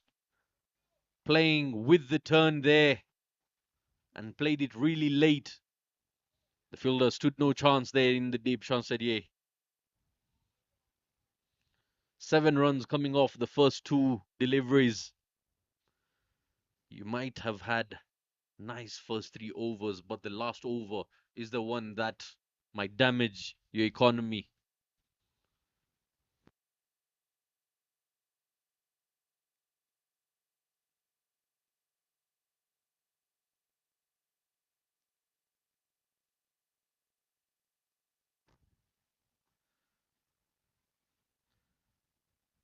Theophil now bowling to Steven.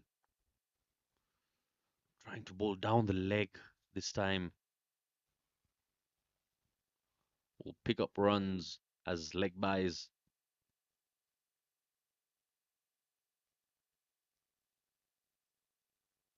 Yeah, but other than these 7 runs that he has given away of the first 2 deliveries, if you look collectively, he has bowled well here so far. Applied pressure on his end, kept them quiet, goes down the track, but misses that one completely. Christopher Kidega looks to take charge here. Yeah, the youngster has been given the opportunity. They've brought him in, debuting here. Lots of width on offer. Good fielding there by Tuizere Jean Bosco. Another player who's been on and off for Team Rwanda. Still knocking doors. I wonder at times who's going to be the Frank Subuga of Team Rwanda. 15 overs we have played here, 85 for 4.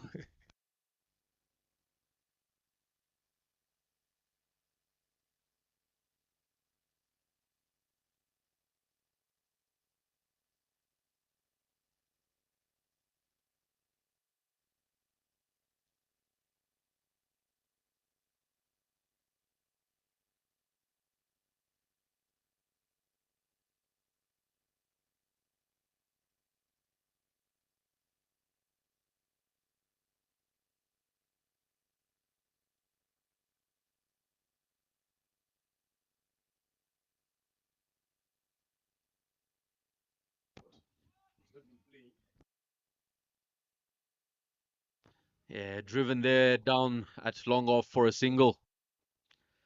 85 now for the loss of 4. 15 overs of play have gone by. Chancelier is back into the attack. Can he provide something off his very last over?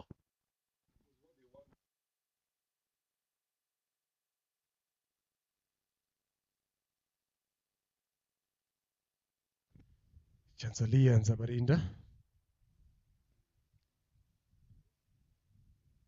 Bowling is 4th here. Photos. And knocks him over. What a delivery. Magical spell once again. Full and straight and sharp. Hits the bullseye. Chancelier picks his second. That was bowled with effort. Photos ended up dipping onto the base of the stumps there. Christopher Kidega, his head was up. When he saw that as a Photos, his eyes lit up there, but not watching the ball all the way through onto his bat. There you see it on the screen, missing out on a full toss, a deeping delivery. Thought it was coming in his arc, and then the pace just magically cut off. It dipped on him sharply and found the timber behind him. It's one of the nastiest sounds you hear as a batsman. Never want to turn around to have a look at what has happened. Yeah, not a good sign. A good sound to hear as a batter here. What we just be hoping for is to see maybe the umpire indicating a no ball there. But if you see the umpire standing still, then you know that if you take that long walk back to the dugout, in comes the captain here. Yeah, he provided all the opportunities to the youngsters to come.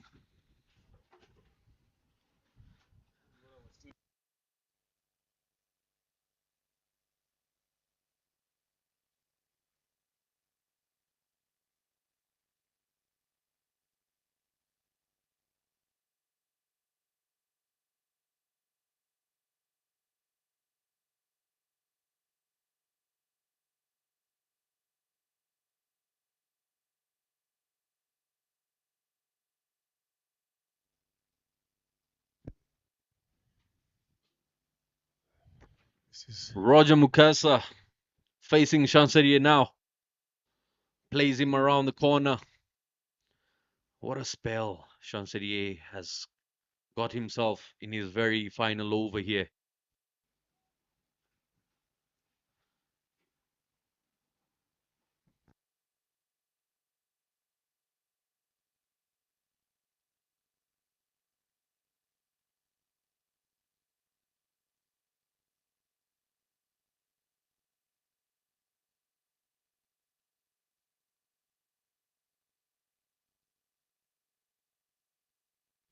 shot there, up and over.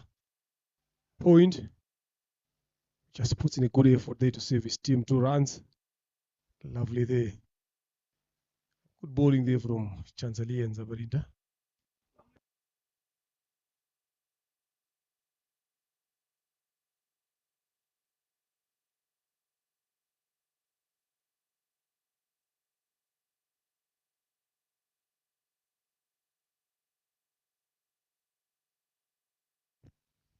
Two delivers left in this over.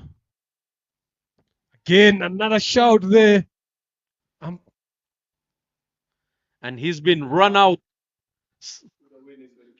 with the awareness of the keeper. Stephen Wamboze went out for a walk in the park and got caught up in the park. He's got to take a long walk back now to the dugout.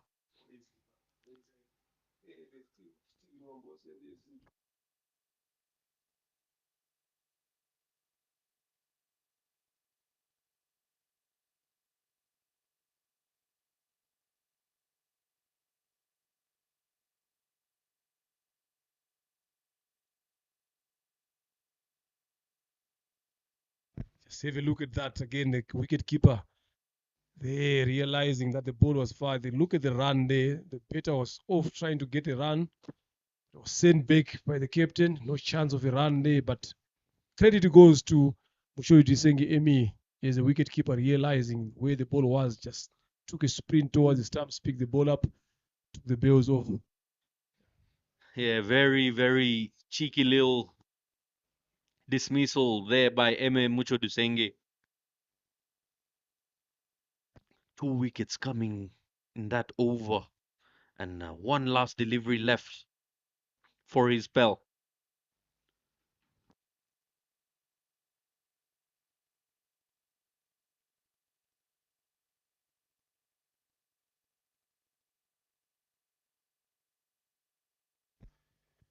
He was interested for the second day, Joseph Baguma, but was sent back. That brings a brilliant spell again here from Chanzali and Zabarinda. Took 2 wickets, gave away 18 runs in his 4 overs. Brilliant. 16 overs gone, 90 for 6. Uganda A.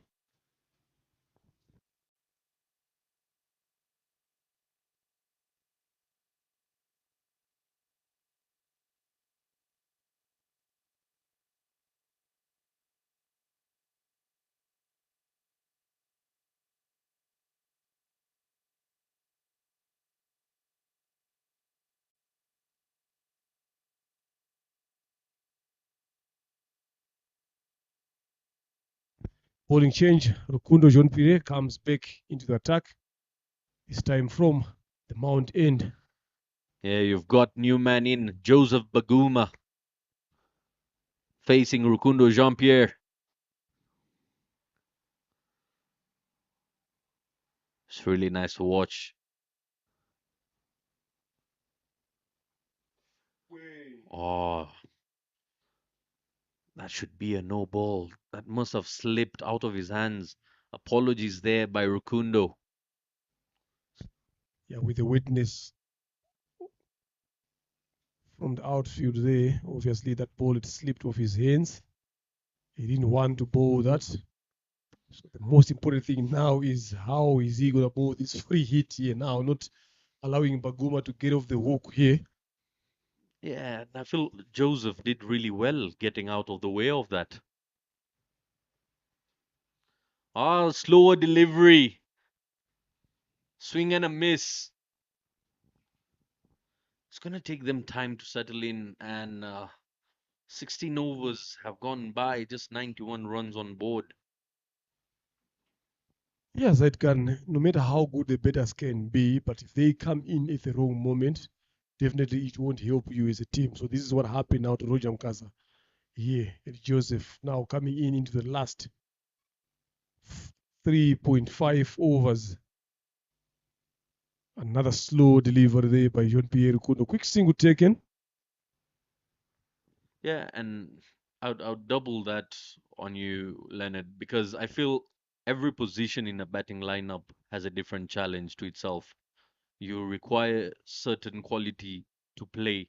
An opening batsman will find it very difficult to play within the middle, and a middle order batsman will find it very difficult playing an older ball towards the back end of the innings. And it's just works that way. If you're used to playing a newer cherry, that's just how you used to. See hard hands over there, the timing is not coming. They run hard and they come back for a double due to the fumble there. Benny Hirwe, usually a very good fielder, but today not being his day. Yeah, it's just lots of concentration there. This is where you need to make sure that you tighten the screws here. If they get a single, just cut it off to that single. Don't allow them to come back for the second. You need quiet overs here without boundaries. Ah, simple catch. A dolly to Eric Kubimana. Roger Mukasa has to depart for 3 of 3 deliveries. Tries to play the reverse scoop and finds the hands comfortably. Didn't have the pace. Rukundu Jean-Pierre just cuts off the pace, watching Roger set up for that shot. I've been saying again, Jean Rukundo PA is those typical T20 bowlers. He doesn't try to do much. He just bowls slow cutters, full yorkers, onto the stumps every time. He doesn't give you a lot of width to work around with. So you have to work extra hard as a batter to get runs off him. They try to be innovative there, but finds the short third man fielder there. Easy catch by the captain. Yeah, didn't have to move a muscle. It found him home. Next man in is no stranger. He might as well be a runner underneath those.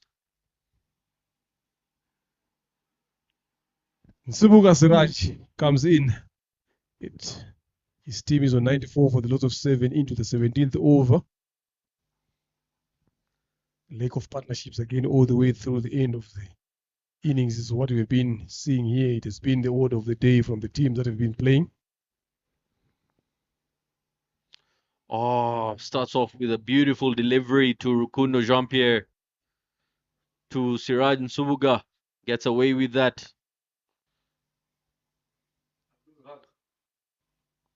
We'll just wait for the confirmation here. Yes.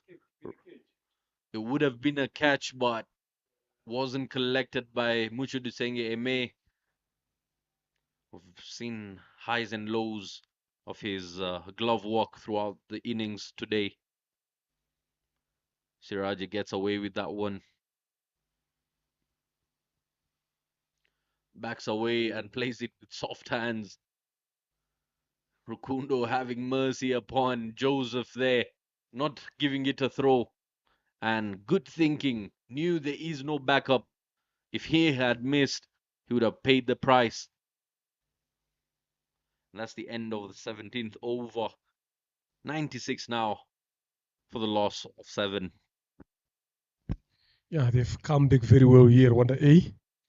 They've applied pressure back to Uganda A. And they need to make sure that in these last 18 deliveries here, they need to keep piling pressure as we see the captain comes back into the attack. So it's all about doing the right things here now, especially in the deep end of the innings. You wouldn't want to chase a lot of runs here. They should be chasing 120 and less here.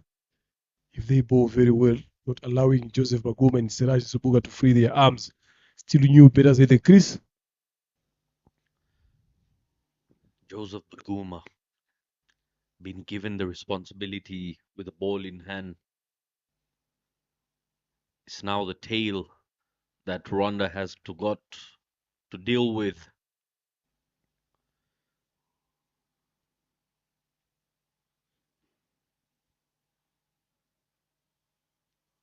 Eric Kubimana, the captain, comes in for his third.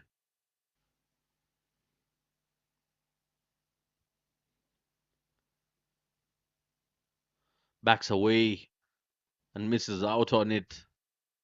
There's so much movement happening there. I don't know what he's trying to do there. Maybe just trying to tease the bowler. but it's not working at this particular occasion. He just need to stay stable, just wait for the ball to come to him, look for where the gaps are, and then target those areas. They need some big hits here now. Yeah, coming towards the back end of the innings, you're looking for a couple of big blows. A slower one played around the corner there. Subuga Siraj will be on strike now. He's been facing some trouble by Eric Kubimana in the domestic league here as well. Now playing for national colors. It's going to be a battle to watch. Siraj playing Eric Kubimana last weekend at Gahanga 1.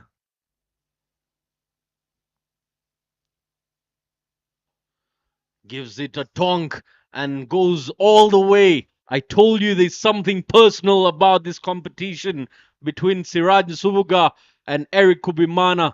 Finds the meat first up, and it's a big blow. Yeah, that was a hit me ball there. Too much short of a length offered there by Eric Kubimana, allowing Subuga Siraj to go for that big hit. This is what we have been talking about, that you don't want such shots coming in. Yes, they should be going for bigger blows, but you don't need to be offering them such length to work around with. He needs to be a bit more tighter here. Eric Kubimana, the captain. Yeah, got underneath it, gave it the full treatment. Wide of the crease. Siraj still offers a shot there, and it will remain a wide. As umpire Damasen indicates over there.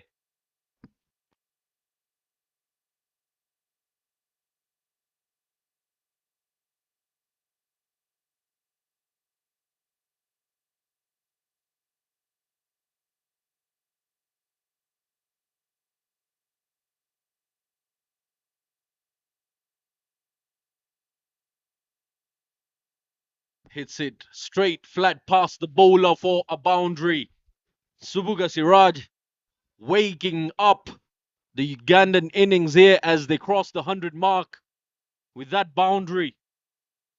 Again, it's the length that Eric misses out on. Slow and full. And Siraj says, thank you very much. I'll collect that boundary with ease.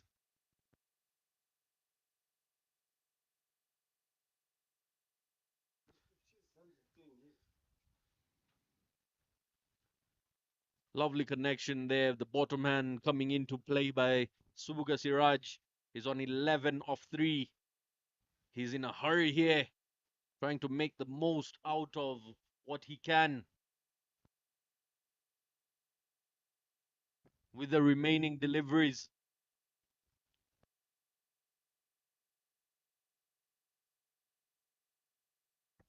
Hard hands, and that will race away for 4 once again. Subuga Siraj is all guns at the moment. 6 wide, 4, 4. Last ball to go, and that is how you get your economy into Skyfall. Didn't really intend to guide it towards that area, but regardless of where it comes from, it's the results that Siraj and Subuga is chasing here. 15 off 4. Does he go hard on this delivery as well? Definitely, he needs to. Coming in at number 9 here, obviously, you need to come and swing here and swing hard as well. 15-04. That is a big strike rate there. Slower one. Missed that completely. This is what he should have been doing, all those deliveries here, not trying to go quick. Here, understanding the situation, what is needed to be done here is what Eric Kubimana legged in this particular over. Yeah, and on that occasion, you could also feel Subuga Siraj losing his shape, trying to play across the line of the ball. He's got to play a bit straighter towards those deliveries, even if it is slow. In the end, it ends up finding the meat of the bat. 18 overs, final 12 deliveries left of the innings. The wind and the breeze is picking up here at Gahanga 1. Joseph Baguma sitting on 4 of 7. His partner finds him in the middle and overtakes him. 15 off 5. What a knock this has been by Subuga Siraj so far. Rukundo Jampir back into the attack. Reverse and a switch hit goes for 4. Brilliant execution this by Joseph Baguma, playing a shot of freedom here. Calculative risk, saw the fielder inside the circle and took him on. Perfectly timed and executed. I don't know why these bowlers are looking to bowl quick in this deep end of the innings here. The ball is no longer new. It's old, it's a bit softer here. This is where you get your cutters on, get your slow delivers on, fuller length, look for that base of the stumps there, not allowing the batters to go underneath or allowing the batters to switch hits here. It's just understanding of the situation and what needs to be done here when you're executing your deliveries. Something that they've lagged these two bowlers in these 2 overs. Just a short arm jab towards the leg side. The chase is on. They'll come back for a double. They're running hard. You're much better there. That's what you're looking for. Don't allow the batters to go under your deliveries. They're just keeping it to 2 runs. 6 runs off the very first 2 deliveries of the over. The projected score still staying true to as their expectations.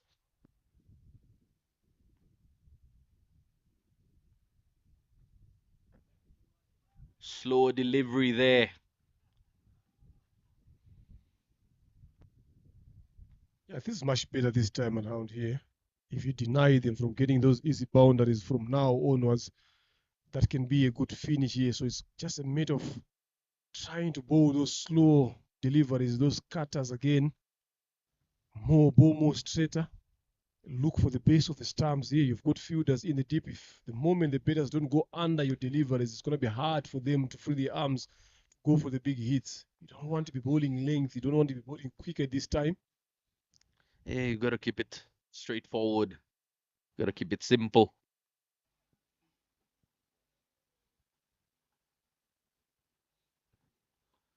Full. Much better.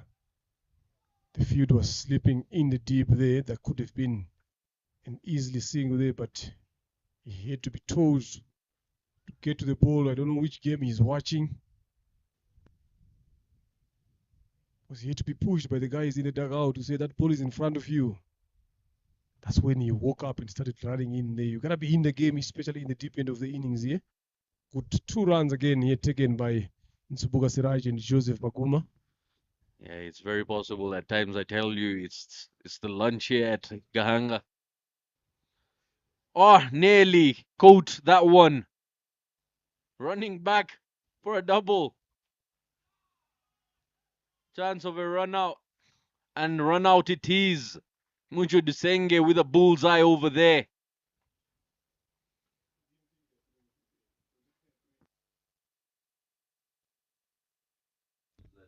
Good throw, yes. Good throw there from the boundary of long on there, just realizing that since Siraj Nsubuga has been the slowest of the two, he's been jogging, not expecting the ball to be thrown to his end there. So good awareness to get a wicket in the deep end, but he has done the damage here, 17 of 6. Yeah, he's played a very handy knock here. 17 coming off just 6 deliveries. Have a look at that. Oh, he saw the ball coming into the gloves of the keeper. He saw the keeper going for the throw. He saw it all happening, and he saw his way back into the dugout.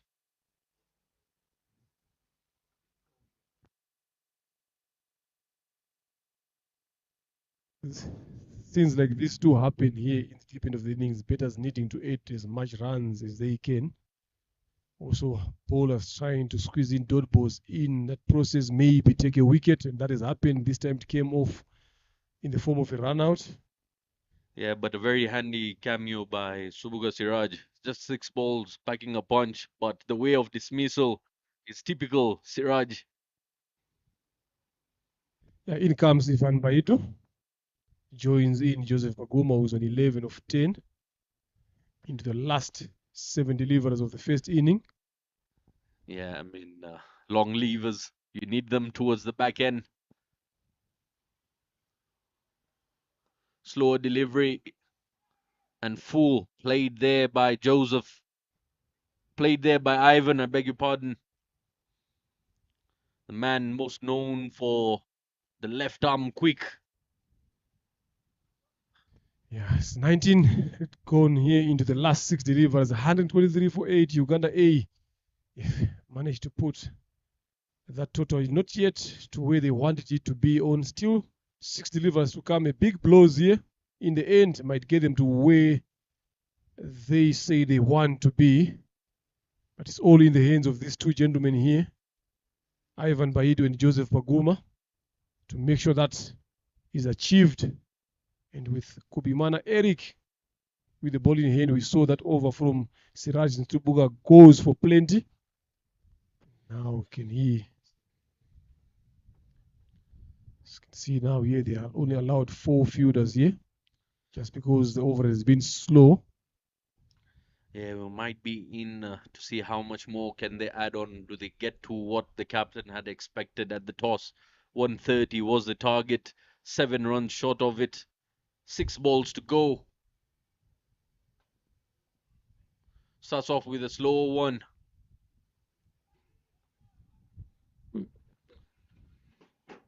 And the comeback for a double. As the breeze is picking up, there's chaos in the commentary box as well. Strong, strong breeze across the field now. Yeah, the fielding is something that is Rwanda A has not done well through the entire 3 games here. And they've continued with that as well. So it's something that they need to look forward to improve going forward here. Better length there. Better length. That's what they need to be doing here. Keep fighting. They need to keep fighting into these last 4 deliveries left here. If they can be able not to allow them to get a boundary in this over, they would have done well. Especially the captain Eric with the ball in the hand. 126 on the board. Final 4 deliveries left. You reckon they get to 130 here, Leonard? It's very much possible here. Just a couple of runs above that. Plays it around the corner, straight into the hands of the fielder there. Nowhere to go. Trying to find different angles is Joseph Baguma, who's been around for 11 deliveries now. Has been trying that shot a couple of times, hasn't been fruitful to him.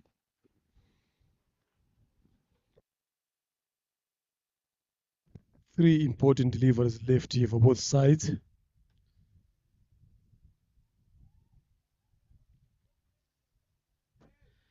Yeah, from the looks of it, the breeze is supporting the batsman here. Slower delivery, hit down the ground. Trying to come back for a double. No, was a loud call by Ivan. Kevin Irakoze picks that one up with no long barrier in mind. Very risky attempt there. But restricts them to picking just a single. Is it a slow one? And a bumper as he phoned Ivan Baidu charging down at him. Won't get to the boundary as the chase was on by Chancelier. They come back for a double.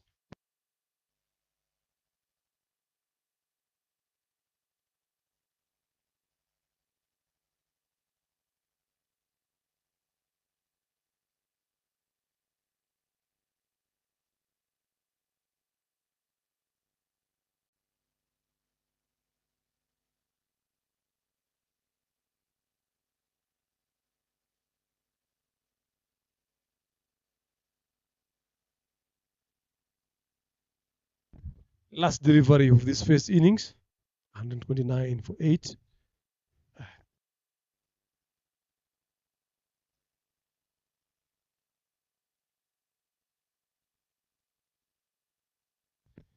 Just there, Ivan Baidu just walking across the stumps, picking away from the stumps. Then that prompted Eric Kubimana to stop bowling that delivery here. But also being penalized for slow over it again. He also needs to be careful here as he goes on. Yeah, Ivan Baidu just having a laugh with Hamza Khan there at point, asking him, "What is your bowler doing?" That's what I read from the lips.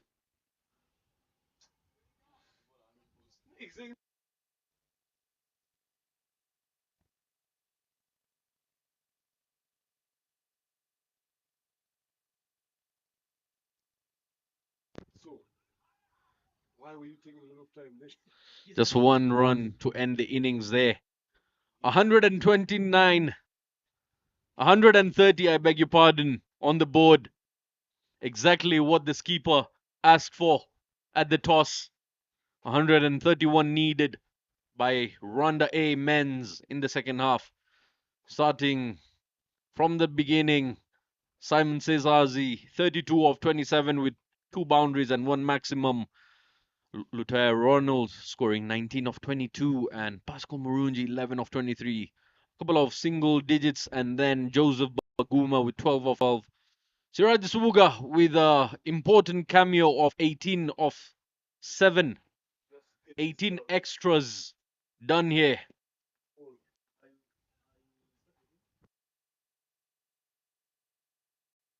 Do stay tuned as we'll join you shortly after the innings break.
Welcome back, everybody, once again here at Gahanga International Cricket Stadium. We've got the London openers out in the middle as they need to chase down 131. Hamza Khan has been having a good run. They'll need him especially to fire if they're to chase down this total.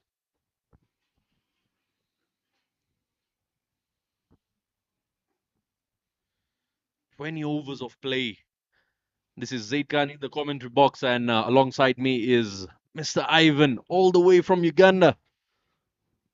Coming 10 hours of travel to watch his countryside play here. Welcome, Ivan, to the commentary box. Thank you so much, Zed. Good afternoon, viewers. Happy to be back where I was during the first innings. I saw Uganda not getting past the 100 runs mark, but some good clinical batting there from Sirajan Subuga. His brisk gave Uganda a glimmer of hope and a fighting total. Of course, I don't want to say that 130 is very, very defendable on this pitch, because we've seen this very team, the Rwanda A team, scoring 135 against the Rwanda emerging, against the Zimbabwe emerging side in their opening game. So it will be very interesting to see how this team takes on the chase. But Hamza Khan, a fine player with 43 runs in 2 innings, will be opening the batting. Very, very nice to see how he takes on the business. And Uganda, who have been opening bowling with some bit of pace, even when opening the first 2 games. Right now, Joseph Benjamin Waguma will be the opening bowler from the hill end. It'll be interesting to watch. Guma starting off with spin attack. Joining Hamza Khan is Ziza Jasper, another exciting youngster who's been scoring in the domestic league at a very fine rate. Yeah, of course, missing out the first 2 games because of school, but this weekend gives him opportunity to come and put some runs there for the Rwanda A team. There you see the skipper Roger Mukasa at for slip. Darts one down the leg. Starts off with an extra. Surprisingly, Joseph Waguma is one of the fine bowlers there for Team Uganda. He played for the Uganda Under-19 in the World Cup, in the Under-19 World Cup, which happened in 2022. But he's still wicketless in this tournament. Again, back-to-back wides. Do you sense some danger after the 2 deliveries down the leg? Yeah, of course, Zed, me and you, we are very aware that there is a breeze across this ground. Maybe it's making that movement. So Waguma needs to put his ball far on the... Gets off the mark there, Hamza Khan. First runs on board for him. As I was saying, what Waguma needs to do is try and put his ball a bit far on the offside. The breeze and the natural turn that he has will make that ball angle into the batters. Interesting to see this Under-19 youngster Jasper Nziza, who opened the batting for the Rwanda Under-19 in the World Cup qualifiers. Yeah, just missing his line, and it's due to the understanding of the breeze, like you mentioned. But throughout the course of play today, Ivan, I believe the slow spin has been the most difficult to play. Look at the amount of drift and turn Baguma is getting out of that.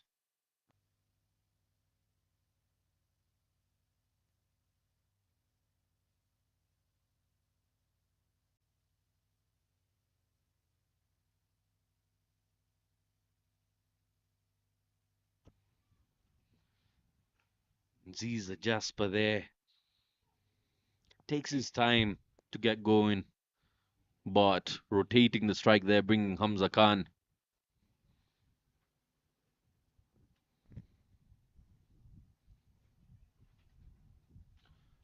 Goes hard at it, and again trying to play with the turn.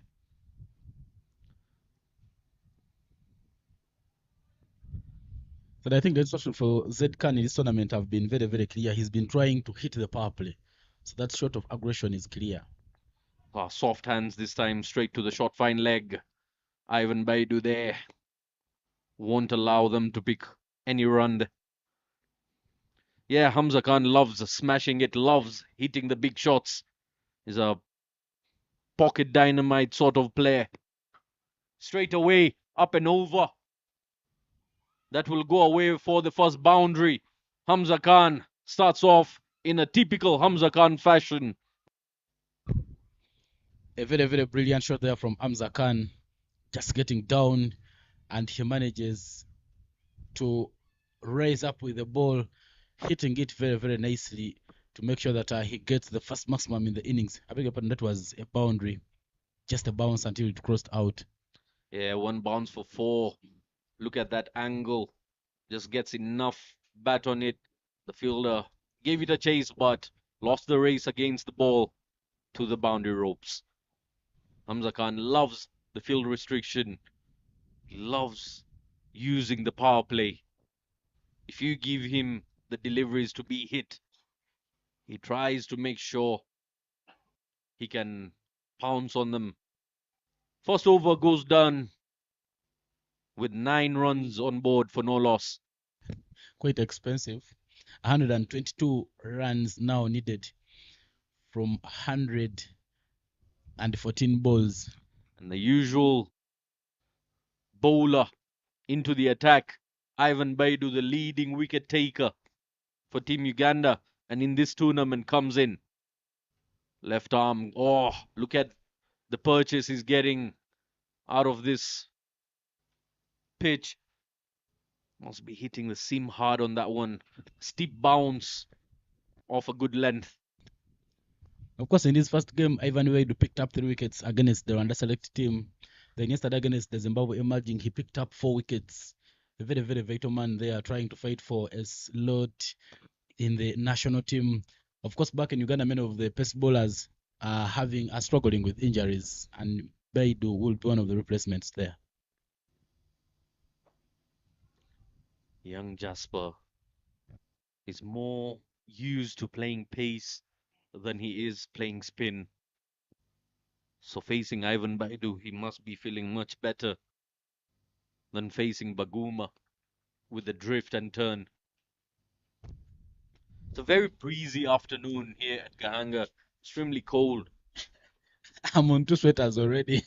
Surprised that you're not having any. Maybe it's the conditions here. Yeah, home ground advantage. Hard hands straight to the fielder there, but they pick up a quick single.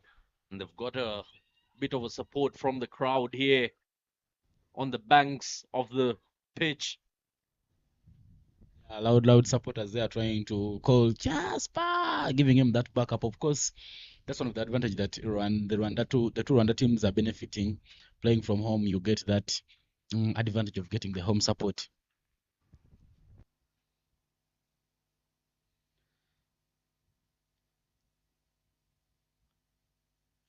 One way Team Rwanda can be taking this game away is taking care of the power play here. Driven through covers. It beats the fielder. The race is on. It might not reach the boundary ropes, but they're running hard. Coming back for the third. Yeah, of course, Simon Sessa is putting his body down to the ground because he saw that ball was quicker, but that impact of trying to stop it just gave him chance to make sure that ball he reduced the impact of the ball and made sure that he limits them to only 3 runs. Very, very brilliant work there from Simon Sessas and Christopher Chidega. Yeah, it was good to see Hamza Khan keeping it on the ground. Most often when he gets freebies like that, he tends to go hard at it, but that time tries to keep it on the ground and timing it. Swing and a miss there. I believe it had some bat to it. Got dropped. Early life on Ziza Jasper. Might have got a feather to it as it went to the gloves of the keeper. Not a very bad start there from Ivan Baidu. 4 of his first 5 legal deliveries with only delivery to complete the over. And I love the way he's bowling to just Panziza. He is passing left arm over the wickets, but trying to make those balls turn away from Jasper, not giving him a lot of room to cut those balls away. Final delivery. This might be the one that he nicks back in. Oh, yeah, nearly chopped on. Tries to keep it on the ground, Jasper. End of the second over, 13 runs on board. Just 4 runs coming off Baidu's first. 118 runs from 108 balls is what Rwanda A needs to pick up a victory here. Of course, they are the only winless side in this tournament. Uganda has 2 wins, while Zimbabwe has 1. Zimbabwe and Rwanda Select have 1 win each. But Azed Khan yesterday was talking to one of the selectors from Uganda, who is actually the head coach, the team manager for this team, Chief Demishe, Okia Ronald. When we had I sit around and I was asking him, why did we take so long to see a pace bowler like Evan Wade rising through the ranks? And of course, he told me the selection criteria, as Joseph Baguma comes back, the selection criteria in Uganda. Of course, there are so many pace bowlers in Uganda, but at the moment, I would love to tell you that with the exception of the 2 bowlers who are bowling for Uganda in the Challenge League B tournament, including including Cosmas Cheuta and Juma Miyaji, the other pace bowlers are all injured. Unfortunately, Innocent Mwebaze is nursing an injury. Ochen Peter from Sorot Cricket Academy is nursing a back injury. Nilo Jonathan from Ginger, back injury. So, really sets an opportunity for Ivan Vaidu to try and put a mark here. That is hit, but there is a man there in the deep, Christopher Chidega. Christopher Chidega, one of the interesting youngsters. And a fumble there, but Hamza Khan not interested in picking any other run there. Of course, between the 2 batters, Hamza Khan being the more experienced, you would love to maintain the strike as much as you can. But the coaches keep telling us that every time you are done at striker's end, you're safer. Yeah, you've done your part. Just rotate the strike. After all, the strike rate tells the story. 2 of 7 deliveries now on Jasper. Pounces down on it. We'll give it the full treatment for maximum. Biggest one of this afternoon. Joseph Baguma gives it a nod of certification as Hamza Khan takes Rwanda Air. Of course, Hamza Khan making that movement to get to the bounce of the ball, picks it up very nicely and manages to clear a fielder in the deep, Pasco Murungi, to pick up yet another maximum there for Team Rwanda. A very, very nice looking shot there. Maybe that could be the reason why Hamza Khan wanted to maintain the streak. But at 21 for none is now the score after 2.4. Joseph Baguma has not had a very good time here in Rwanda. The first day he played, Ochide Tuyisenge was very, very aggressive on him, a player in the Rwanda select team. And looks like even Hamza Khan is ready to take on everything that Baguma will bowl. Yeah, he loves smashing it to that particular part of the ground, into the banana plantation. What a delivery coming back by Baguma. This one, no drift, no turn. Kept it straight and skidded into the gloves of the keeper. Great comeback by the youngster. Goes down on one knee. Won't take a run on that. 3 overs have gone by. 21 for no loss. Of course, seemingly Joseph Baguma there being a bit expensive. In his first 2 overs, he has so far gone for 17 runs. But some of the fans, Leonard, one of our co-commentators, is also around with the fans. But we see the founding president there for Rwanda Cricket Association, Charles Haber, the Bebish, the Sabemungu has been scoring in this tournament. Remy Singzwa, an umpire, the assistant coach there for Leonard Nyambro, the senior women's team, Bryson Wujingo, all coming around, see and give support to the men. But after 3 overs, 21 for none is the score. Yeah, that's a very, very special mount here on Gahanga, as they call it, the VIP section. Surprisingly, here at Gahanga, it's one of the places that I've never wanted to be because it's on a raised altitude. Every time there is a breeze, it hits you straight. I love hitting down in the trees. Well, I'm not quite sure if you're as light as a kite. Why would you be no, aware? Why would you be scared up there, Ivan? No, said I just don't like the coldness. It makes me uncomfortable. You see, with this breeze, I'm already on 2 sweaters. So that weather not very comfortable for me.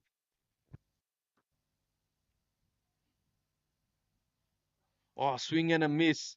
So close to the off stump there. Nziza Jasper just having a wild swing at it at the moment, not watching the ball. Hamza Khan having a word or two with him, just telling him to rotate the strike and give him the strike at most. That I'm very excited to see players like Jaspansis, Chris Yusuf Namhoranye both making part of this lineup for the Rwanda. I don't believe that what matters most in this tournament are the wins, but giving these youngsters, the emerging talents, a bit of playing time because it's the RC Emerging Invitation Tournament. So when I see them here, I get very, very happy. Driven.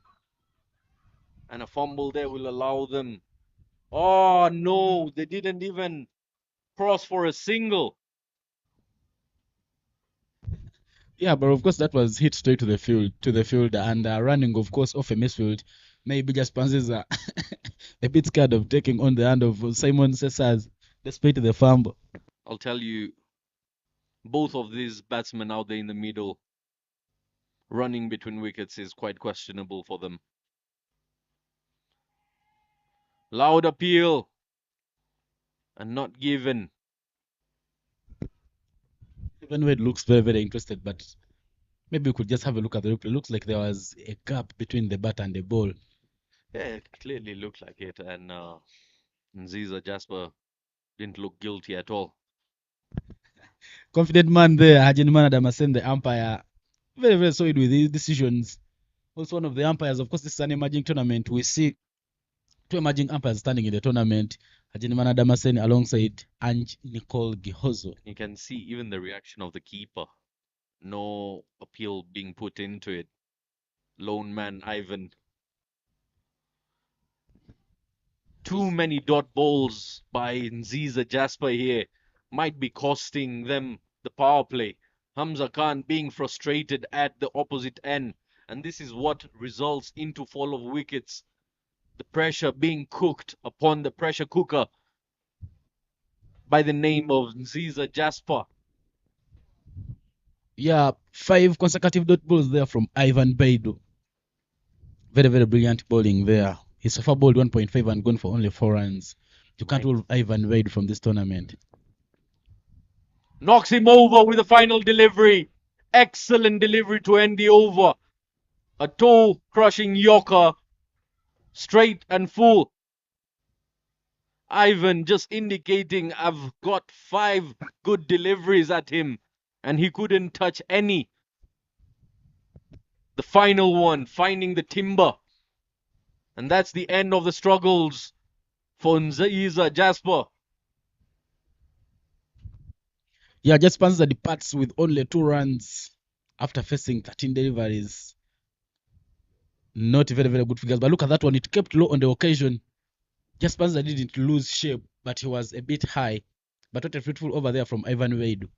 Wicket maiden. After his 2 over spell, he's picked up a wicket and conceded only 4 runs. Very, very brilliant. Pulling down the current run rate to 5, yet the required rate is actually 6. 110 from 96 is what Rwanda needs to pick up a victory. 21 for 1 is the score after 4 overs. Yeah, and the wicket-keeper batsman walks out in the middle. And definitely someone that will be pushing Hamza Khan for singles and doubles now, as he loves running between the wickets. One of the quickest batsmen between wickets for Team Rwanda. Mochod Senge in 2 innings, he has only 17 runs. Every time he gets going, he loses his wicket. But Mochod Senge not one of the batters you can quickly rule out. He has been very, very brilliant behind the stumps today. And he has been really on very, very fine form during the first innings. He needs to keep replicating that performance and putting some more pressure on Hamza Khan to force him to run a little bit more. There is a change in the bowling attack there for Team Uganda. The new bowler is playing his first game in this series. A change that came in for Jonathan Sebanja, Musa Majid Ramadan. Musa Majid Ramadan was the opening bowler for Uganda under 19 during the under 19 World Cup qualifiers last year.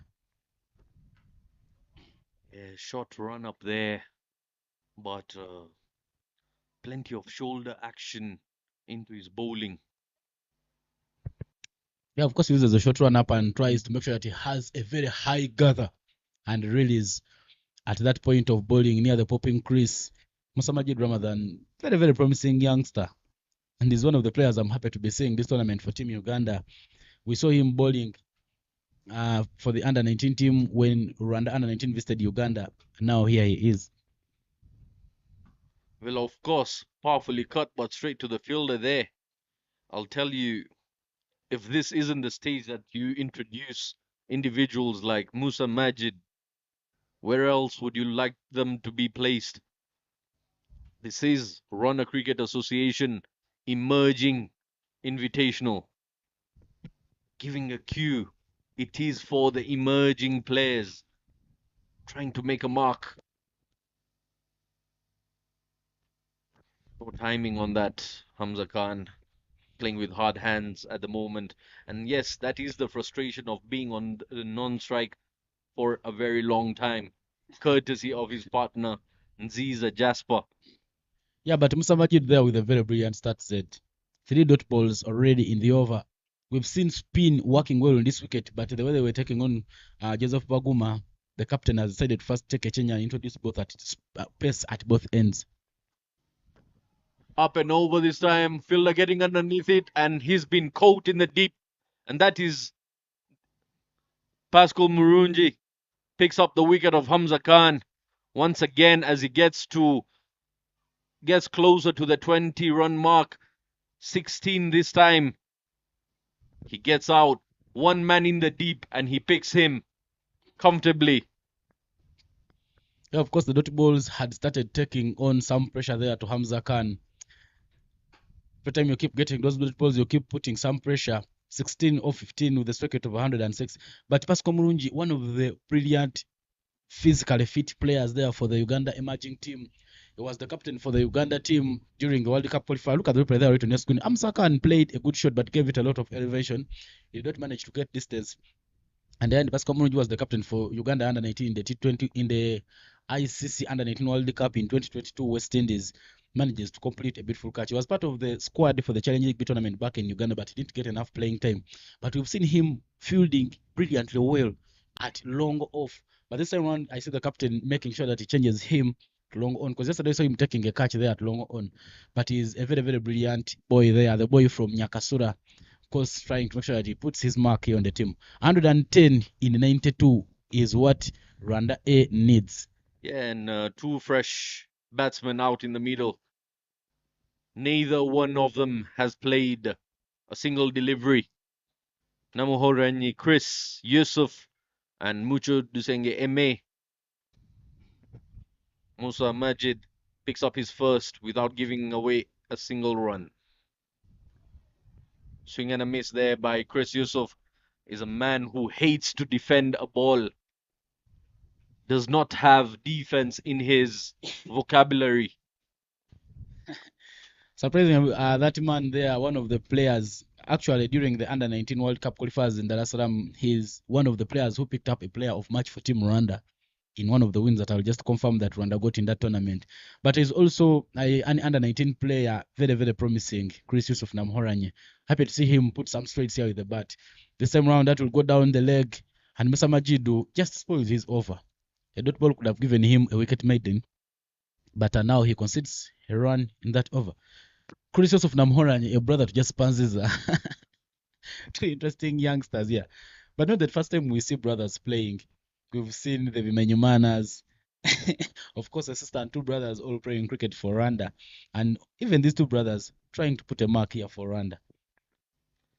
Yeah, 2 completely different type of individuals.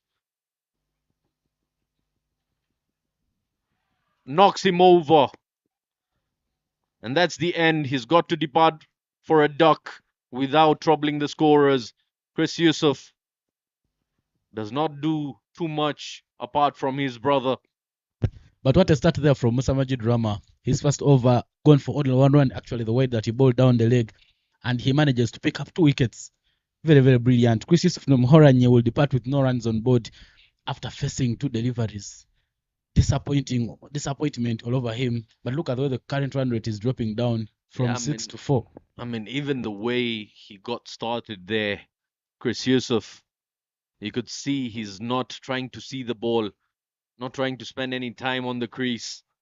trying to go for a big shot and misses it completely, just crashing into his thigh pad and onto his stumps there. Misses it completely. Troubles continue here for Team Rwanda. 22 for the loss of 3 now. Just 5 overs of play have gotten by. And losing 3 wickets within the power play is always signs of trouble. Yeah, of course, early trouble there for Rwanda A team. As easily John Bosco makes his way out to bat. We are into the last over of the power play. Tuesday Bosco, he has 17 runs in 2 innings at a strike rate of 65. But this time around, I believe one of the things Tuesday needs to be doing with Mucho Dusenge Aime is to try and make sure that they build a partnership. Make sure that they don't lose another wicket in this over. As Evan Wade, who so far bowled 2 and conceded 4 runs and picked up a wicket, makes his way back to his run-up. Yeah, T20 format, you're looking at about 2 at most partnerships that can build an innings here. But that is what the challenge is for the youngsters here. They'd never approach the game thinking about the partnership with their partner at the opposite end. They think about smashing it all by themselves. And that is where the selfish bit takes over and causes them the game or causes them the innings. I'd love to throw it back to the team, to the coaches, because this is a game of calculation where I would be knowing that if I'm at least 30 at the end of the power play, maybe I'll try and capitalize. But that is a wide there from Ivan Weido, plenty of movement outwards, and the umpire there signals a wide. Fast extra there from Ivan Weido. That ball turns away from the batter. Mucho, who has been in the Nana strike and saw it all happening, is now on strike.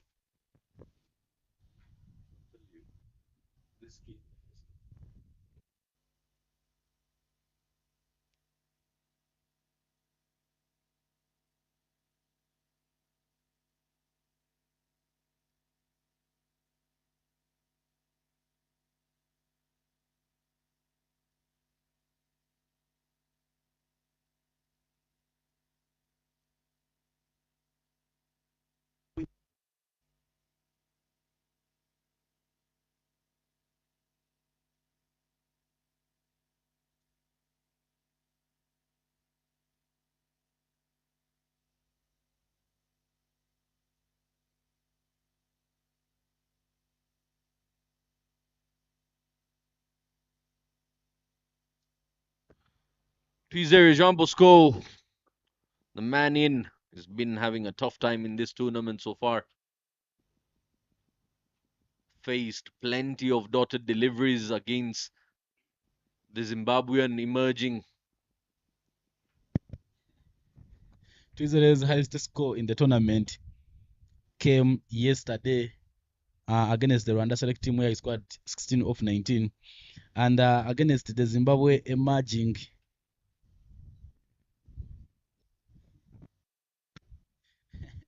he didn't manage to put any runs on board. Ivan Weido with another delivery there. That one is down the leg and should be another extra. Ivan Weido trying to do so many things. Every time he's trying to bowl outside off stump, he's managed to get those balls away. Even look at the way the ball that got just passes, it was bowled outside off stump, then just angled in and knocked over the off stump.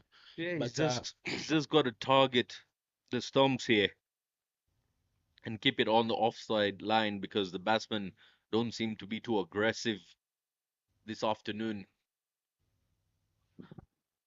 What do you think it might be? Was it the lunch? Was it playing the Ugandan side, playing the neighbors? Oh, beautiful delivery by Ivan Baidu this time around.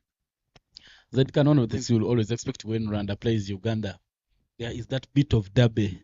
Everyone tries to maybe put something to prove. But of course, we've seen since lunch, we've seen like 3 weather conditions. We've seen the windy weather, we've seen the rainfall, now we are seeing the sun. So maybe these conditions are affecting the batters, but they just need a slow start because they're not very far away. 100 and something, 111 from about, so 106 from 86 balls. The equation they are very, very close. Yeah, I like how you call it a derby. It's known as a neighborly rivalry, which has been going on for years now. Neighbors always have it. We've seen the likes of India, Pakistan, New Zealand, Australia,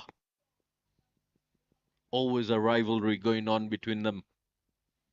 Afghanistan, Pakistan, another neighborly rivalry. Ivan Bedu, with the exception of those two weights and a single, he's not been very bad in this over. Pulls one outside off stop, and that is flashed. Christopher Chidega down to the ground, but can't stop it. Simon Cesar's there with the chase. A sloppy outfield because of maybe the drizzle, and that will give them 2 runs. Brilliant shot there from Tuizere to end the over. Ivan Bedu's 3 over spell has gone for only 10 runs and has picked up a wicket. Many fans there, the players of the Rwanda Select team, have also kept around to support their sister side, maybe brother side. But after the power play, 28 for 3 is the score. 103 runs in 84 balls is what the Rwanda A team needs to win this game. Ladies and gentlemen, we take a change in the commentary box. The man you earlier on saw at the VIP hill is right here with me. Leonard, welcome back to the comms. Thanks. It has got a name now. As I told me, it's a VIP hill. You're there with the VIP's founding president. Yeah, no, it's a good view to watch the game from there. I'm telling you, the best view so far. Second from the third one. The first one is up there, just where Musa Majid is coming from. Another good view as well to watch the cricket from especially Ganga B there. Bosco Tuizere just goes for the wild swing there. Whatever that is thinking there, I don't know. Something that we've seen so far. A lot of some big shots trying to be played, not getting in line with the deliveries. Again, no plan whatsoever to where to hit that ball. Yes, you want to score quickly, definitely, but you need to set yourself up into a position whereby you can hit the ball where you want it to be. Still game on here. They just need to keep knocking around. You need to find that occasional boundaries here and there. Like this. This is what you need to be doing here. If he's in the slot, you take it on. But not enough legs to cross the rope there, but the running between the wicket is exceptional. 3 runs taken there, but a good chase by the fielders there, not giving up on that particular occasion. Of course, 2 friends, Stephen Wabos and Joseph Baguma, chasing that one. But Leonard, one of the things I would love to say that spin has not worked yet for Team Uganda in this tournament. Joseph Baguma's overs have gone for 17. But the introduction of Ivan Ubeidu, who's bowled 3 and gone for 10, picked up a wicket. Then Musa Majid Drama, he's so far bowled 1.2, picked up 2 wickets and gone for 4 runs. That looks to be working out for them. But looking at that fielding that we've seen previously, it's what may put the difference between this Uganda A team and Rwanda A team. Rwanda A has been very, very generous in the fielding and very, very sloppy. And you can that if you're to win. Yeah, very well said. They've given a lot of runs in terms of their fielding here. So something that they need to work on better going forward. Lovely delivery there from Musa Majid. He's been bowling very well here. 2 wickets under his belt, giving away only 4 runs so far into his second over. Yeah, fielding plays a bigger part, especially in these shortened games here, Ivan. I'm telling you, the more you league runs here, look at Hamza Khan. Yes, he's played that knock of 17, but how many runs did he give in the field? How many drop catches did he offer? You know, some things like that at the end of the game that comes into play. I believe if Uganda, that is some loud appeal there for a run out, but sloppiness there and not out is the call. But then one of the things that I would love to say about the fielding, if the Rwanda A team had fielded real well, I believe Uganda wasn't even getting to the 100 runs mark. Definitely, at one point I thought they might end up on 99 or 98 there, or just maybe 102. That's what I thought. But now, because of the fielding, as well played a bigger part. So, like we said earlier on, it is always learning on how to be competitive in this game in all departments. Yeah, of course, yesterday I had Eric Okubeman at the post-match presentation following the loss to his sister side, Rwanda Select, by 8 wickets. And when I told him to give me his comment on the field, he told me this is a learning point for all of them. And they hope to be improving as each day goes by. But remember, tomorrow is a rest day. and a day for the RC T20 semi-finals. We'll be back here again for more action. Yeah, but you can't change even inside one day, even if you practice tomorrow. I mean, it's a process. So hopefully, what they said is they are learning. But with the amount of cricket some of them they've played, I think that's something that should be in the past. They should be moving forward. They've played some good cricket here a lot throughout the year. Things like that shouldn't be happening here and there. But sometimes they succumb to pressure. You understand? So then they end up doing things that they are not supposed to do. Just a bit of some delay there. They're better changing his pads. Not comfortable with the one that he has been using, so which means we might be seeing a lot of running in between the wickets here, maybe taking lighter pace there. Muchodu is saying Amy, still on 2 or 4 deliveries. To his Region Bosco on 6 of 6, 99 of 8. Still game on here. Still game on. The game is very much alive, both sides here. Indeed, very, very close. Few big hits, few expensive overs, and Rwanda A will be back in the match. Musamajid Ramadan opened the bowling for Uganda under 19 in the World Cup qualifiers that happened last year in Tanzania, which were eventually actually won by Namibia, who qualified and represented Africa alongside Zimbabwe in the World Cup that happened in South Africa earlier this year. Also trying to make his mark, and this is what this tournament offers. A person like that, or maybe we could have lost him, but is now given the opportunity to bowl here, and he's in national colors. Comes with a lot of pride, responsibility, and it also gives you that playing time and international exposure. Yeah, it is a good pathway here. It is the bridge. I spoke earlier on with Elton here again with the Zimbabwe emerging side coach. It is a bridge that closes that gap between the under 19, the fringe players, and the national team again. So if you expose them to this level of cricket here, you're giving them enough experience at this level to understand, so that when their turn comes to get selected in the national side, it's not new to them. They've been there. They've known what it takes to play in this particular tournaments and situation against strong oppositions. So something going forward that needs to be done so oftenly. This time down the leg side there, Musa Majid just struggling to bowl that last delivery. Of course, Rwanda has come up with so many of these innovations. Look at the Kwibuka Women's Peace Tournament. Started with very few teams, but earlier on this year, the numbers have increased, and even so Zimbabwe setting the A side tournament growing, and it's really given so many women's team opportunity to play. So if I believe if RCO could maybe look at making this invitation tournament an annual tournament, and also maybe invite a little more teams, having Zimbabwe here as playing nation adds some favor. That one left alone. I'm not sure why at this point. Bosco just going for the leave there. That's 70 for the loss. Oh, that is the place that you've been. Yeah, that so is that's the- my chair missing. That is the VIP. Missing on my chair there. Yeah, of course, you see the founding president, Iremi Singzwa, oh, yeah, Bebish Sabemungu, your assistant, Bryson Bujingo.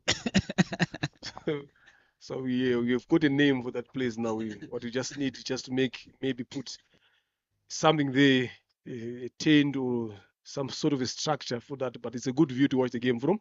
98 or 78 deliveries here is what Rwanda A needs to win in this game.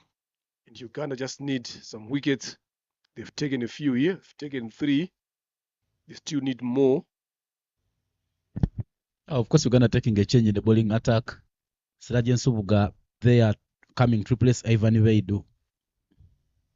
Also, another promising, interesting player there for Team Uganda. In this tournament, he's so far picked up only a single wicket in 2 innings, but his economy 5.62. Not very bad in T20.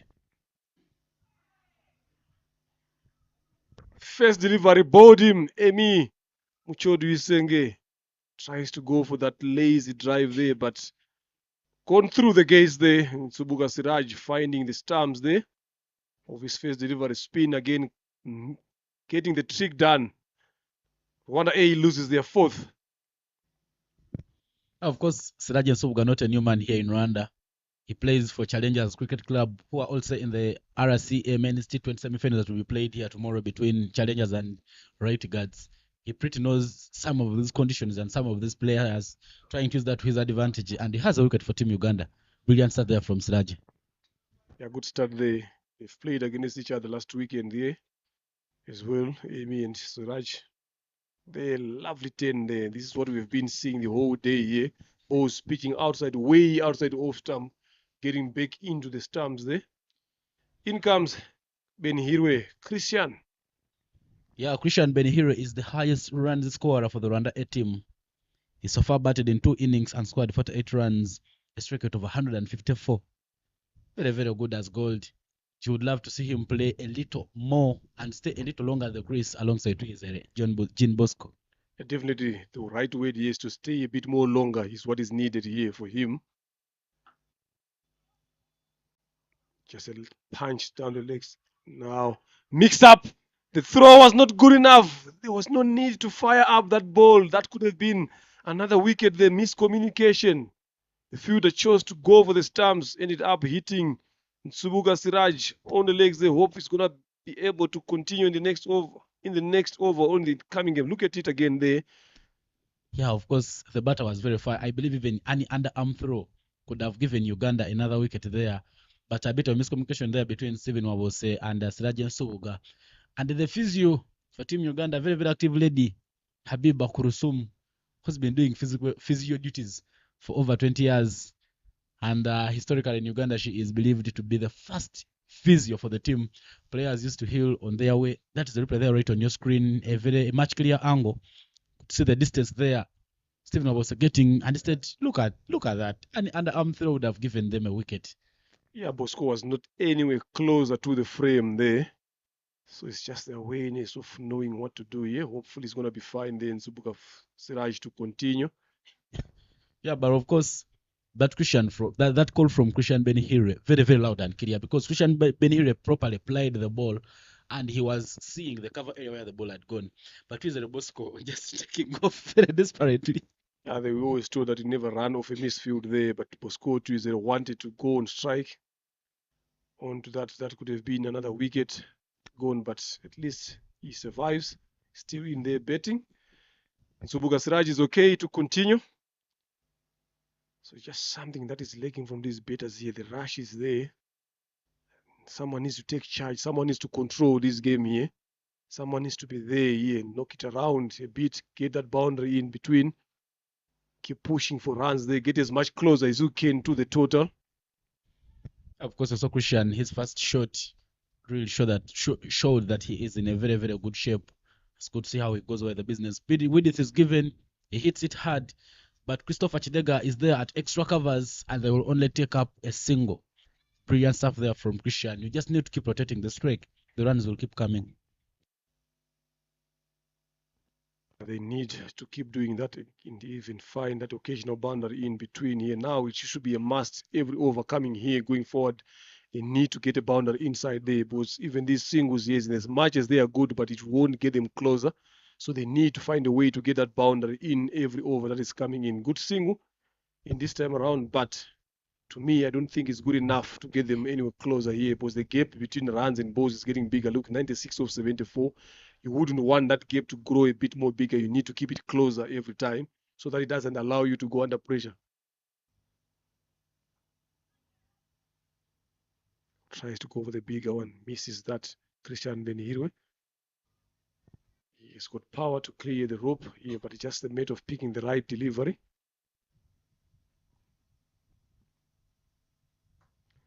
Is this the right delivery here? Yes, it is. Clears the rope. It is.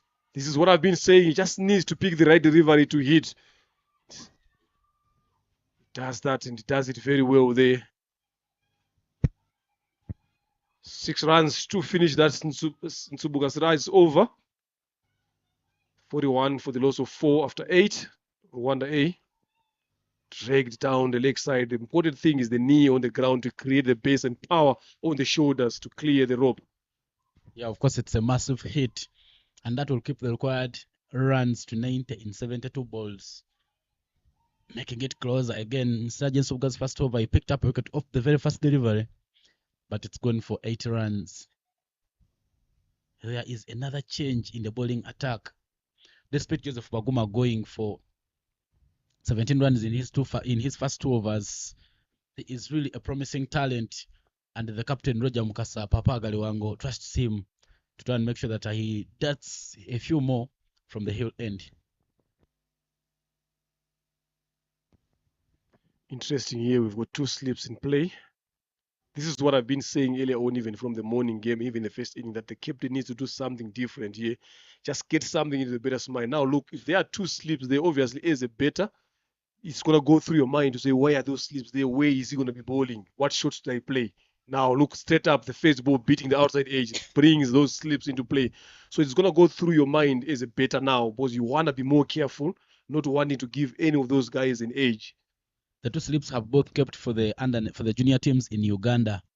Of course, the captain himself, Roger Mukasa, and Stephen Wawose, who played for the under 19 between the years of 2016 and 15.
Well, that is flicked off the body, and they're running very quickly for 2 chances to run out, but that's not out.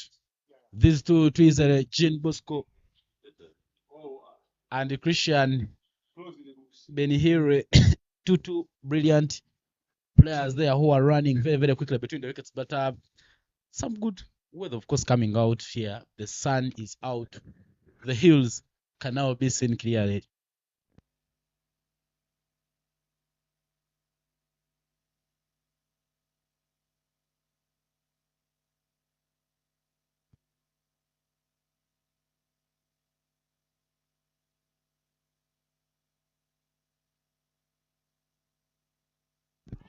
That one turning in, but Bosco not managing to glance it off the pads.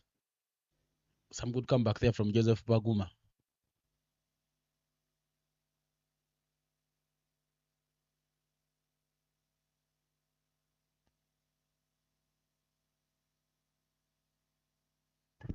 A misfield in the infield there gives them chance to run very quickly and pick up 2 runs. The captain for the side there, Roger Mukasa, should be a disappointed man. If you're defending a total like 130, which is not really the par target at this ground, you need to be up your toes. After 9 overs, 48 for 4 is the score. Yeah, they need to keep getting that boundary here onwards. Get a few singles in between. They must not leave an over going through without getting a boundary here if they want to get anywhere closer there. That should be the equation. So Benny Hirwe has shown us the signs. They can do it. Bosco to it as well on 10 or 14.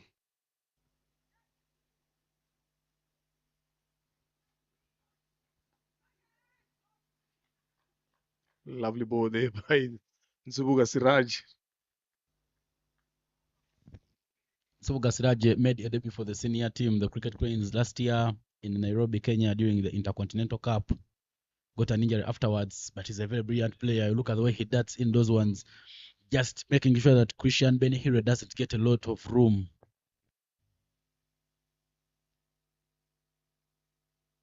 Hard shot on the ground.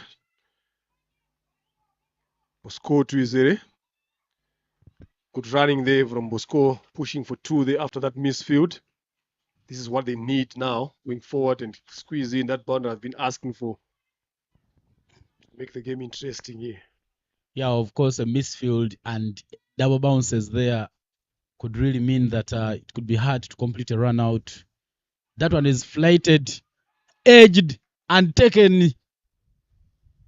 Siraj and Nsubuga just bowling it far wide. the batter following it. And in the end, Silas Kakulu completes a beautiful catch to give Uganda the 5th wicket. Struggles again for Team Rwanda A. As they get going, they lose another wicket, and now half of the batters have gone back to the dugout.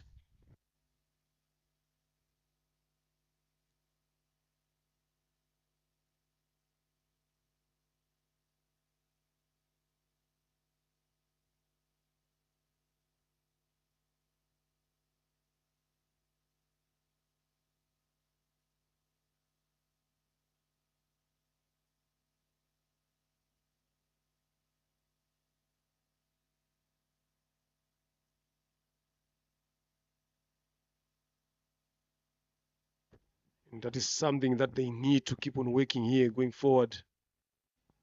Short selection as well in different situation. In comes Rukundo John Pierre. A good clean hit of the ball as well, but staying on the wicket now is a problem for players like him. He doesn't stay long, but the longer he stays, the dangerous it becomes. Of course, yesterday he was on fine form. He managed to score 24 of 28 against the Rwanda select side. But his starting here tries to hit that one hard, just doesn't get enough onto it. A much fruitful over there from Siraj Nsubuga. He's conceded 2 runs and picked up a wicket. And his 2 overs have gone for 10 runs. Very, very brilliant. And after 10 overs at the halfway mark, 50 for 5 is now the score. And 81 runs in 60 balls is what Rwanda A needs if they are to pick up a victory here. Yeah, still it's now turning up to be a tall order here. The more they lose wicket, the more the pressure comes to them. So they need to do something. Basco has been there for some time now, so he's the one who needs to step up the gear, take control, take charge. Goes hard down to long on for a single here. I think at this point of time here, Ivan, Uganda will be happy to bowling to Rukundo John Pierre than to Bosco here. Pile in a lot of dot balls to Rukundo here, then that will give them a chance of making it 3 out of 3. Of course, Joseph Waguma there coming to bowl his final over in the innings. Will be bowling from the side of the many hills. But he has those balls that dart into the batters. Unhappy with there of the stamping from Silas Kakuru. But a confident no from the umpire. Yeah, that was a good ball there by Joseph Baguma, just dipping into that Yorkish length there. And the good thing that he has done now is attacking the stumps because he knows that this batters needs to go for the big hits. So you attack the stumps, he misses, you strike.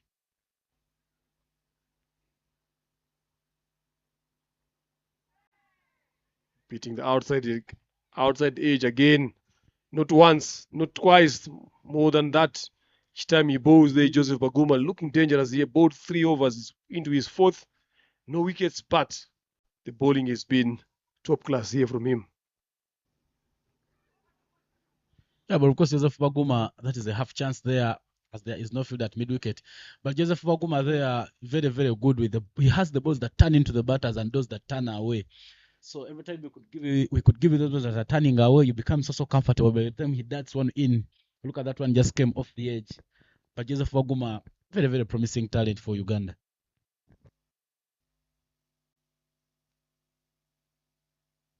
Lovely delivery there again to follow up. It's been a quiet over here. Someone from these batters here, one of them needs to make some noise there with the bat here. They've been quiet. Again, another good one to finish the over. Only giving away 2 runs in that over. Brilliant bowling there by Joseph Baguma. Good spell, 26 runs that is given away in his 4. Yes, he hasn't taken a wicket, but the pressure that he has applied to the batters again is what is important. You can see the Rwanda A dugout there, not happy faces. Still, Irakoze Kabare with the pads on. Naishimie, Theophile again, Zabarinda, Chancellor. All these are not known for their ability to bat. but with the ball in their hands. So it's going to be a tough task for them if they manage to get a chance to come in and bet with where the score is. That is a massive hit downtown. But there is a man running around it. Joseph Waguma, good pickup. This time the throw is good. One bounce, but the batters very, very committed and running very, very quickly there between the wickets to pick up a double. They need more of that, Ivan, I'm telling you. If they are not getting boundaries, you got to be getting doubles, you got to be getting singles. You can't fail to get both in a T20 game. They have to find a way to get there. Just a bit too high, I feel there. But the most important thing, it is a dot. And this is what Uganda A is looking for, because they know exactly that the required rate is moved up to 8 and they're going at 4. Tries to go for the bigger one, get it bottom edged. Square leg, who does very well there. Cuts that off to a single. Yeah, of course, the gap there starting to grow big. 76 in 51 balls. Really, this is the time where you need to be stepping up your gears. Already we are into the 12th over. The overs are getting done.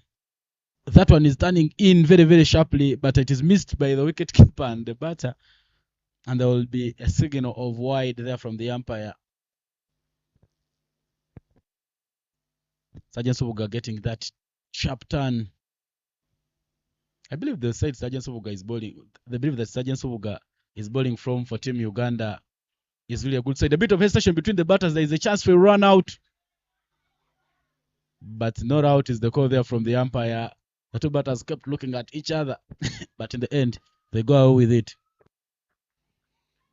Yeah, just need to see that one again, how close it was there. You can see in Subuka Siraj showing some anger there, but throwing the ball on the ground. Yeah, but that was a close call. He was well in there.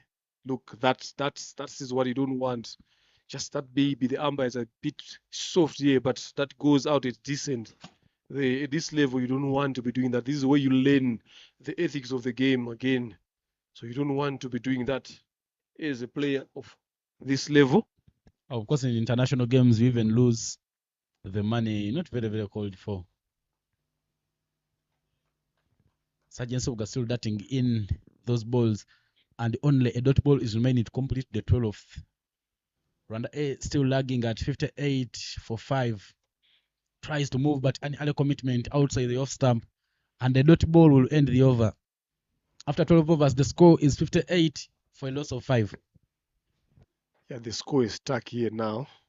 It has not moved quite some overs here, because none of these batters is showing an intent to look for some runs here, to get some singles, to get some boundaries here. But score to is now settled to 11 of 19. At one point, he was on 9 of 9.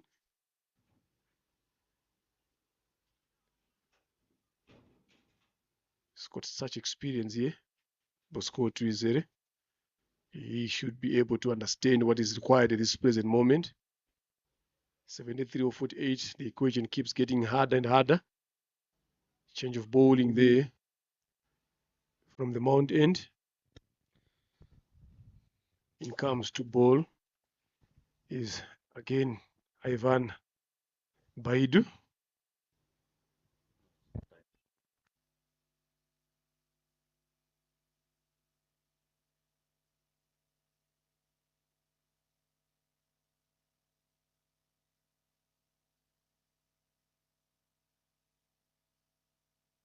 No, that is Christopher Gidenga comes into bowl, not Ivan Baidu.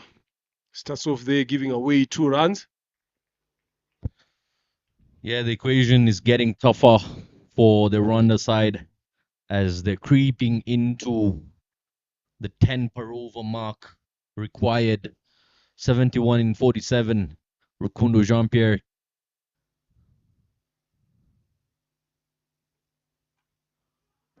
Shot there, that should go all the way to the boundary. Yes, this is what they've been looking for. The shackles have been broken here by Jean-Pierre Rukundo. They need more of this now, because once that run rate required jumps to 10, it's not going to be easy to get it down. So they need a couple of boundaries here side. They'll need to cut it off, and the width on offer, the length, Just enough for Rukundo to crunch that through extra cover for 4. Have a look at that beautiful looking shot that waited on it and just rolled his wrist perfectly.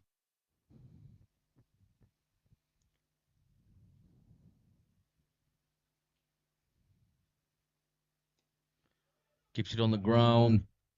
The call was there for 1 and the pickup 1 comfortably. Tuizere Jean Bosco has to get into the act as well. 19 deliveries is more than enough to get your eye in. You've got into double digits now. Got to go for those singles and doubles every other time and also opt for one odd big shot. Not trying to hit everything, but just keep it adequate.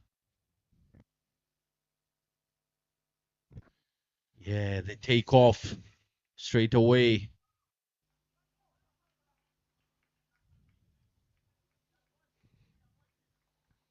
Lovely backup there by the long off fielder, realizing that the fielder is going to throw. It's going to aim at the bowler's end stumps there.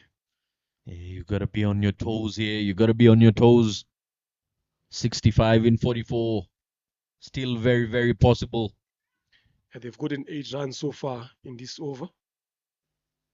So they need more, not more of this. They need to get something. They get better on ball, get off strike. Yeah, keeping it tight on that delivery was Christopher, cramping him up for room. At the moment, you find Rukundo playing the deliveries coming outside off stump. Anything on the stump, he's being very cautious and keeping it down. He's got to take it on. And yes, he does. It will race away to a boundary. The belief is still alive as long as... Yeah, definitely, Zaidkan. They need a couple of these ones, especially if they can manage to get another 2 boundaries in a couple of singles in this coming over here. That will bring, again, the equation to where we want it to be, or where everyone wants it to be. Here, look at that shot, well flicked. The square leg is inside the circle, so that means that region is vacant to get a boundary there. So they need to make sure they find another over like this. Yeah, just helping it off the hips there. Beautiful looking shot by Rukundo. Subuga Siraj back in.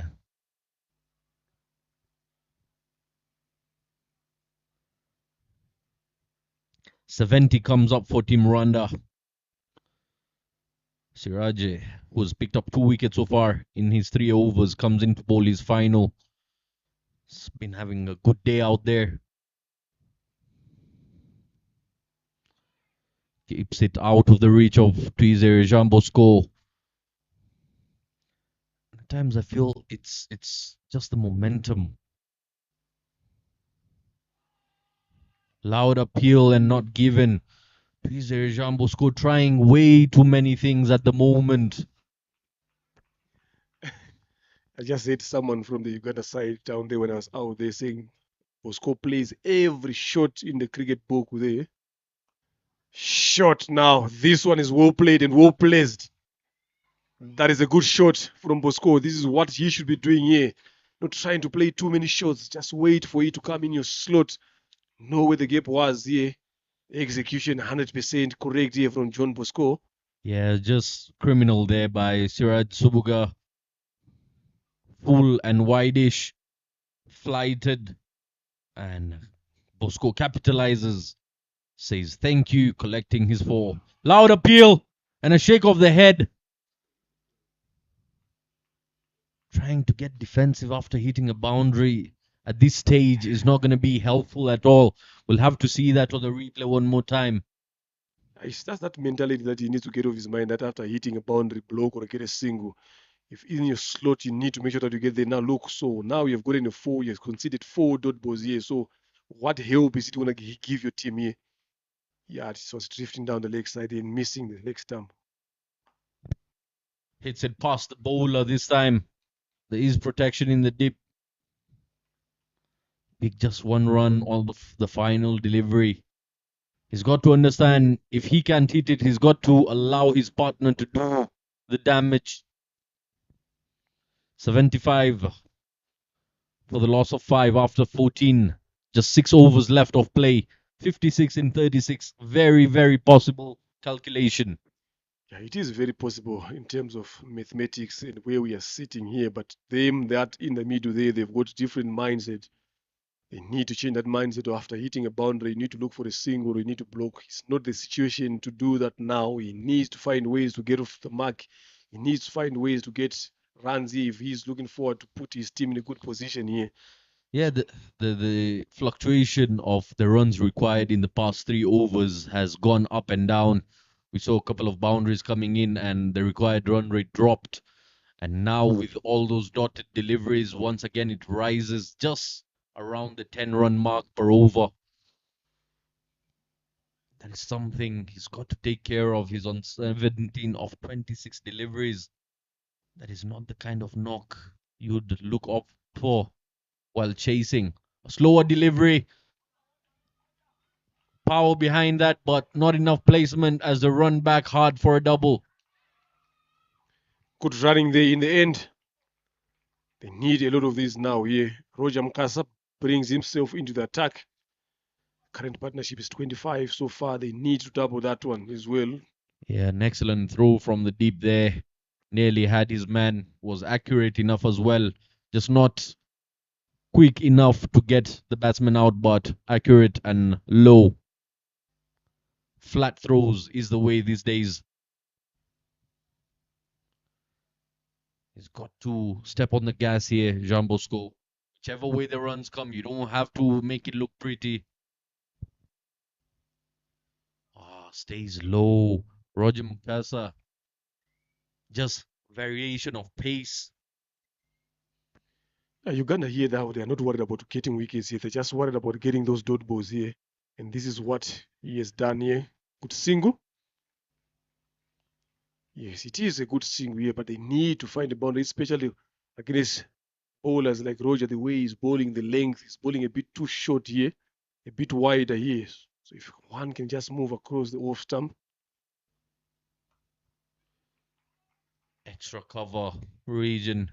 The man will allow them to pick just a single, and that is not something that will hurt the Ugandans. Yes, you can hear straight away all the fielders clapping hands for that. They are happy for these two batters to get these singles because they know it's not going to do them any good.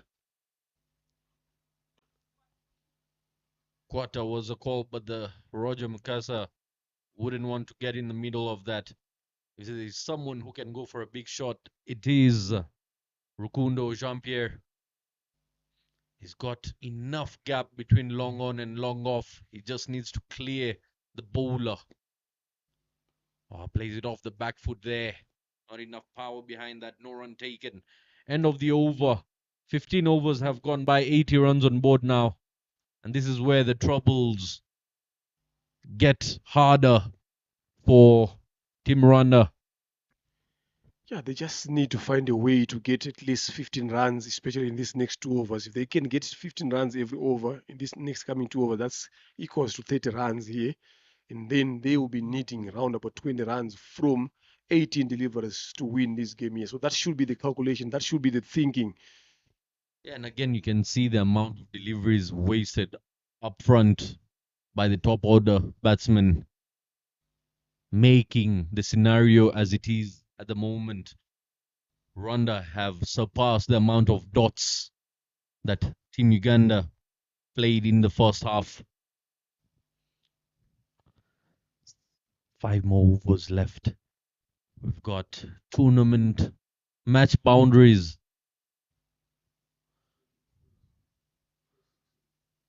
13 fours and 4 sixes. Go straight to the fielder there in the deep for just one. Again, power without placement will not get you the results required. Yeah, especially these deliveries there, it was there to be hit. They should have just placed it in the gap. That was a boundary ball there that was offered to Bosco too easily, but he chose to find the fielder deep squaring there. Yeah, very, very tight figures for Musa Majid. 7 runs, 2 wickets coming in for his third over. And bang, he goes down the ground. But there is protection. They'll allow them to pick up just a single. Bosco will not come back for a double there. Yeah, they should have just pushed there. I'm telling you, was hit to the left side of the long on here. A chance for getting a second was there, but the running was a bit slower there, especially Bosco, who was supposed to be coming back to the danger end, should be the one sprinting harder here.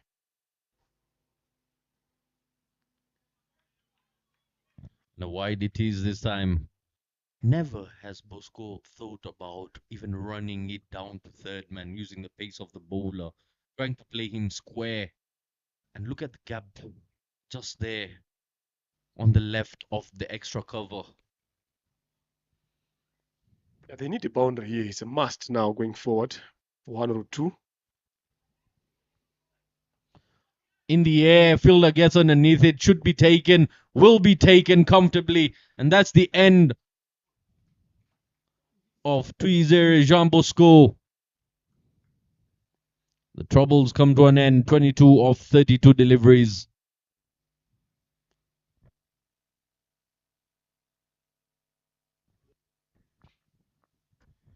Bosco's 22 of 31 comes to an end. Wonder A loses their 6th.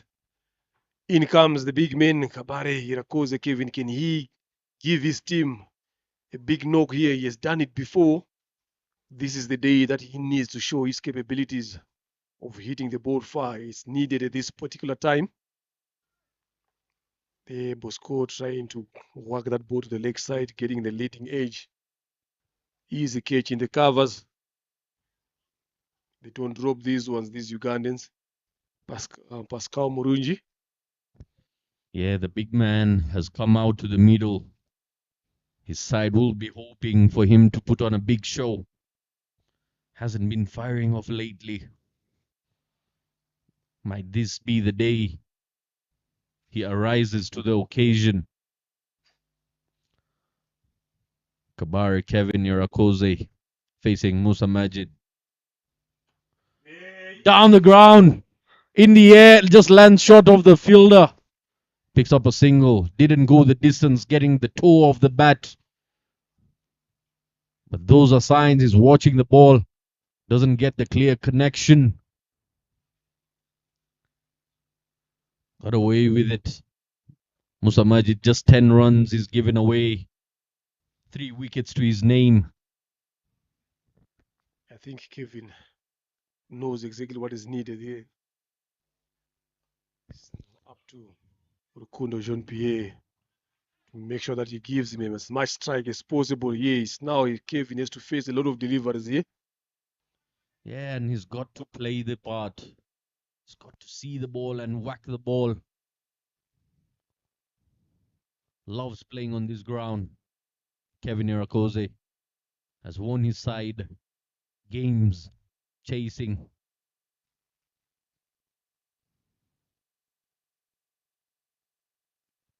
Swing and a miss. Nearly had him bowled. It was so close to the stumps there. You can see the expression by Musa Majid. You can see the reaction of the bowler and the wicket keeper. How did that end up missing the stumps is the question in his mind. That was so close there. It's 85 for the loss of 6 after 16. Rwanda A here. Kevin Kabari survives that. 46 now needed of 24. Still very possible. This might be the over.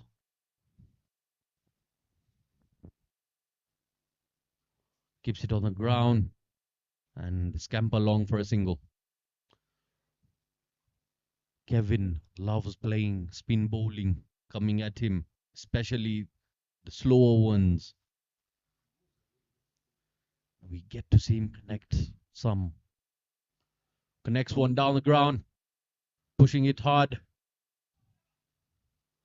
Kevin not interested in coming back for a double. He feels like he missed out on that. It was a straighter delivery by Roger. Roger playing mind games with the big man. Flighted, and that should be racing away for 4. Powerfully hit by Rukundo. Excellent shot that was. In a flash, she raced away to the boundary ropes. Yeah, they need to keep doing this now here. This is the time, this is the moment where they need to keep their hopes alive in this game here. Well weighted and well connected there. Again, this one placed but straight to the backward point on the boundary for a single. They need to get another boundary here in these next three deliveries. Next two deliveries, I beg your pardon here. Irakoze Kabari is capable enough of doing that as well. He needs to do that. That's why he's been brought in there. Lovely ball there by Roger Mkasa. Yeah, just scrambling him for room there. Gets away with it. Still game on here, Zedka. 92. Yeah, playing the part is Rukundo Jean-Pierre. He'll need to connect more of those.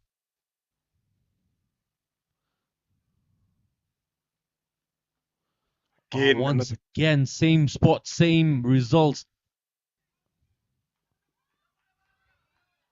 And the pickup 2 runs. The leg side has been heavily packed at the moment. And according to the field is what Roger Mukasa is bowling. There you see the big man sitting up there. Everyone on their phones. I bet you the nerves are high there. They want to see their team crossing the rope here. The chance is still there.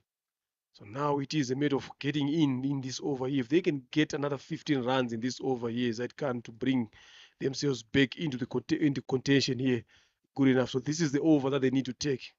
It's either Kevin needs to give us or give his team 3 sixes here in this over, or maybe 4 fours in this over. Then that can get them closer. It's tense. It's always tense when there's neighborly rivalry going on. A false start by Musa Majid.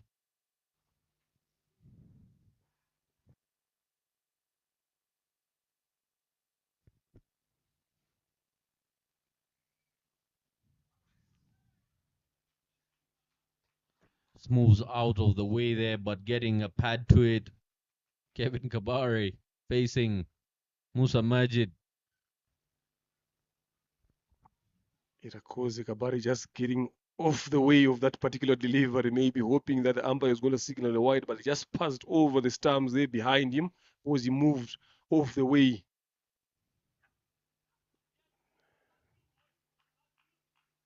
Misses that one again. There's pressure building up now.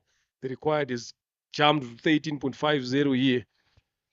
They need to get a boundary here. Irakoze stand and deliver here. Just need to set himself up early outside that off stump. Yeah, but at the same time, can't be feeding him too many deliveries. He's got to get off the mark. At least keep rotating. Kevin never into getting into a double there. I still believe it's Rukundo Jean-Pierre, the one who should take on the challenge here.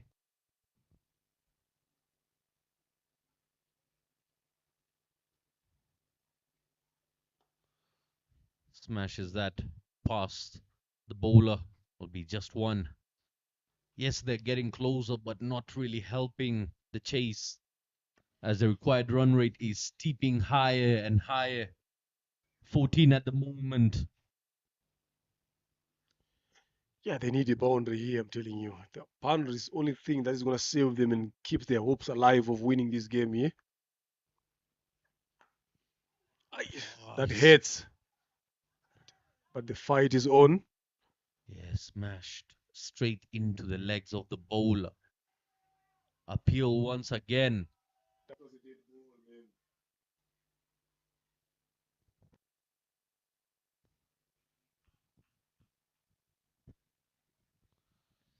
The nerves on this young kid, Musa Majid, still keeping it tight. Just 2 runs coming off this over. 13 runs in his spell, picks up 3 wickets. Excellent bowling figures for the Ugandan.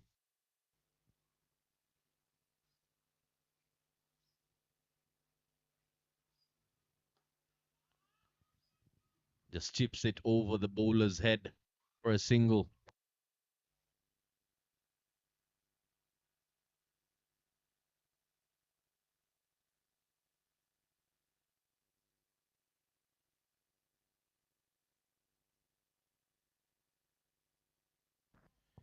End of the 18th year, 98 for the loss of 6. I just feel like they've missed in that particular over. That's the over that they should have cashed in, at least maybe get 10 runs in that over. That could have been good enough here. That could have given them another chance and bring the equation to maybe 23 off 12 deliveries, still a chance. But now 33 off 12 here is pressure now. Roger Mukasa back in. Connects that one. That will go over the top for a maximum. This is Irakoze Kabare Kevin. We need more of this here. The fans need more of this. Your team needs more of this. Look at that now. The waiting clears that front leg, goes with the swing into the banana plantation there over the mound. He needs a couple of them in this over here. This is the time. Come on, Kevi. Do it for your team. Do it for yourself here. Get something going on here. 100 comes up for Team Rwanda. Misses it. Oh, nearly hit the stumps there. And look at the amount of dust out there in the middle. 100 comes up after that shot. 104 so far now. If you can get 2 more of that, they are back in the game. Mishit that one. Will go to the fielders. They're running, not trying to come back for a double. Kevin is always in trouble when it comes to doubles here, especially against the Ugandan quality fielding side.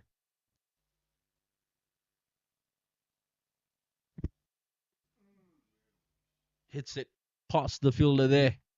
Oh, nice effort there. I thought it nearly missed him.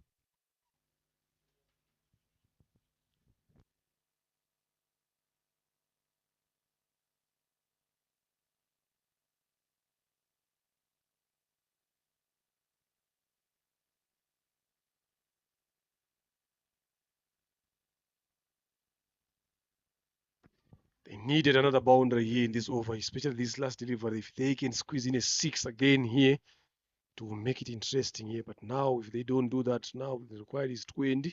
They are currently on 5. Tall order. Good ball there by Roger Mkasa. Lovely bowling. Very good bowling this by Roger Mukasa, giving no room to allow the batsman to swing the bats freely. Ends the over with a single. 23 from the final 6. Do we have a Ben Stokes moment? Do we have the Brathwaite in here? There is a 25-run partnership between the two here, but is it going to be good enough to get them this game here? It's 23 of 6 deliveries here. 4 sixes.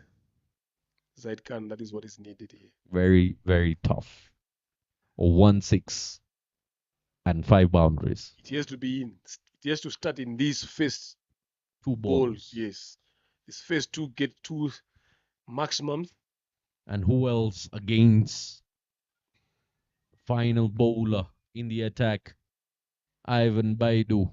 10 runs in 3 overs. Has picked just 1 wicket today. We've seen it happening in the bigger games there, in the IPL there. We've seen it in the BPL. We've seen it in the more international games there in this particular situation. Teams winning from these situations, but not in this particular fashion here. You can't win a game there when you need such runs. They won't mind allowing the run inside to pick a single here. Does Kevin have it in him to connect a few?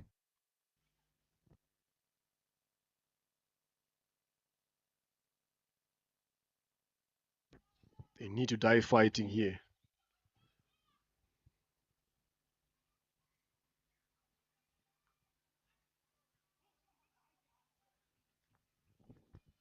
Yeah, and it will be very difficult from here on.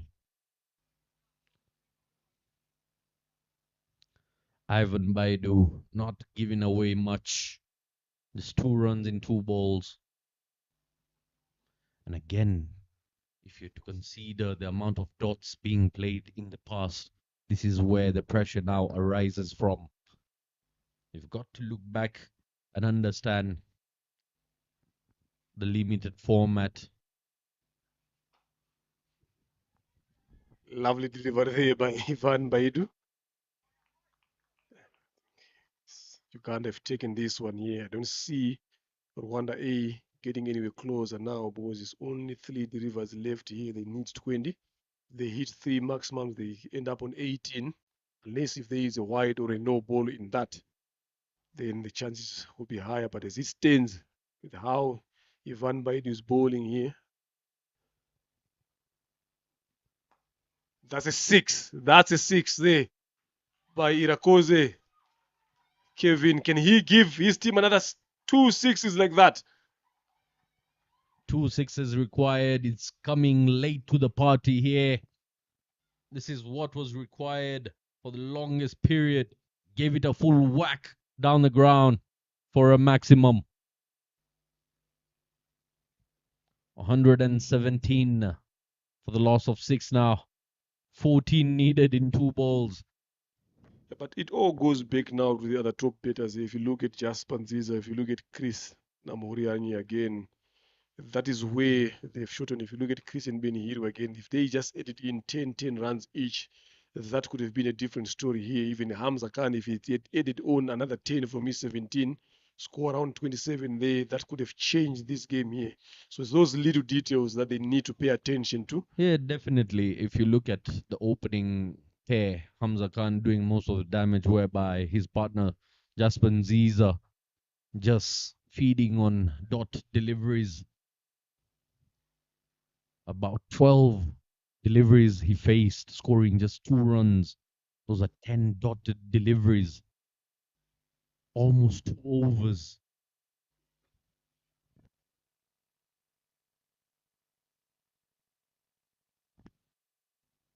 Smashes that to the boundary ropes, but it will be cut off in the deep, making them pick just a single.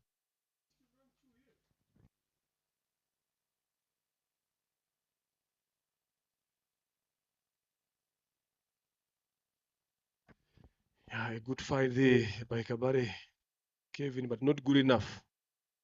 31 of 27, Jean Pierre Kundo 21 of 16, Kevin Irakoze, but not good enough to see their team crossing the line here. The stumps comes into the field. And that is it, ladies and gentlemen. Uganda winning this one again to make it 3 out of 3.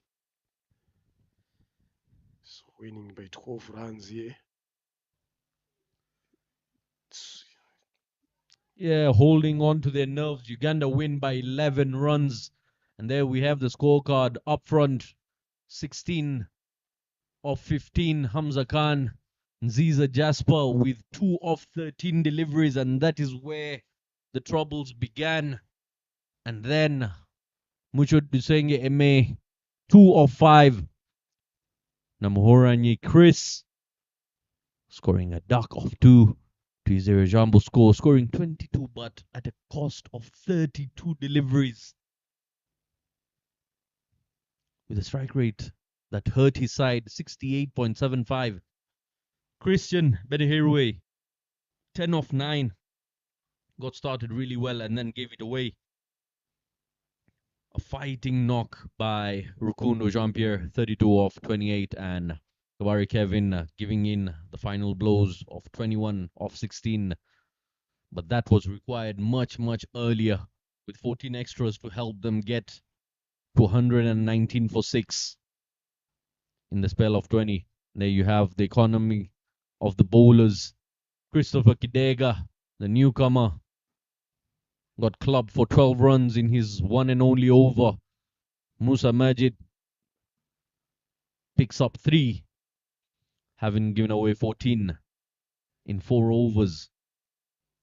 Then you've got the captain, Roger Mukasa, 3 overs, 25 runs, 8.3 being his economy. And Siraj Subuga, 2 wickets to his name, 4 overs, 16 dots, 20 runs, 5 being his economy. Uganda winning this competition comfortably by 11 runs. Signing out is Zaid Khan and Mr. Leonard Namburo.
Right, good evening, ladies and gentlemen. Again, welcome to the post-match presentation between Uganda A and Rwanda A. Uganda A winning this game by 11 runs here to claim their 3 out of 3 in this invitational imaging tournament. Can I have the losing captain here to come forward just for a few words?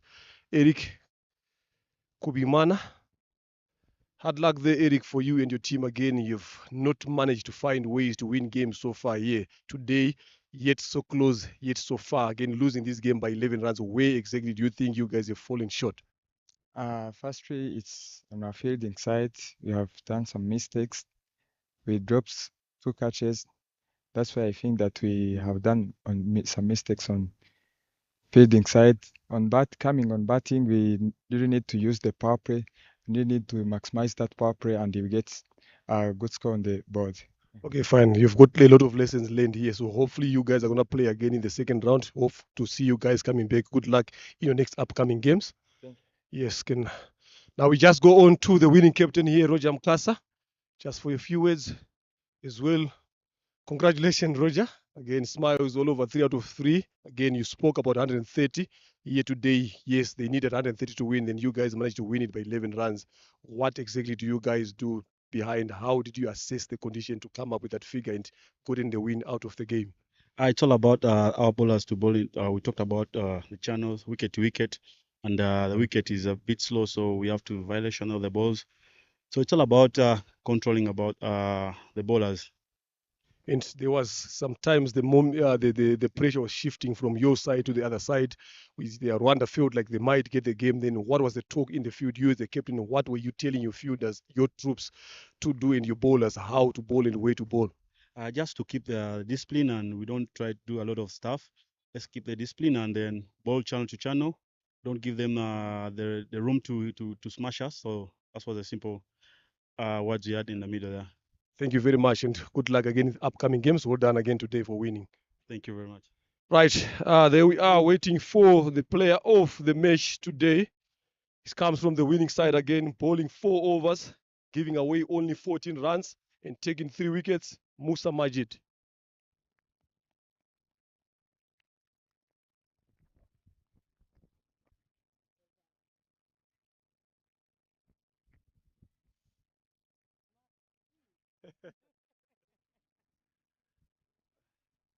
Right, congratulations there, Musa, for picking up this award for the game. I understand that this is your first time again playing here. How does it make you feel as a player playing your first game and becoming the player of the match?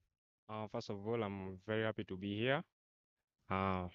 It's my first time to be in this tournament. I have nothing to say, but give this back to my coach back home and my mom. That's all.